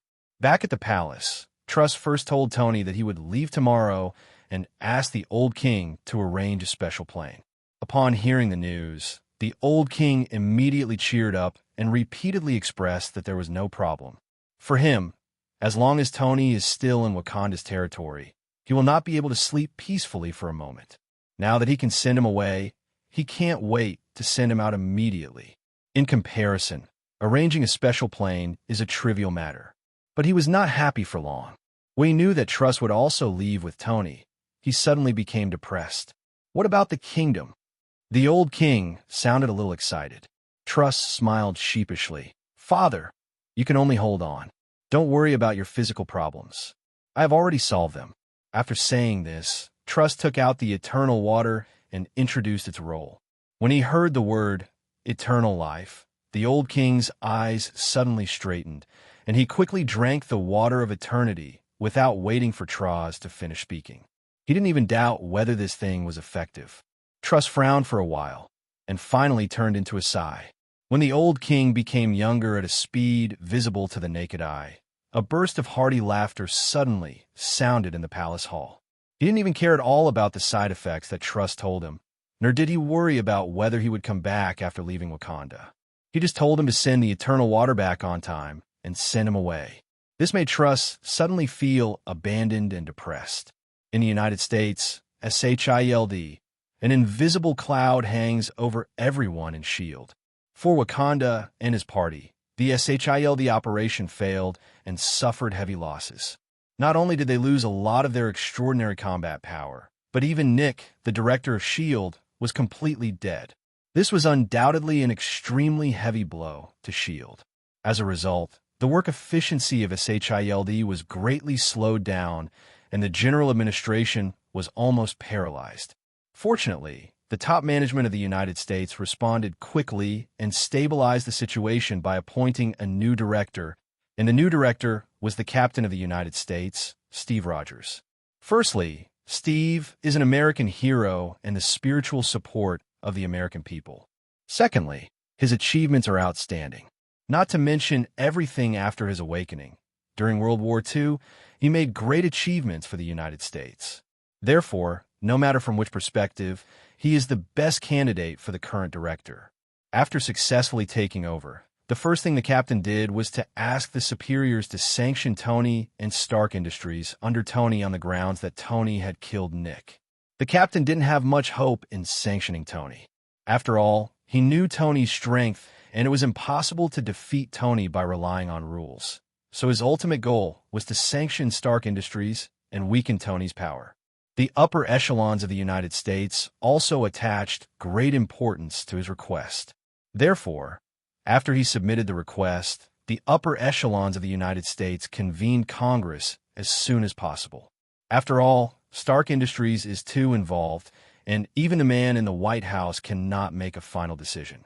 He can only implement this decision through Congress. The result was no surprise. Of the hundreds of congressmen, 2/3 voted against it, 1/3 of the remaining people abstained, 1/3 agreed, and the last third did not participate in Congress at all due to various reasons. Therefore, in the case of double digits versus single digits, the captain's request was directly rejected. This made the captain furious.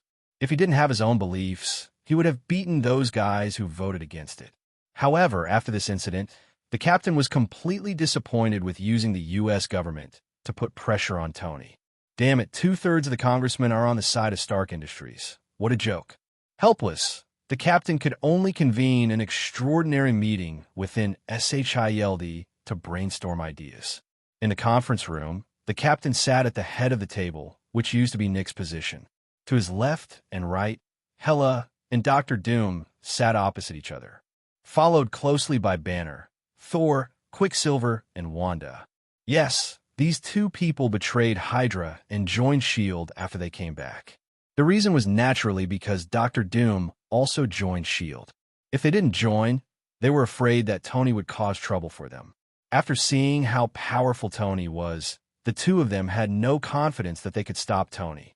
If Tony came back to trouble them, their little arms and legs would not be easily torn to pieces by Tony. Therefore, Dr. Doom and Hela, the only ones who can compete with Tony at this stage, have both entered S.H.I.E.L.D. They naturally joined in for the sake of their own lives. Looking at the people doing this, the captain's eyes were full of emotion.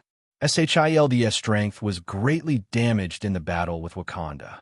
And now with the addition of Dr. Doom and the other three, S.H.I.E.L.D. has not only regained its strength, but has even become stronger than before. It's a pity that many familiar faces are missing, which makes the captain feel a little sad. Fortunately, he also knew that now was not the time to feel sentimental. After everyone sat down, the captain slowly exhaled a breath and said, "You all know the purpose of calling you today, right? The conflict between us and Tony has now become almost public, and there is no room for maneuver. Although Ms. Hela and the doctor can join forces to compete with Tony, it is not enough. What we want is not to compete, but to completely eliminate Tony. Therefore, everyone can speak freely if they have any ideas, as long as they can enhance the strength of our shield." After speaking, the captain quietly watched everyone's reactions. After everyone listened, no one spoke immediately, causing the atmosphere in the conference room to be somewhat silent. The captain who saw all this was a little embarrassed. After all, this was the first meeting he had chaired after taking office. If no one responded, it would be a big loss. He was secretly anxious in his heart, but unfortunately he couldn't rush it, so he could only wait patiently and slowly. Fortunately, everyone did not stop him from getting off the stage after all. Just when everyone was silent, Dr. Doom, who was sitting under the captain, suddenly chuckled. "There's actually nothing to say about increasing strength. Either everyone here will make breakthroughs, or we can recruit strong people to join us. But with Tony's strength, the addition of ordinary strong people will not have any effect at all. It is best to be a strong person of my level." At this point, before Dr. Destruction could continue, the captain on the front seat suddenly interrupted and said, "Please correct me. Ordinary strong men and S.H.I.E.L.D. also needed. The doctor may not know yet. In addition to Tony's own strength, he also has many extraordinary people under his command. These people are not weak in strength, and they're also targets for us to deal with. So that's the case. I was negligent." Dr. Doom apologized and then continued, "I know a lot of strong people, but they are not easy to get along with. I just don't know if you dare to absorb them." Dr. Doom looked at the captain and said with a playful smile on his face. Hearing this, the captain did not speak immediately, but thought for a moment before carefully saying, "Doctor, where does the strong man you mentioned come from?" After finishing his words, before Dr. Destruction could speak, Hela on the side suddenly sneered. "He is a guy who lives in hell. Where else can he know a strong person? He is naturally from hell. But there are indeed some ruthless characters in hell, but their personalities are not very good. You have to think about it carefully," Hela reminded. Dr. Doom shrugged indifferently at being exposed. As for the captain, he frowned at this moment. Hell, for the humans of Blue Star, everyone knows that it is not a good place. Even in most descriptions in texts or movies and TV dramas, hell plays a disgraceful role. Hela's reminder made him confirm the danger of visitors from hell. So the question is, should we attract visitors from hell? Thinking of this, the captain glanced at Dr. Doom. This guy was also a visitor from hell, but he seemed to be relatively easy to get along with now. Although it is impossible for all visitors from hell to be like this, it gave him some confidence. Of course, the more important thing is that they really need powerful people to join them. If the visitors from hell can really help them fight Tony, then it is not impossible to consider.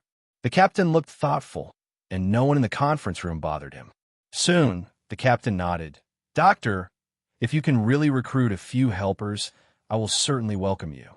I don't know if there is anything I need to prepare. I can prepare it in advance."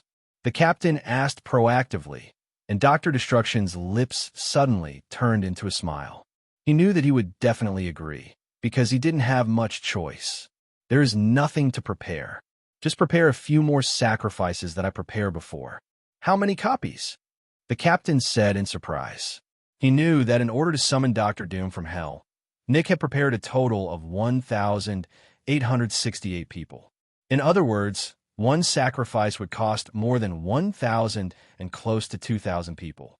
After a few sacrifices, the entire United States would be cleared of serious criminals. Can there be another method, something less bloody? The captain said a little hard to accept. At this moment, the sense of justice in his heart began to trouble him again.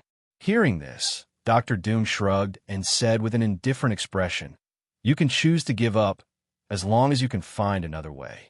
As soon as he finished speaking, the captain was speechless. If he had other methods, he would have used them long ago, and he would not wait until now. Helpless, he could only compromise.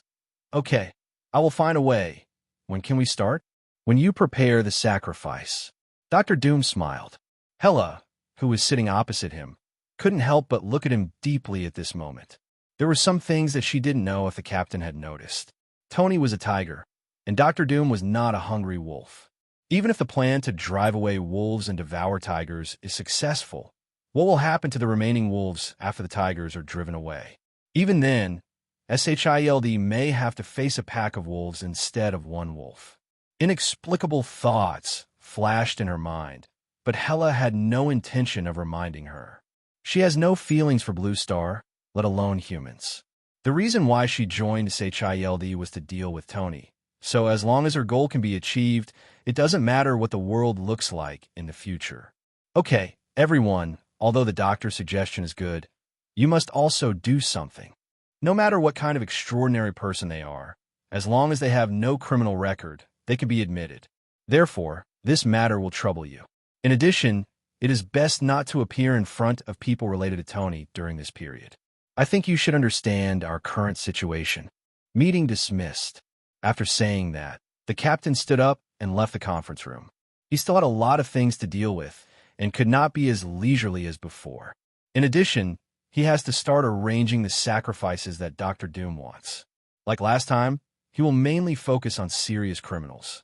If the number of serious criminals is not enough, he can only consider criminals with lighter sentences. Maybe some people are not worthy of death, but for the sake of the innocent American people, he can only choose to sacrifice these guys who are burdened with sin. This was the only concession and compromise he could make. On the other side, at the beach house, when Tony returned with Terras, Loki and Jarvis walked out of the underground laboratory immediately. There was a rare expectation in Jarvis's eyes. He knew that Tony had gone out to buy materials for him, so he was looking forward to what kind of power he could unleash after putting on his new body. Seeing the rare human emotion in Jarvis's eyes, Tony showed a smile on his face, and without any hesitation, he directly took out the vibranium from the Shadow Kingdom. The 300-kilogram vibranium instantly hit the ground with a loud noise. The ground of the villa shook at this moment.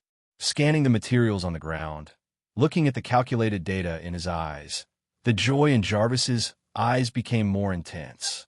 "Sir, thank you very much for your generosity. I will definitely live up to your expectations."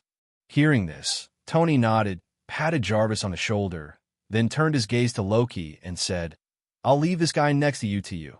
Help him improve his strength." Tony gave the order casually. This was Truss's request on the plane when he returned. After experiencing an experience in Wakanda, he deeply realized his lack of strength, so he eagerly hoped to obtain more powerful power. Originally, he wanted Tony to give him guidance. After all, he had seen Tony's power with his own eyes. If Tony can guide him, his strength will definitely improve significantly. It's a pity that Tony hates trouble, and he doesn't want to accept an apprentice, especially this is a male apprentice. Therefore, Tony directly left the person to Loki and asked Loki to train. And listening to the task ordered by Tony, a hint of helplessness flashed in Loki's eyes. He didn't want to teach his disciples, but who said Tony was the boss? As the saying goes, when the boss opens his mouth, his subordinates will run away. Therefore, even if he was a little reluctant, he could only bite the bullet and agreed.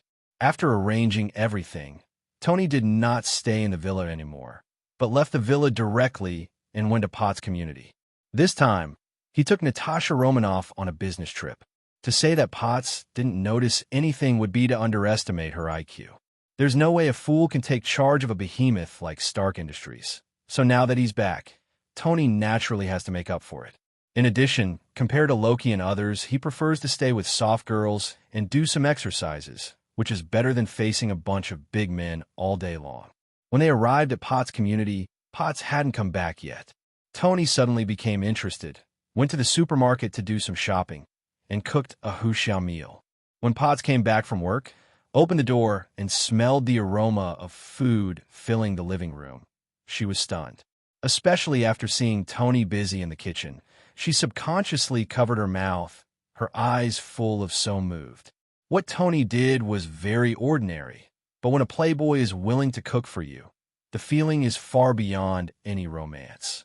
At this time, Tony came out with the last dish. Looking at Potts, who was stunned at the door, a smile suddenly appeared on his face. "What are you standing for? Wash your hands and get ready to eat." As soon as the words fell, Potts had tears of emotion in his eyes, and then he threw himself directly into Tony's arms. Feeling the softness in his arms, Tony's eyes looked particularly soft at this moment, gently stroking Potts' smooth blonde hair. A quiet and warm atmosphere filled the room, and the two enjoyed a mediocre dinner, but the affection mixed with it made Potts feel that tonight's dinner was particularly delicious. Of course, Tony's dinner was also delicious, but not at the table. In the early morning, when the sun shone through the window and fell on the bed, Tony slowly opened his eyes. The sun had already set at 3 o'clock in the morning, and the person beside him had also left the house early in the morning. Looking at the side next to him, a smile appeared on Tony's lips. It is said that women are fields and men are cattle. Since ancient times, there have only been exhausted cattle and no plowed fields.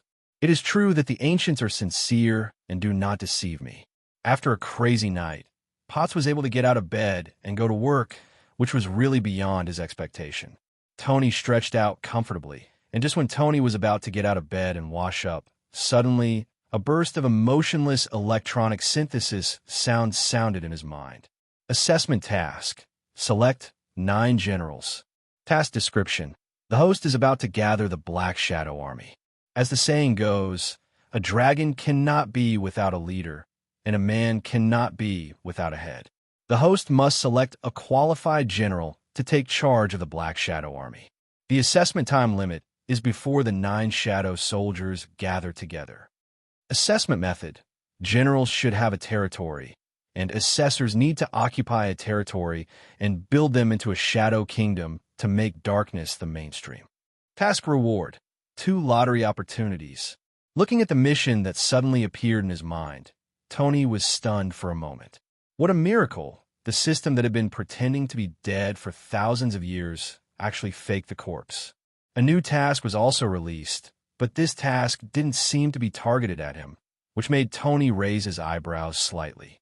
At the same time, many members of the Dark Alliance also appeared in his mind at this moment. He had vaguely noticed before that the Dark Alliance and the Black Shadow Corps might be connected. After all, every recruit of a member of the Dark Alliance would be rewarded with a Black Shadow Corps. No matter how you look at it, it looks like it was premeditated rather than a spur-of-the-moment move.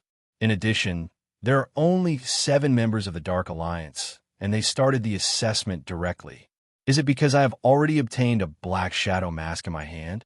Tony kept thinking, and the thoughts in his mind were spinning rapidly. But one thing he knew very well was that this assessment must be successful.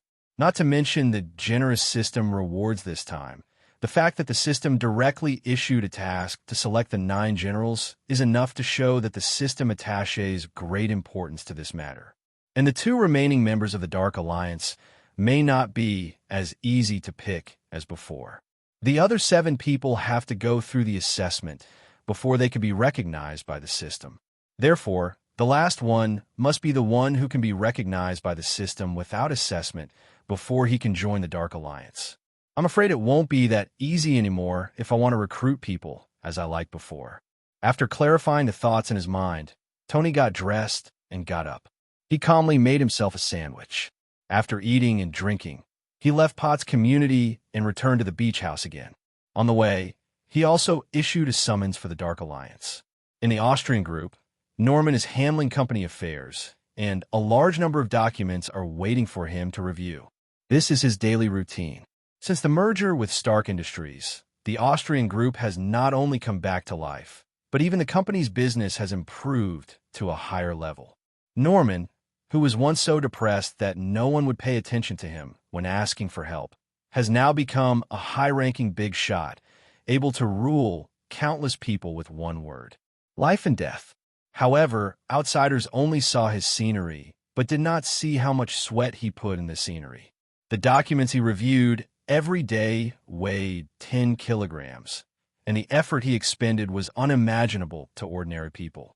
Of course, this is also because Norman no longer trusts others after his last betrayal, but holds all the power in his hands. With such a high-intensity work, someone else might have collapsed a long time ago, but for him who had been injected with human body enhancer, this consumption was nothing at all. Just when he was about to take a break after completing a document, his cell phone rang. Subconsciously, I picked up my phone and took a look, only to see a simple text message lying in the mailbox. "See you at the beach house. Cinder, Tony Stark." Seeing this, Norman's eyes froze, and he immediately stood up and left the office. At a certain university, Peter sat in class and listened carefully to the teacher's lecture. Since he gave up becoming a superhero, he has more time. Coupled with the money Tony gave him, his family environment has improved, allowing him to study with more peace of mind. Now, in his junior year, he has become a well-known academic leader in the entire school. He has even published many papers in well-known academic magazines, causing a violent response. Suddenly, a text message sounded in the quiet class. Peter frowned, picked up his phone, and wanted to turn it off. But after seeing the message and the cinder in the text box, Peter quickly packed up the books on his desk and walked out of the classroom under the surprised eyes of everyone and the strange questions from the teacher. Only after he left did everyone in the classroom react. This good student in the eyes of everyone, the top student who overwhelmed countless students, actually openly skipped class in class. For a while, everyone was in an uproar and talked about it. The teacher's face was as dark as a pot bottom, and he felt like he was being ignored. If it were another student, he would definitely let him experience the teacher's ultimate method of calling parents. But Peter, forget it, that is a treasure in the eyes of countless teachers, and he doesn't dare to mess with it. Therefore, if you study well, you could do whatever you want. Reed and Dr. Octopus, as the only scientists in the Dark Alliance, these two guys got together at some point and did research together. When they received Tony's message, the project they were working on was at a critical moment, but after reading the text message, they immediately put down their research and walked out of the laboratory. Question: what kind of situation would make scientists give up their experiments? Answer: a boss with explosive strength is summoned. At a certain training ground, Bucky and Harry were sparring. When the two stopped training to take a break, Bucky looked at the text messages on his phone and apologized. "Man, I have to go. The boss is looking for me." "What? When? Why didn't I know?" Harry was a little confused, even confused. He is the boss's confidant. How come he doesn't know that the boss summons them? Seeing Harry's confused eyes, Bucky shrugged helplessly. "I don't know. I'm leaving first." After saying that, Bucky left the training ground, leaving Harry staring at his back with resentment on his face. He felt he had fallen out of favor. Half an hour later, a large number of people gathered in the beachside villa, which had always been deserted. Norman, Peter, Reed, Dr. Octopus, Bucky, everyone gathered in the villa, the underground laboratory. Loki and Truss also came out. Looking at the two of them, Norman and others' eyes were filled with strangeness. Just as the two sides were sizing each other up, the door to the villa opened automatically, and Tony slowly entered and walked into the living room. "Everyone is here," very fast. Tony smiled. Everyone quickly turned around and saluted. "Sir Boss, long time no see." Everyone had different names, and Tony didn't pay attention to these details. He sat down on the sofa and then waved his hand. "Stop standing, sit down." Hearing this, everyone found a seat one after another. At this moment, Tony's voice slowly sounded. "I've called you all here today just for one thing. I need you to each take down an area, control it, and guide the people in the period towards darkness. Tony went straight to the point without any hesitation. After listening to his words, the expressions of most of the people present changed, except for a few people. The ones who didn't react were basically Norman and Loki, who were originally villains. They didn't have as much persistence and concerns as Peter and others. Although they didn't know what Tony meant by arranging this task, it was not a difficult thing for them. But this is just the idea of Norman and others. People like Peter, although they have given up their identity as superheroes and joined the darkness, they still have conscience in their hearts and are unwilling to do things that hurt innocent people. For a moment, a look of hesitation appeared on the faces of several people. Silence spread among the crowd. After a while, Peter finally plucked up the courage to speak. "Can I not accept this task?" After saying that, he looked at Tony expectantly, and Tony smiled slightly, then shook his head directly. "No, everyone must participate in this mission. Of course, don't think too perverted of me. Darkness doesn't necessarily mean killing. It depends on how you understand it. As long as your mission is to turn your heart toward darkness." Forehead. Everyone was stunned for a moment. Some of them didn't understand. And Tony was too lazy to continue explaining. In fact, he didn't know how to explain. Sin is part of darkness, but it is definitely not all of darkness. On this matter, he can't give everyone much guidance. The only thing he can do is to let them play freely. Seeing that Tony had gone so far as to say this, no one had the guts to refuse. Otherwise, they were really afraid that Tony would kill them directly. "Okay, since you all have no objections, let's start from tomorrow. You can prepare first." "Yes, sir." Everyone nodded in unison, then stood up and left the villa. Only Loki and Truss stayed aside obediently. When only the three of them were left in the living room, Loki, who had been silent for a long time, finally said, "My research has made breakthrough progress. Can I not participate in the mission?"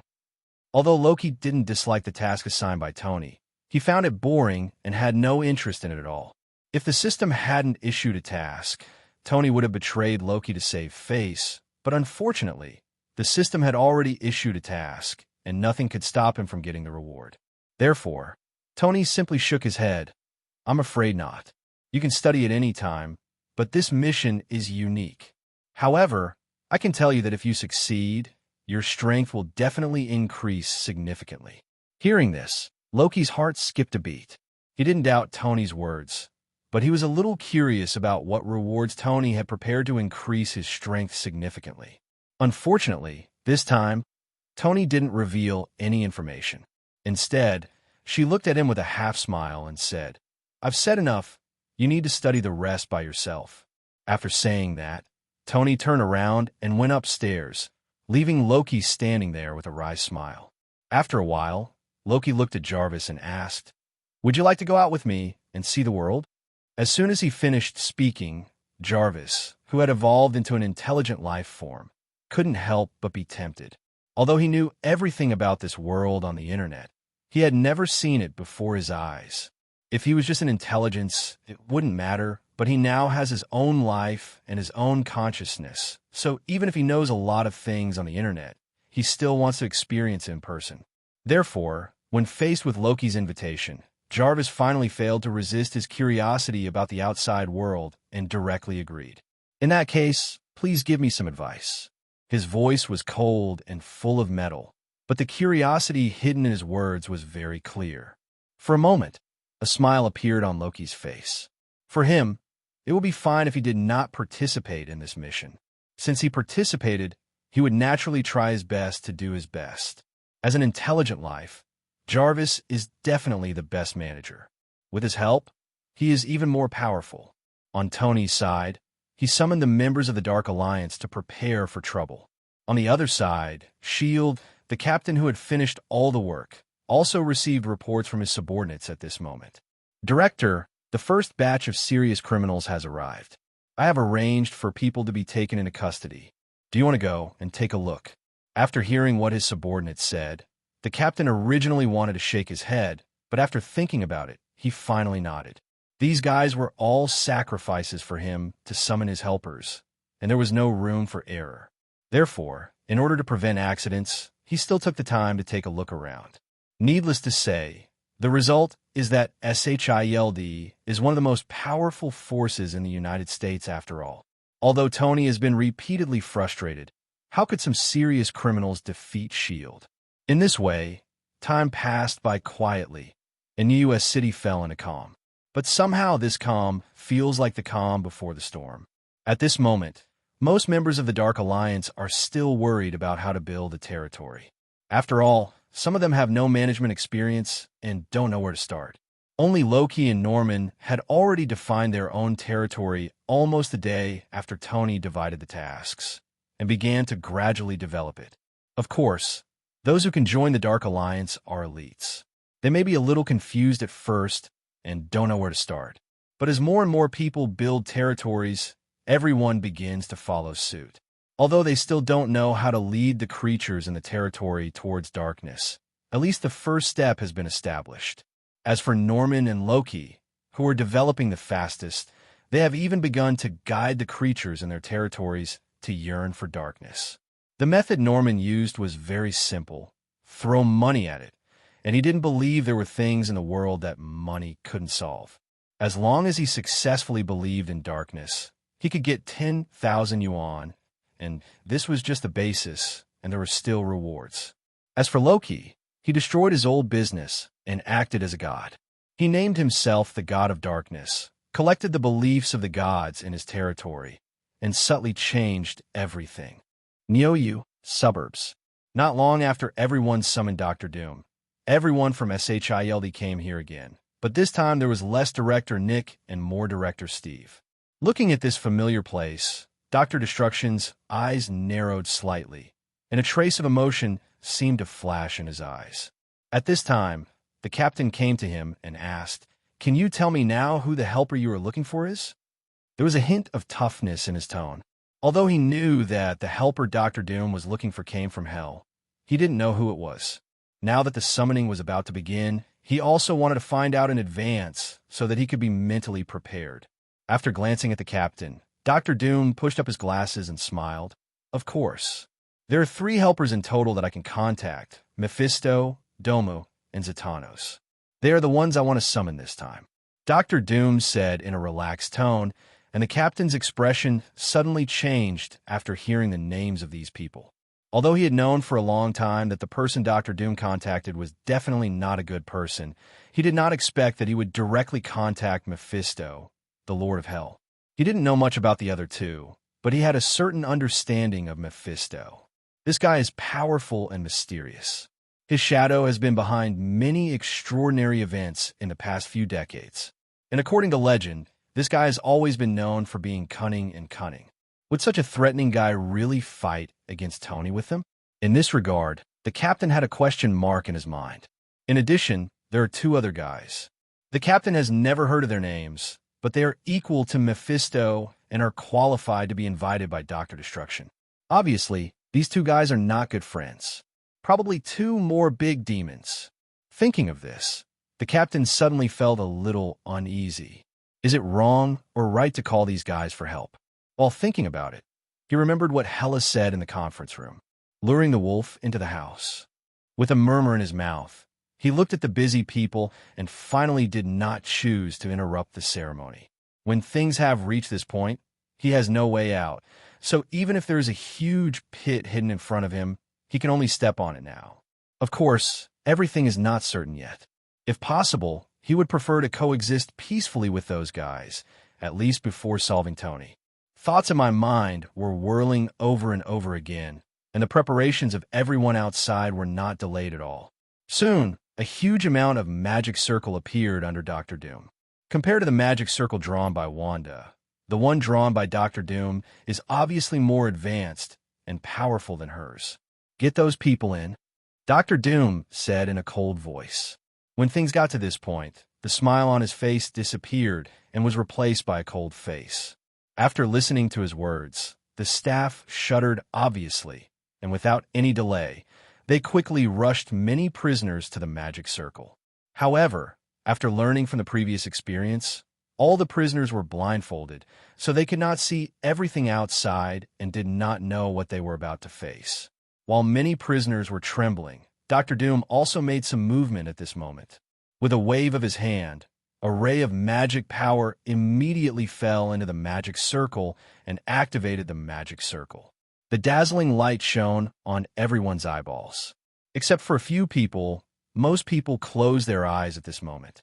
And the moment they closed their eyes, the bodies of all the prisoners exploded in the magic circle, and the scene was bloody and shocking. However, based on the experience last time, this time, everyone did not make a fuss. They just looked at the magic circle with solemn eyes and waited silently. For a time, a depressing atmosphere filled the crowd, and everyone was affected by this and became nervous.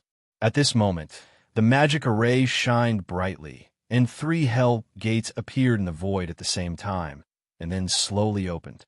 Seeing this, everyone's eyes widened, wanting to witness the next scene with their own eyes.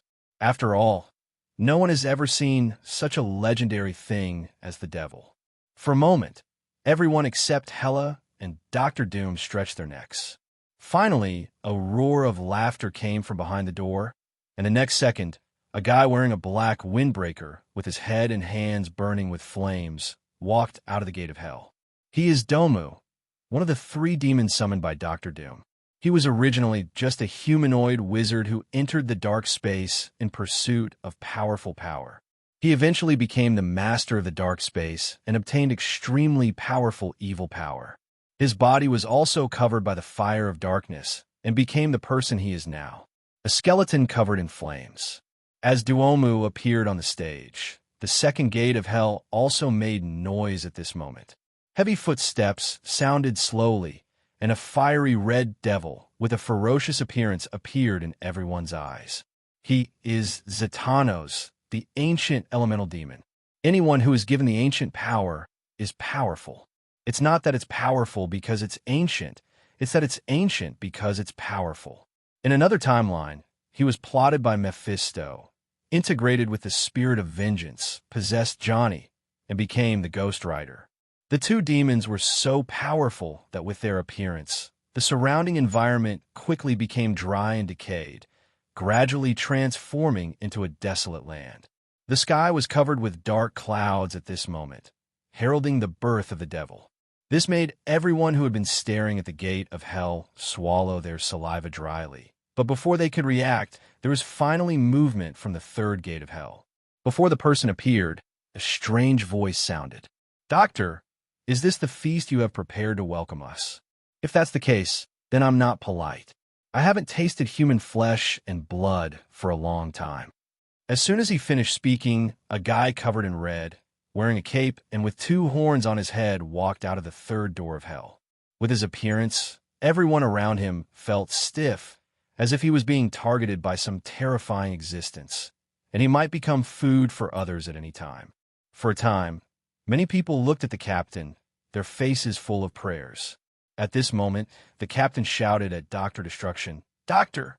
After finishing his words, Dr. Destruction waved his hand and said impatiently, "Don't worry, I'm still here. Murphy, they're not food. If you don't want to be sent back by me, you'd better be quiet." Dr. Doom warned. Mephisto looked at him deeply, and then laughed.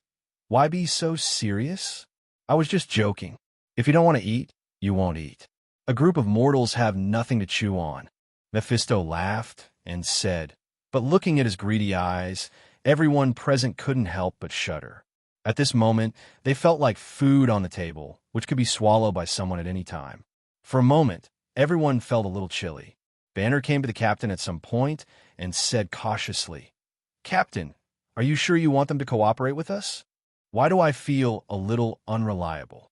The captain wanted a nod, saying that he had the same idea, but he was the one who pushed this matter. Therefore, even if the situation was beyond his expectation, he could only bite the bullet and said, "It's okay. The doctor is still here." "Well, there should be no problem." "All right." Banner said something uneasy, and the captain also stood up at this moment. Although he was indeed shocked at first, as the spiritual leader of the United States, he quickly adjusted himself, stepped forward and said, "Welcome to Blue Star from Hell.